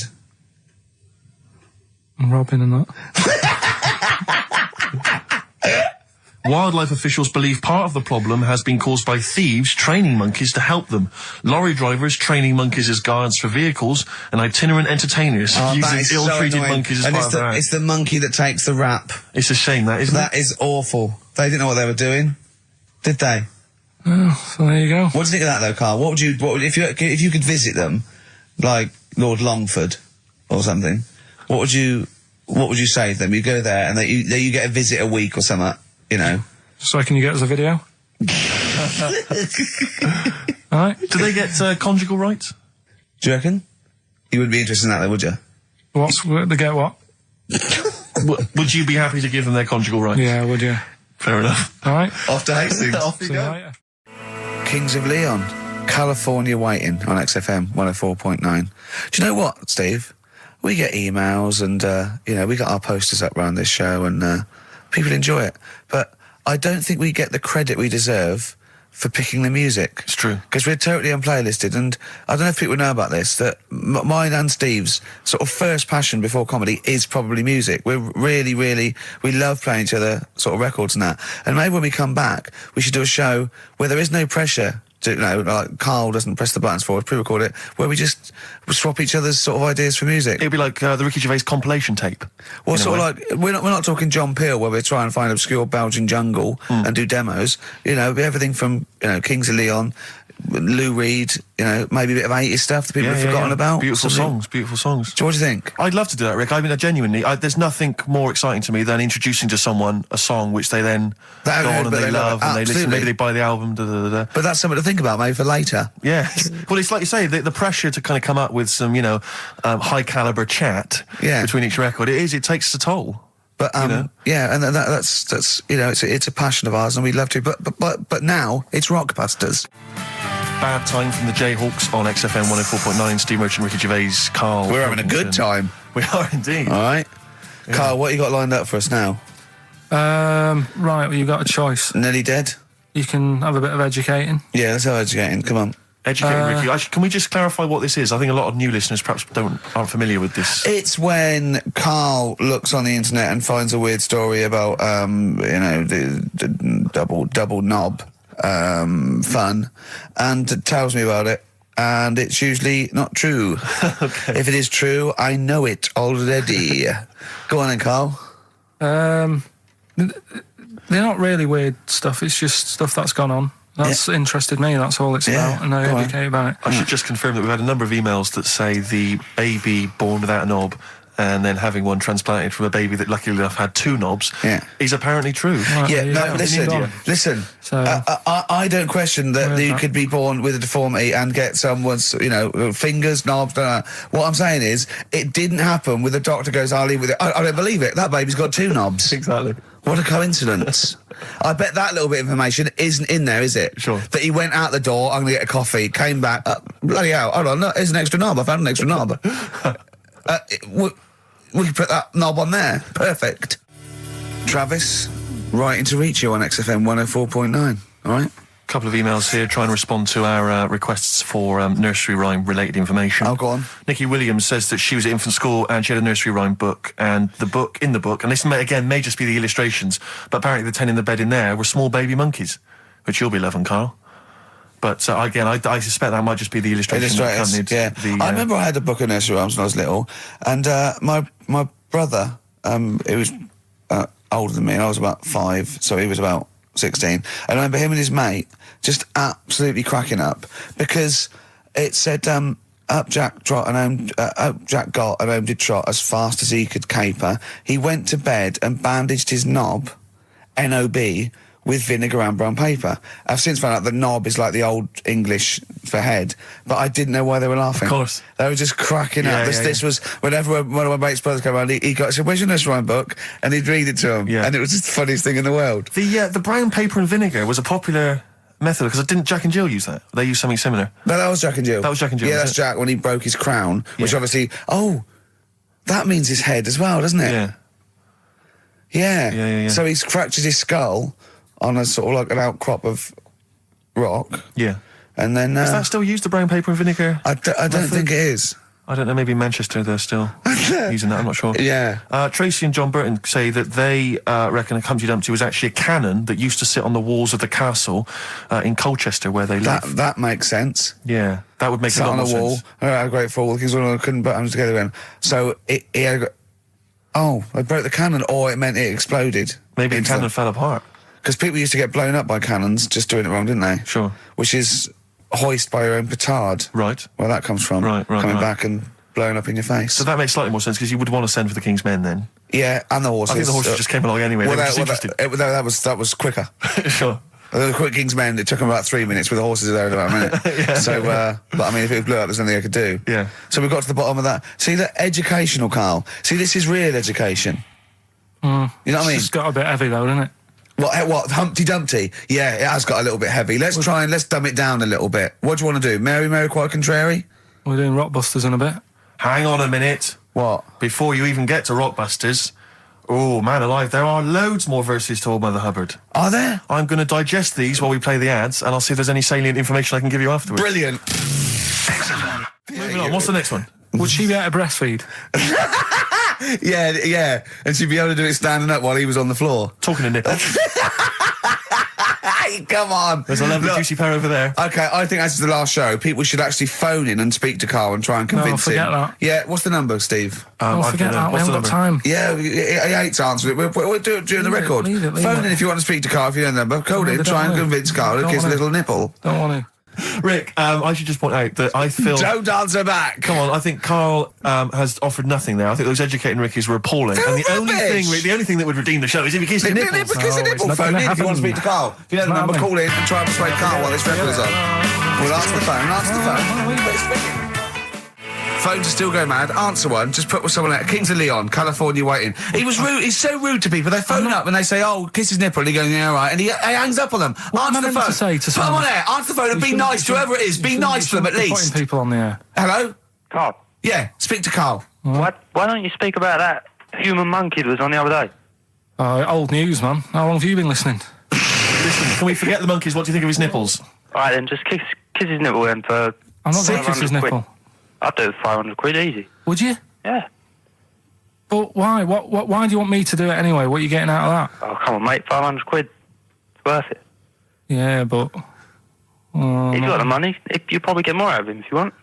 It's not about the money, really. Think of Suzanne. Suzanne, you come home 500 quid and go, there you go. Just kissed his nipple, 250 quid each. She gives me more. It's not hard. It's not happening. Right, it's not happening. Did you just cut him off then? Well, there's another fella there. Who's that? My name's Linda. Right. All right, Linda, you all right? What would make your day, Linda? If Carl actually gave it a lick, not just a kiss. Forget it. Go on. I think, what else has gone on? Well, while you're thinking, Carl, I should just tell you now, you threw that question out earlier, why are ginger people historically mocked? We've had a couple of responses on the text, 83XFM. Again, as ever with XFM listeners, don't believe what they say, don't trust what they say. But one of them... Have we got any respect for anyone in the world? I'll get back to you.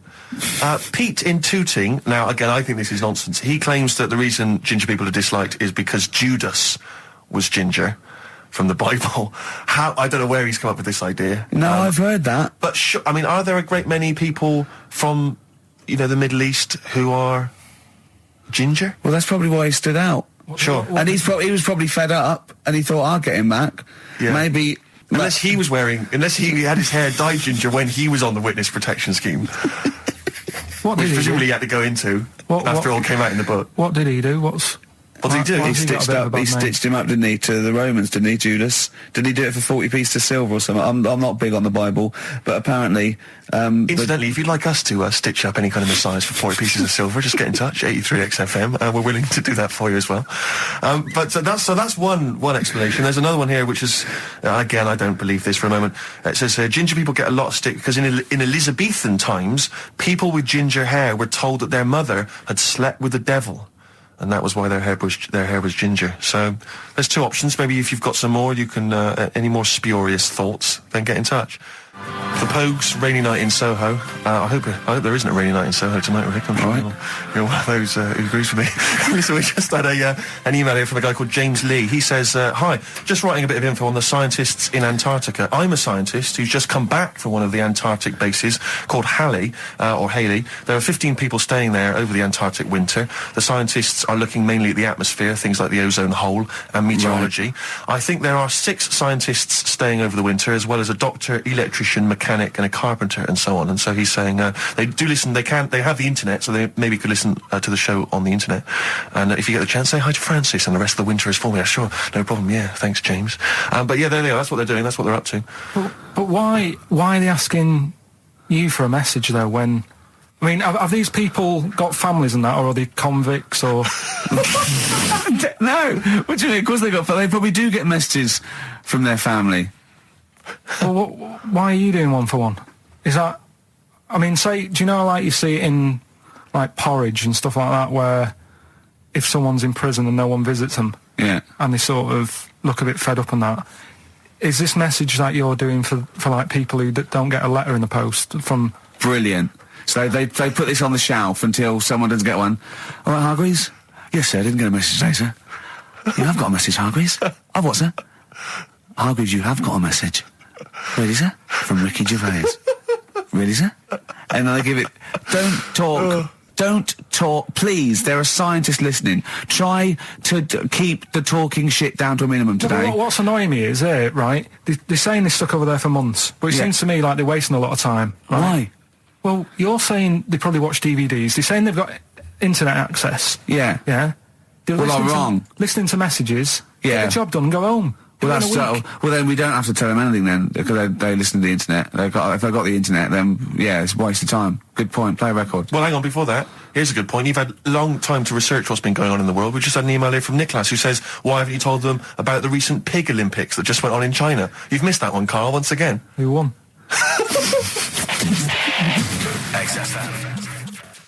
Anthony and the Johnsons. Isn't that beautiful? Interesting. Hope there's someone on XFM 104.9. I'm Ricky Gervais with me, Steve Merchant and Karl Pilkington. Well, Karl, more revelation. We were talking about it last week, but Karl brought it up again just now.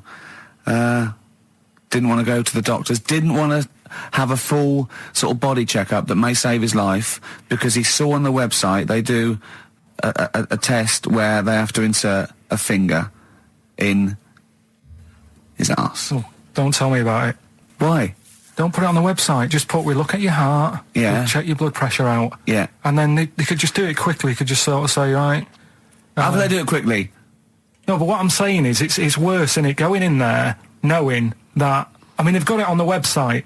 So you're on the journey on the bus thinking, in about 20 minutes, I'm going to have a finger up my arm. But they're doctors.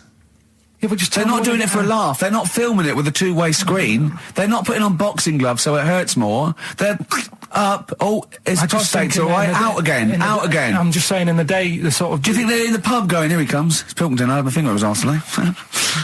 Do they allow ladies to do that? Do they allow female doctors to do it? Of course they do. They're doctors. No, that's worse. You're sounding like him. No, I'm just interested because, you know, do they allow female doctors to do the finger up the arse thing? Well, of course they do. They're doctors. Forget the female and male. They are doctors. Right. Do you know any female doctors to do that? But what I mean is, isn't it a bit like if you're being searched at an airport? you know, and you're a woman, they send in a woman person to search you. They don't send in a bloke to do it. Is that the same thing? Yeah, they probably trust someone who's gone through 6 years medical college not to be taking the piss as opposed to a fat security guard who couldn't get anything else. Do you know what I mean? What are you talking about? There's doctors all the time coming out in the papers, oh, they gave them this so they could look at their boobs or whatever. Or, you know, it's all you're always hearing stuff about dodgy doctors. But what I'm saying is the reason why they do that at security, because there's lots of security people, and they can, you know, for your own, you know, for the, you know, your own modesty, there's a female one to search females and a male one to search males, and that's fine. But there's not like 4 or 5 GPs to choose from, and you go in there and you go, is it your arse and testicles? Do you want a bloke or you know? What about you what accept if they've it. got long fingernails? They don't have long fingers. What do you think this female GP looks like? She's sitting behind the desk like Cruella de Vil with cleavage and long red false nails, going, "Hello, love, bend over. This may hurt a little bit." There's gloves and Vaseline. I don't believe there's 2 of you now in the room, Carl. They're doctors. They have to. What would you rather do than put the hand down your throat and round your alimentary canal to feel your arse? It's a quicker way in. You seem to know a lot about these doctors who stick fingers up people's asses. You're a very well-informed gentleman about this sort of thing. Well, say if they did find something, Yeah. would you then have to get like a second opinion, so someone else's finger? Well, no. They test it to see if there's anything suspicious. That it's usually a swollen prostate, which can be anything. So they, you know, they catch it early, and that's it. They feel up there. But if you want a second opinion, then the same doctor will just stick a thumb up and have a feel around then. So it always works in the same way. Yeah. Well, if there's a doctor who can, I don't know, put me at ease. I mean, surely there's another way around it. I don't believe that. I mean, what is this? 60 million people or something in the world, isn't they? 60 billion or something? Wow. 6 billion, something? Yes, you got it. Right. You hit it. Well done. That's good work. Right, so yeah, there's 6 billion, did I say? Yeah, what's 6 billion then? Loads, isn't it? Yeah, but So if you want a doctor to phone up to assure you that the finger at the bum thing's not painful and that it's necessary and Just that that it's it's not just someone necessary, trying to get really. kicked. Just that it's not an easy way round. All right, what's Do the you know what I phone mean? number here? It's changed, haven't they? oh, You're the producer! Hang on, here it is. 0871 222 1049, and I think you select option 1. It tells you anyway what to do. please, if you're a GP or you've, you know, even if you've completed medical, I mean, we want a qualified doctor, really. Anything else is not good enough for Karl Pilkington. We'd love to. You can ask him all the other questions, because you know, Karl, as I said last week, he doesn't feel his own testicles because he doesn't like the feel.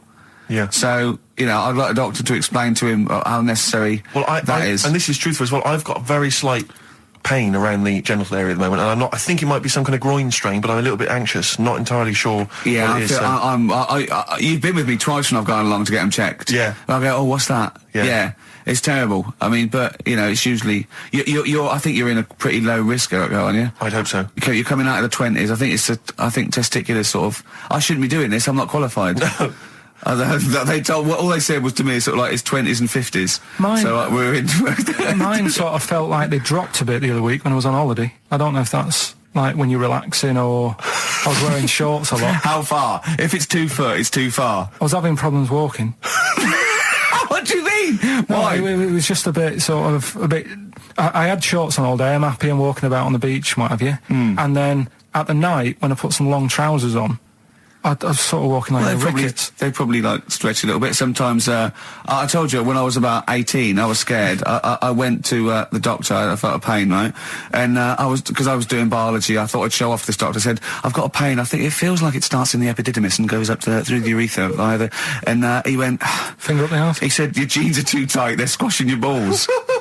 So we want a doctor like that. So what's the phone number again? It's 0871 222 1049. A qualified What do you doctor. mean your balls dropped, though? We've got to come back to this. I don't know, they just felt like... it's not too bad at the moment. I was alright on the way in, but it was I feel twinges all the time, but you never know whether it's just because they're in... but they felt like they weren't my own. Do you know what I mean? They sort of felt a bit like these are... There wasn't a bloke standing really close to you, was there? You didn't get them mixed up, did you, on the way back? On the flight back? Someone else has got them. Take a leaf out of Nudist books. They just walk around, they've got nothing on it. About Nudists. Why? Well, let's play this ad break and that. And have you had another encounter? If we've got time, I'll tell you about it. Have you really? XFM. Right, we've got who's that on the line? It's Rob. Rob, are you a doctor? I'm a final year medical student. I'll be a doctor in 2 months, touch wood. That's close enough, isn't it? Yeah.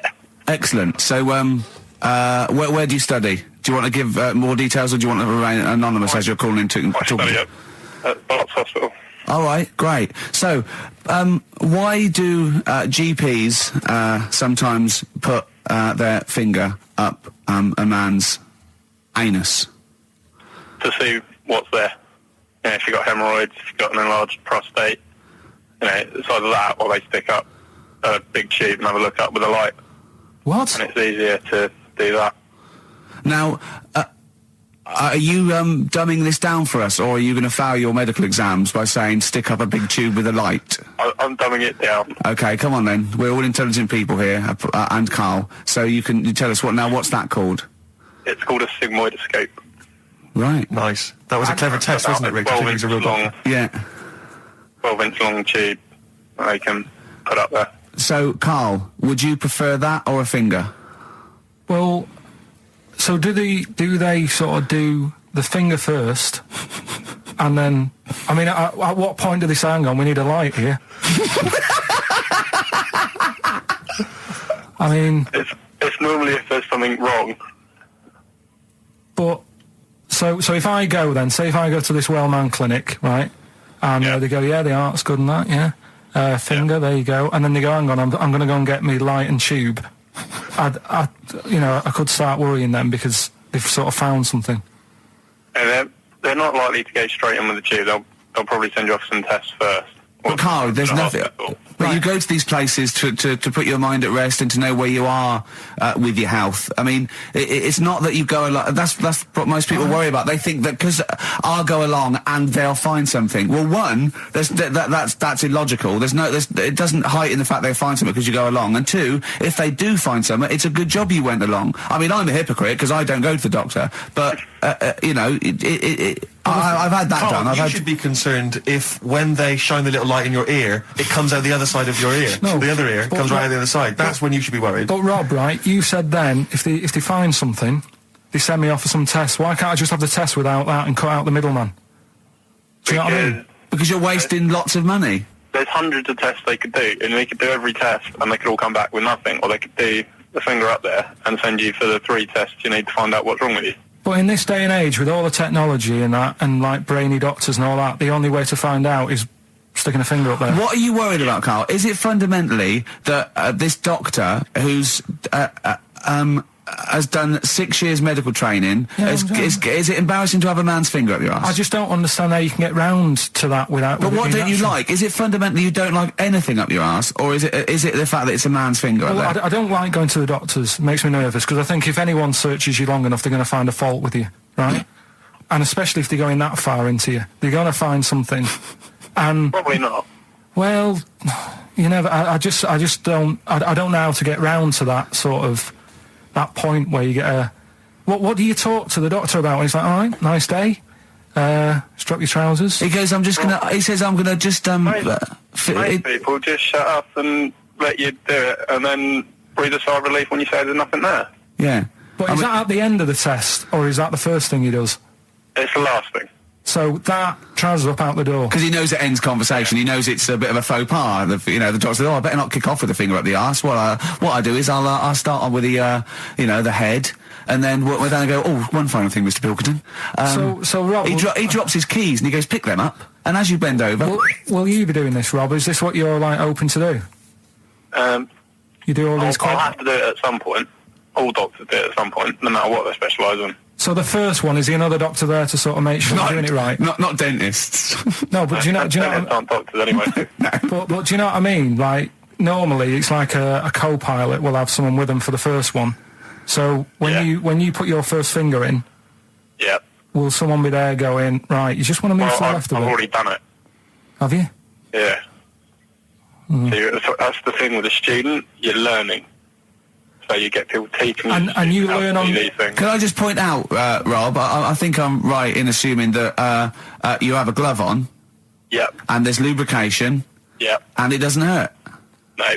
There you go. What are you worried about, Carl? Who's this person who everyone's testing on in your class? It's not one person. One person. There's when a patient comes in and they've got a problem, your boss, the consultant, he does his finger up, and if he finds something, he goes to the patient, is it alright if the student has a feel as well? Then the student puts on a glove, puts the blade on the glove, and sticks his finger up and sees what he comes out with. Rob, I wish you could see Carl's face. I mean, his face when you said, and he says, can this fella have a go as well? He looked horrified. That he thought it was a free-for-all, like there's a queue of people trying on gloves and going, let's have a go. That looks good up there. What have you found? No, I mean, how come you had to sort of... Is it not something you could test on yourself rather than waiting for other people to come in? Because then, you know... It's an awkward position to get to, really, isn't it? Well, but you can have a good rummage then without feeling too awkward, but to sort of have a go on your first patient when you don't really know what you're looking for anyway, do you know what I mean? Never really thought about it. Because you don't, if you've never done it before, you pop your finger in there, and you've got to sort of look, you've got to have an expression on your face like you know what you're finding. Well, they can't see what you look, they can't see your face. There. You got the big boss consultant man going, now move your finger there and you'll probably feel this. But he's just done it, he knows what's there.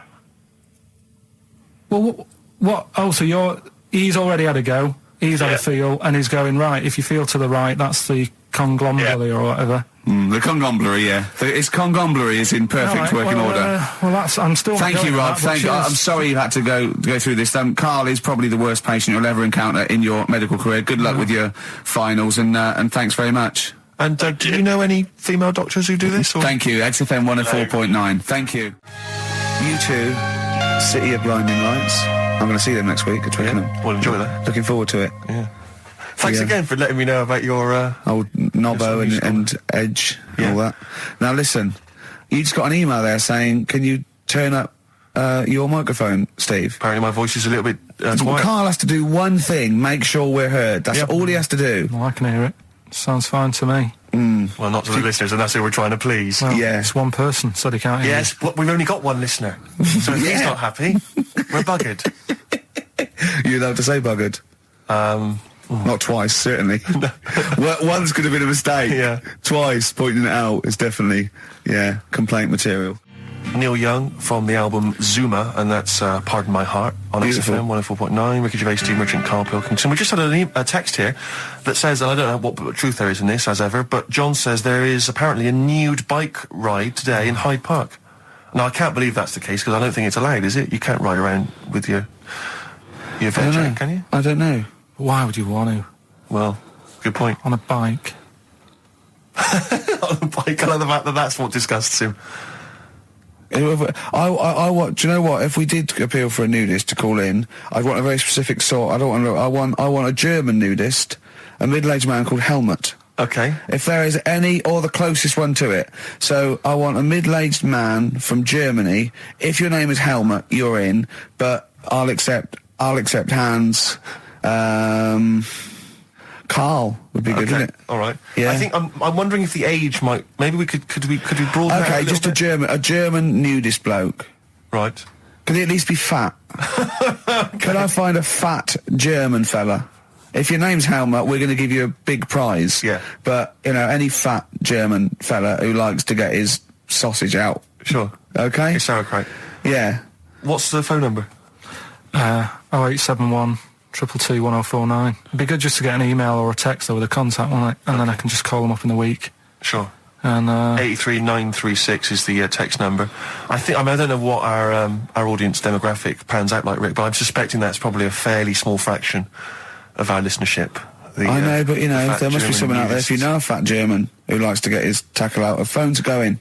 Straight away. Just answer it, Carl. Just answer it. Just potluck. It could be anything. Well, just see what it is. To be fair, it could be a nutter. It could be a nutter. But just say hello. Just tell your turn. It's nutter straight away. He'll stay there, won't he? He'll stay there. Well, answer it. Answer it. Leave it. Answer it. Oh, you see this? It's gone. It's gone. There you go. He bottled it. So, just as well. Well, you took too long to answer it. Lloyd Cole, Impossible Girl, on XFM 104.9. Wow. Rick, I'm just reading an email we've had, and it is indeed true. Scores of naked cyclists will be wheeling around London today in a mass protest against oil dependency. The World Naked Bike Ride will see the arresting sight of up to 200 daring riders bearing all in their cycle past some of the capital's most famous landmarks. Have they got to wear an helmet? Are they against wearing a helmet? Well, I don't. I think they're trying to make a statement. I would imagine. I don't know. Well, they don't have to wear a helmet. It's not law to wear a helmet on a bike, is it? It's for your own safety. It's sensible. You're right. Yeah. Well, it's also sensible to just pop some pants on. Pop some pants on. Are you going to be popping down there and cheering them on? I'm not going anywhere near it. What are they going against? What's the problem that's going on? Oil dependency. I think, generally we're consuming too much oil, aren't we, in the world, and it's going to run out one day, and we've not got any alternatives. Talking of campaigns and things and that, did you see Sir Bob on Jonathan Ross last night? Sir Bob Geldof. Sir Bob Geldof. Yeah. Are you going to walk to Edinburgh or sail to France, Carl? What do you think of all this? The G8? I think it's good that, he's doing some stuff for the world and what have you, but probably won't bother. No. I'm going to walk. What do you make of all this campaigning? He's dedicated his life to this now, hasn't he? Yeah. I mean, it's interesting. I was watching him last night, and I respect the man. I mean, he used to work here, didn't he? Did some shows and that. Mm-hmm. It's good. It's all right that he can do it, but... I assume that's not why you respect him. I assume you respect him because he's trying to save a nation, as opposed to used to work in XFM for a while. Yeah, I know, but I'm just saying it's good that he's given up a lot of his time to, try and save the world and that, but, there's a bit of me that's kind of like, is he wasting his time a bit? Right, well, what do you mean wasting his time? Well, he tried it before and... No, wait. What he's trying to say is that the G8 are I think the 7 most rich, wealthy nations in the world, and Russia, and they get together and they can wipe out the third world debt. I.e. they owe us billions and billions of pounds. They can't afford to pay it back. So he's going to say, let's wipe the slate clean and pledge, I think, a lot more aid and stuff to them, isn't it? Mm-hmm. So what do you think of that? But won't they just do it again? Right, what's you thinking? No, I knew I had a little diamond in the rough here. I mean, obviously, I admit I brought this up because I really wanted to know what Karl thought of it. Sure. Yeah, I had ulterior motives. It wasn't just for awareness, for the very worthy cause. It was because I know. Look at him looking at me. Look at him. He looks at me like a cat. Honestly, it's like there's nothing behind those eyes. Right? What do you mean? They're just going to run up the debt again, you think? Well, what I mean is, right, when I was a kid, right, and I wanted to go to the arcade, I'd borrow £1 off my mum, right, and she'd say, don't come back asking for more and what have you. But I'd have a go on a pinball machine or whatever, game on a fruity, and then go back, and she'd go, can I have some more money? And she goes, I gave you £1 before. And I go, I know, but I'm on holiday. And she goes, there you go then. And then I go off and do the same thing. I didn't go, no, I wasted the last one, I'm going to pop this in the bank. Right. So you think that's what's going to happen with... That's a nice metaphor. So what do you think happening there? Is the Africans are blowing it down the arcade? Instead of putting it towards a fishing rod, they're blowing it down the arcade. I'm trying to win a watch. Look, I've got 100 goals. I think this thing is dodgy. Yeah. I'm trying to win a fluffy toy. Bob's saying you're never going to get the Snoopy. You're never going to get the Snoopy. It's always going to fall out of the little claw before it gets to the top. The claw is not strong enough. Yeah. Do not waste it. No, Midge. Midge, you have to write a song. Write another song, mate. They've blown it down the arcade. Brilliant. So that's your genuine logic, is it? Well, I just don't know... if they put me in charge of it, I don't know what I'd do. I just think it's a... Could I just say that will never happen? No. Could I just say to London, and anyone listening Sleep on Saturday, easy. Don't worry, Karl is not going to be put in charge of G8. It's not going to be him, Blair, Chirac.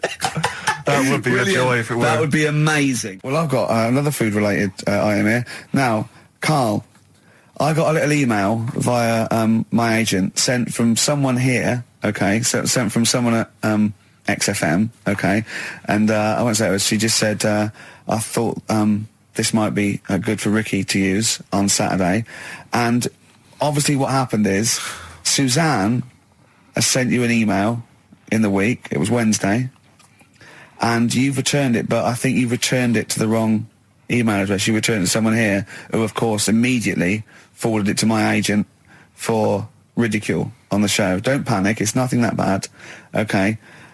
It's an email from Suzanne talking about your tea that night. Was Suzanne out on Wednesday night? Was the an England game or something? Yeah. So you were alone. You were home alone, were you, Wednesday night? Yeah. Did you enjoy your meal? Was it a quiche? Go on. Right. From Suzanne to Carl.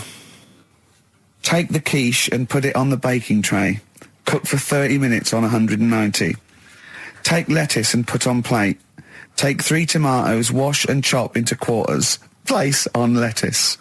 Take an avocado, chop in half. Remove the stone. Peel skin and slice. Place on salad. Put salt and pepper on and a dribble of olive and balsamic vinegar dressing. Right? In brackets, small bottle behind the cafetiere. Right, in case he's reaching for bleach. Yeah. That's it. Just put everything else away. Right? Then sprinkle a smidge of parmesan on top. Remove quiche from oven, cut into quarters and put on plate. Eat. Oh, wow. Does she have to do that every single time? She's out. No, it's just that I'm not that good at cooking, right? And to be honest, that was a lot of hard work. I didn't bother warming it up. And I did without the avocado. Why? Too much messing about. He didn't even do that with instructions. It was too much. But yeah, I'm not that good at cooking. And Did you genuinely? That's not cooking though, is it, Carl? That's heating up a slicing. quiche. That's cooking it is making the quiche. Yeah, but I'm just. Could you have figured that out if she hadn't left that note for you? Why did she have to tell you what the olive oil and balsamic vinegar was? Because I've put sort of cooking oil on my food once, and I said, oh, it's a bit. It's ever since, right? Years ago. I'm gonna die. Years ago, leaving Mr. Magoo at home. It was ever since I put sausages in the toaster that. What do you mean? I nearly set the flat on fire. Because do you know, like when you're grilling food in a pan and all that? Yeah. Sort of sausages spit and it goes everywhere, doesn't it? And it makes everywhere greasy. In the toaster. So I thought, well, just want to warm them up. Yeah. Bung them in the toaster. Yeah. What happened? And she sort of caught. Well, they got stuck and they sort of caught on fire. I imagine. She came in just as I was sort of plunging it, and what have you came in from work. So what are you doing? I said, I'm in sausages. Well, the oven isn't on. I know they're in here. What, you turn it off? Panicking and that. But I've never been into it. I've never been into cooking and that. At school and stuff, I didn't bother doing it. Oh, every time Suzanne comes home, she must think, please be the house still there. Yeah. Please not let me hear a fire engine as I come round this corner. Oh, God. She comes and goes, oh, God, thank God. I bet she's always happy to see you when she gets home and you haven't burned the place down or introduced some howler monkeys or something. Unbelievable. What I find extraordinary is there are people who are in sort of care in the community who don't need instructions on how to prepare food. Oh, they do. They can do it. Yeah, you show them once. Yeah, they do. Whatever you do, don't put sausages in the toaster, Johnny. Do you know what I mean? Yeah, and they've learnt it. They don't put sausages in the toaster. Yeah. What is it? They put their fingers in. But, yeah. Landed Ben Folds on XFM 104.9. We've had an email, Rick, from Simon Whittaker. He says, he's throwing the question to Carl. Have you seen the video for that Ben Folds song where there's apparently a monkey working the sound desk and shifting the piano? So, yeah, you want to check that out. Talking of monkeys working the sound desk, we've also had a lot of emails directed at you. Yeah, a lot of emails directed at you, Carl, asking if you saw this programme that was on in the week. I think I didn't see it. I think it was called The Strangest Village in Britain. Yeah. Did he watch it? He called me 6 times during it. Of course Called me 6 times. Now, just explain briefly what this was, because I didn't see it. Well, it was a sort of an experiment. I think I can work out from the sort of 70s, and it was sort of run by, from what I can make out, mainly sort of German Christians. Right. And what it was people with various disabilities or mental illnesses, Down syndrome, autism, bewildered, and they were living normally in the community. And there was 300 people in the village. Half had some sort of problem, mental problem or disability, and the other half were sort of carers. And I mean, it was very, very strange. And where is this village? It's somewhere in this. It's up near Whitby, innit? Right. Okay. But he called me. He called me at various points. We were watching that. It started off. He went, "Geez, if that's the beginning, what have they got coming up?" Then there was 2 fellas, and the phone rang, and it went, "What is going on?" And it was 2 blokes who had created their own language. Okay. And they were going, "What would it law?" And you go, "What would it law?" And you know, it was an interesting programme anyway. I love documentaries like that. But what made it twice as good was that I knew that Karl was getting confused. Yeah. There was one bloke that went round interviewing people, and he'd just have a string of questions, and he'd go, have you ever had curly hair? What's your favourite animal? Have you ever seen a badger? All right. And Karl was getting stressed. It was stressing me out. Because he was trying to think of the answers quickly enough. Because, he was sort of saying, you know, do you like mosaics and that? And I was like, oh, do it. And the next question was coming in. It was like Mallet's mallet. Do you know that sort of that word association thing? I was stressing me out. But he said he wanted to go there. He actually said, "Oh, could I go for a holiday there?" And I went, "Well, I doubt that. I don't know. Maybe you could go on a visit." You know, oh, that would be great, wouldn't it? For Karl to walk in there. But the thing about it would be like Karl would be the ruler. He'd be the king. It would be that in the kingdom of the blind, the one-eyed man is king. I mean, he would just dominate. I don't know. There were some of them were quite clever. Really? Yeah, I don't think he'd. I think he'd probably be average. Yeah. I don't think he'd. Okay, he'd just blend in. No, I don't think he'd shine. Because a lot of them were quite good at some things, weren't they? He didn't like the angry bloke who punched him. There was this really sort of sweet Down syndrome woman called Nan, and she hadn't hung her coat up, and this angry bloke was going, "If you don't hang your coat up, I will." And he punched her, didn't he? Yeah. And poor Nan got it in the neck from everyone. There was another woman bullying her, wasn't he? Yeah. But you like the little the little Down syndrome fellow with the woolly hat who was helping that woman. If I went there, he's the one who had sort of hunt down. So come on, let's go for a pint or something. Sure. But incidentally, do you like mosaics? We didn't establish that. He's still thinking about it. David Bowie, Watch That Man on XFM 104.9. Now, coming up, Steve. And listeners, so, I'm talking to them mainly. I'm not really, I'm talking to you and Karl, really. Yeah. But coming up, an old feature, Knob News. Oh, Knob News, the welcome return of Knob News. Yeah, and Monkey News is still there, isn't it? Yeah. Just briefly, you don't think you really gave that competition justice, did you, not handing out the email? No, let's just quickly whiz through the questions again. Yeah. John's texted in, by the way. He says, I never get any of the Rockbusters clues. Is this a good or a bad thing? Definitely a good thing. Definitely a good thing. Definitely a good thing. Yeah. Yeah. Did you have to have that thing done where they say, what side do you wear your member? What side you dress? They don't say what side you wear your member. That would hardly be a euphemism, would it? So they say what side you dress, sir. It means what side your little little John Thomas leans, doesn't it, on rest, usually to the left, isn't it? Your little left testicles. If I say to you now, what side do you wear it on? Do you know? It would be left. It would be the left. That's what I mean. If standing there, right, with nothing restricting it or holding it in or holding it up, right, it sort of leans. Your one ball is sort of like slightly back and lower, isn't it? And your little John Thomas rests there, so it's left. And the reason they ask it is so they don't put the tape measure up on the left and squash your willy or touch your willy. So it's nothing to do with like, well, you'll need a bit more room of sort of more material on that side, or. Well, no, I don't think they compensate. It's just when they put when they stick that up into your groin, they don't want to come in contact with your little. The thing is, I don't know what side I wear stuff on. I just sort of pull my pants up and wherever it wants to go that day. But maybe it's not big enough to sort of make any, real decision. But like now, I'm sat here right with my jeans on. I don't know where I am. Well, that's clear from hearing you talk. No, but what I mean is, if a fella said to me, "What side are you? What side's your member on?" Member.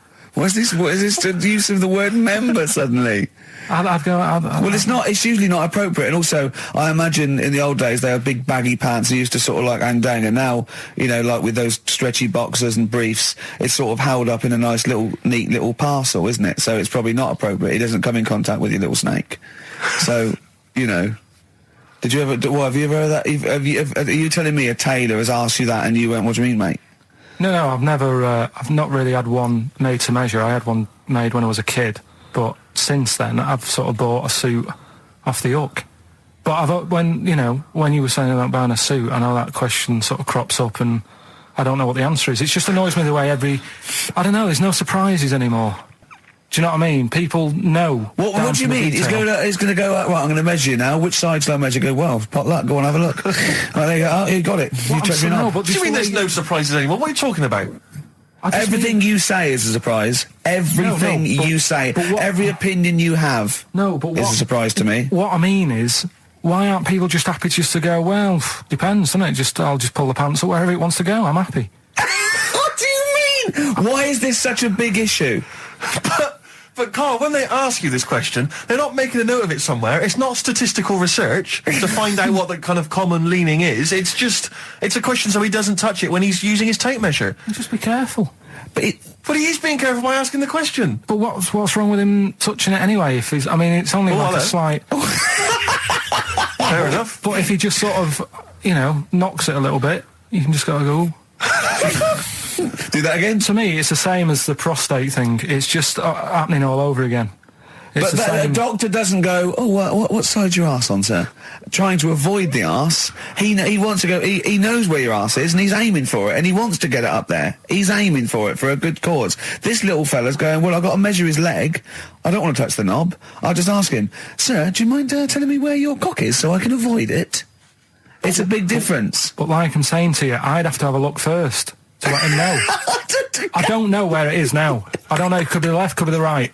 Are you telling me you don't know where your knob is without now? looking? Well, what do you mean without looking? How could... Well, you're saying it as if like... Should we have a guess? Well, have a look and tell us where it is. What are you wearing? What sort of pants are you wearing? I've got my jeans on. But you got pants on underneath them? Yeah. What are they? Briefs or boxer shorts? Boxer shorts. Boxer shorts. Well, it's probably free, but the jeans are probably strict in it. I think it's probably either in the middle, dressed in, or just slightly to the left. Have a look. We'll tell the listeners after the break where's Carl's knob. It's a good competition. Oh, brilliant! We've got to send this to the Sony Awards people. XFM. Run, Snow Patrol on XFM. Well, big question. Where was Carl's knob? That's what people have been hanging on for. Yeah. Where was it? Well, I can't believe people have been texting in. Hey, what, guessing where it is? People saying, is it in the middle? Is it in the left? It cost them 10p. Cost them 10p to find out. Just wait, I'm going to give out the answer. You don't win anything, right? Like, strike it lucky. Right? Bottom or middle? Right. It was to the left. Oh! Yeah. I went with the right. That's annoying. See, I thought it would be to the left. If not, maybe if it was all scrunched up, sitting down on your lap right, it might just pop up to the middle. Just pop out, like, Well, next week we'll be finding out where yours is. Where's Ricky's bollocks? Landed, Mr. Ben Folds. We've landed on XFM 4.9. Ricky Gervais, Steve Merchant, and little Karl Pilkington, and his magical little manky, round, baldy head. He was described as wacky mank in one of the papers this week. Really? Brilliant. Well, remember we were talking about it last week about he came round to my house and I popped out my Mr. Johnson, to take a little look at. And his two that made doors. the papers. That made the papers. Wow. What paper? It wasn't front page of the Times. It must have been like the Daily Star or something. Just squeeze Live 8 on the second page. Yeah, so Wacky Mank. Wacky Mank, that's great. Wacky Mank. We had an email from someone that reckons they remember you from body popping round Salford way. Yeah, Eccles Precinct, apparently. You know that, I wasn't doing it round there, though. What do you mean? I was round Stretford. Arndale. And what were you doing? What sort of body popping was it? Just a bit of everything. Caterpillar. Bit of moonwalking. Do you have a little piece of lino you used to carry around? Well, mates had that. Right, you didn't borrowed theirs. Borrowed theirs. Were you any good? But you weren't breakdancing, well, you weren't spinning on your head and stuff, you were more body popping. Well, I hope he wasn't spinning on his head, because that can sort of give you little brain damage and things. It can give you brain damage. Also, it can wear your head down, and also it makes your head perfectly round. Yeah. Because the gravity is pulling on. But if you keep on doing it, obviously it's going to wear your hair out, yeah. So you become sort of like a... Stupid, bald, and roundy-headed. Yeah. So I very much doubt that you did do any of that. Did you, Carl? Didn't do any of that. Embrace and Gravity on XFM 104.9. We've had a couple of texts. People obviously can text in 83XFM. That's the text number for the big quiz that's coming up shortly. Rockbusters, still your opportunity to win some of those cracking prizes. Enter your name in the draw if you can unravel the, I don't know what you call them, conundrums that Karl set. Sort of. We've had a couple of texts. Obviously, we're leaving early today. This is a shortened show and our last show of this run. But we've got to leave early. We've got to go down and try and make poverty history. But Rob's texted and he says, only an hour and a half today. Well, poverty does have some benefits then. He's a fan. He understands the show. Who was that little fella that used to write in who hated the show? I forget his name. I haven't heard from him for a while, actually. I don't know what happened. No. Maybe he realised that if he hated the show so much, the obvious thing to do was to switch off. Maybe that finally dawned That's on him. annoying. What's his name? Someone remind us of his name. I like people who hate us to carry on listening. Yeah. It just gives it an edge, doesn't it? Yeah. It's the fact that, you know, that you're annoying someone. I mean, I love annoying people. I know you do. I know. So You're like a kind of walking Chinese water torch. Yeah, exactly. Yeah. Well, how's it going with Rockbusters? Anyone got the answers? Actually, one guy has texted in, James in Deptford, he's offered some answers, and he says here, the guy that hated us, famously, of course, we should have remembered, Dickie Anderson. Dickie Anderson? Richard Anderson, of course. I don't know if Dickie's still listening. If he is, obviously email in ricky.gervais@xfm.co.uk and tell us what you've been doing, how you can keep him busy and stuff. Yeah. Nice to hear from him. Chris Campling hasn't called, has he, either? Yeah, The one that thinks that not only is this whole show scripted, imagine that, right? But that Karl is a character created by us. Yeah. He's actually an actor. Oh, if only we Look could at take credit that. for A that. shaved monkey we got. Put the message in the box, put the message in the car, drive the car around the world, and I'm imagining, Rick, that message is make poverty history. That's World Party, put the message in the box. Can I just say quickly while I think of it, we get a lot of emails from people, a lot of texts saying, can you send a big shout out, stuff like that. You know, I've just looked at one now, Scott and Julie in Australia listening, they want a big shout out, big shout to them. But there's so many people that do it, and I'm obviously just want to say, sorry we never get to your emails. We're very, very lazy. We never really get to look through them. But we obviously do appreciate you emailing in, texting in, stuff like that. And also, can I send a big shout out to my grandparents, who I believe might be listening on their new digital radio? They're pretty high tech. Very nice country. Yeah. Are they the merchants of Bristol? Merchants, yeah. Yeah. Props to them. Props to them, yeah.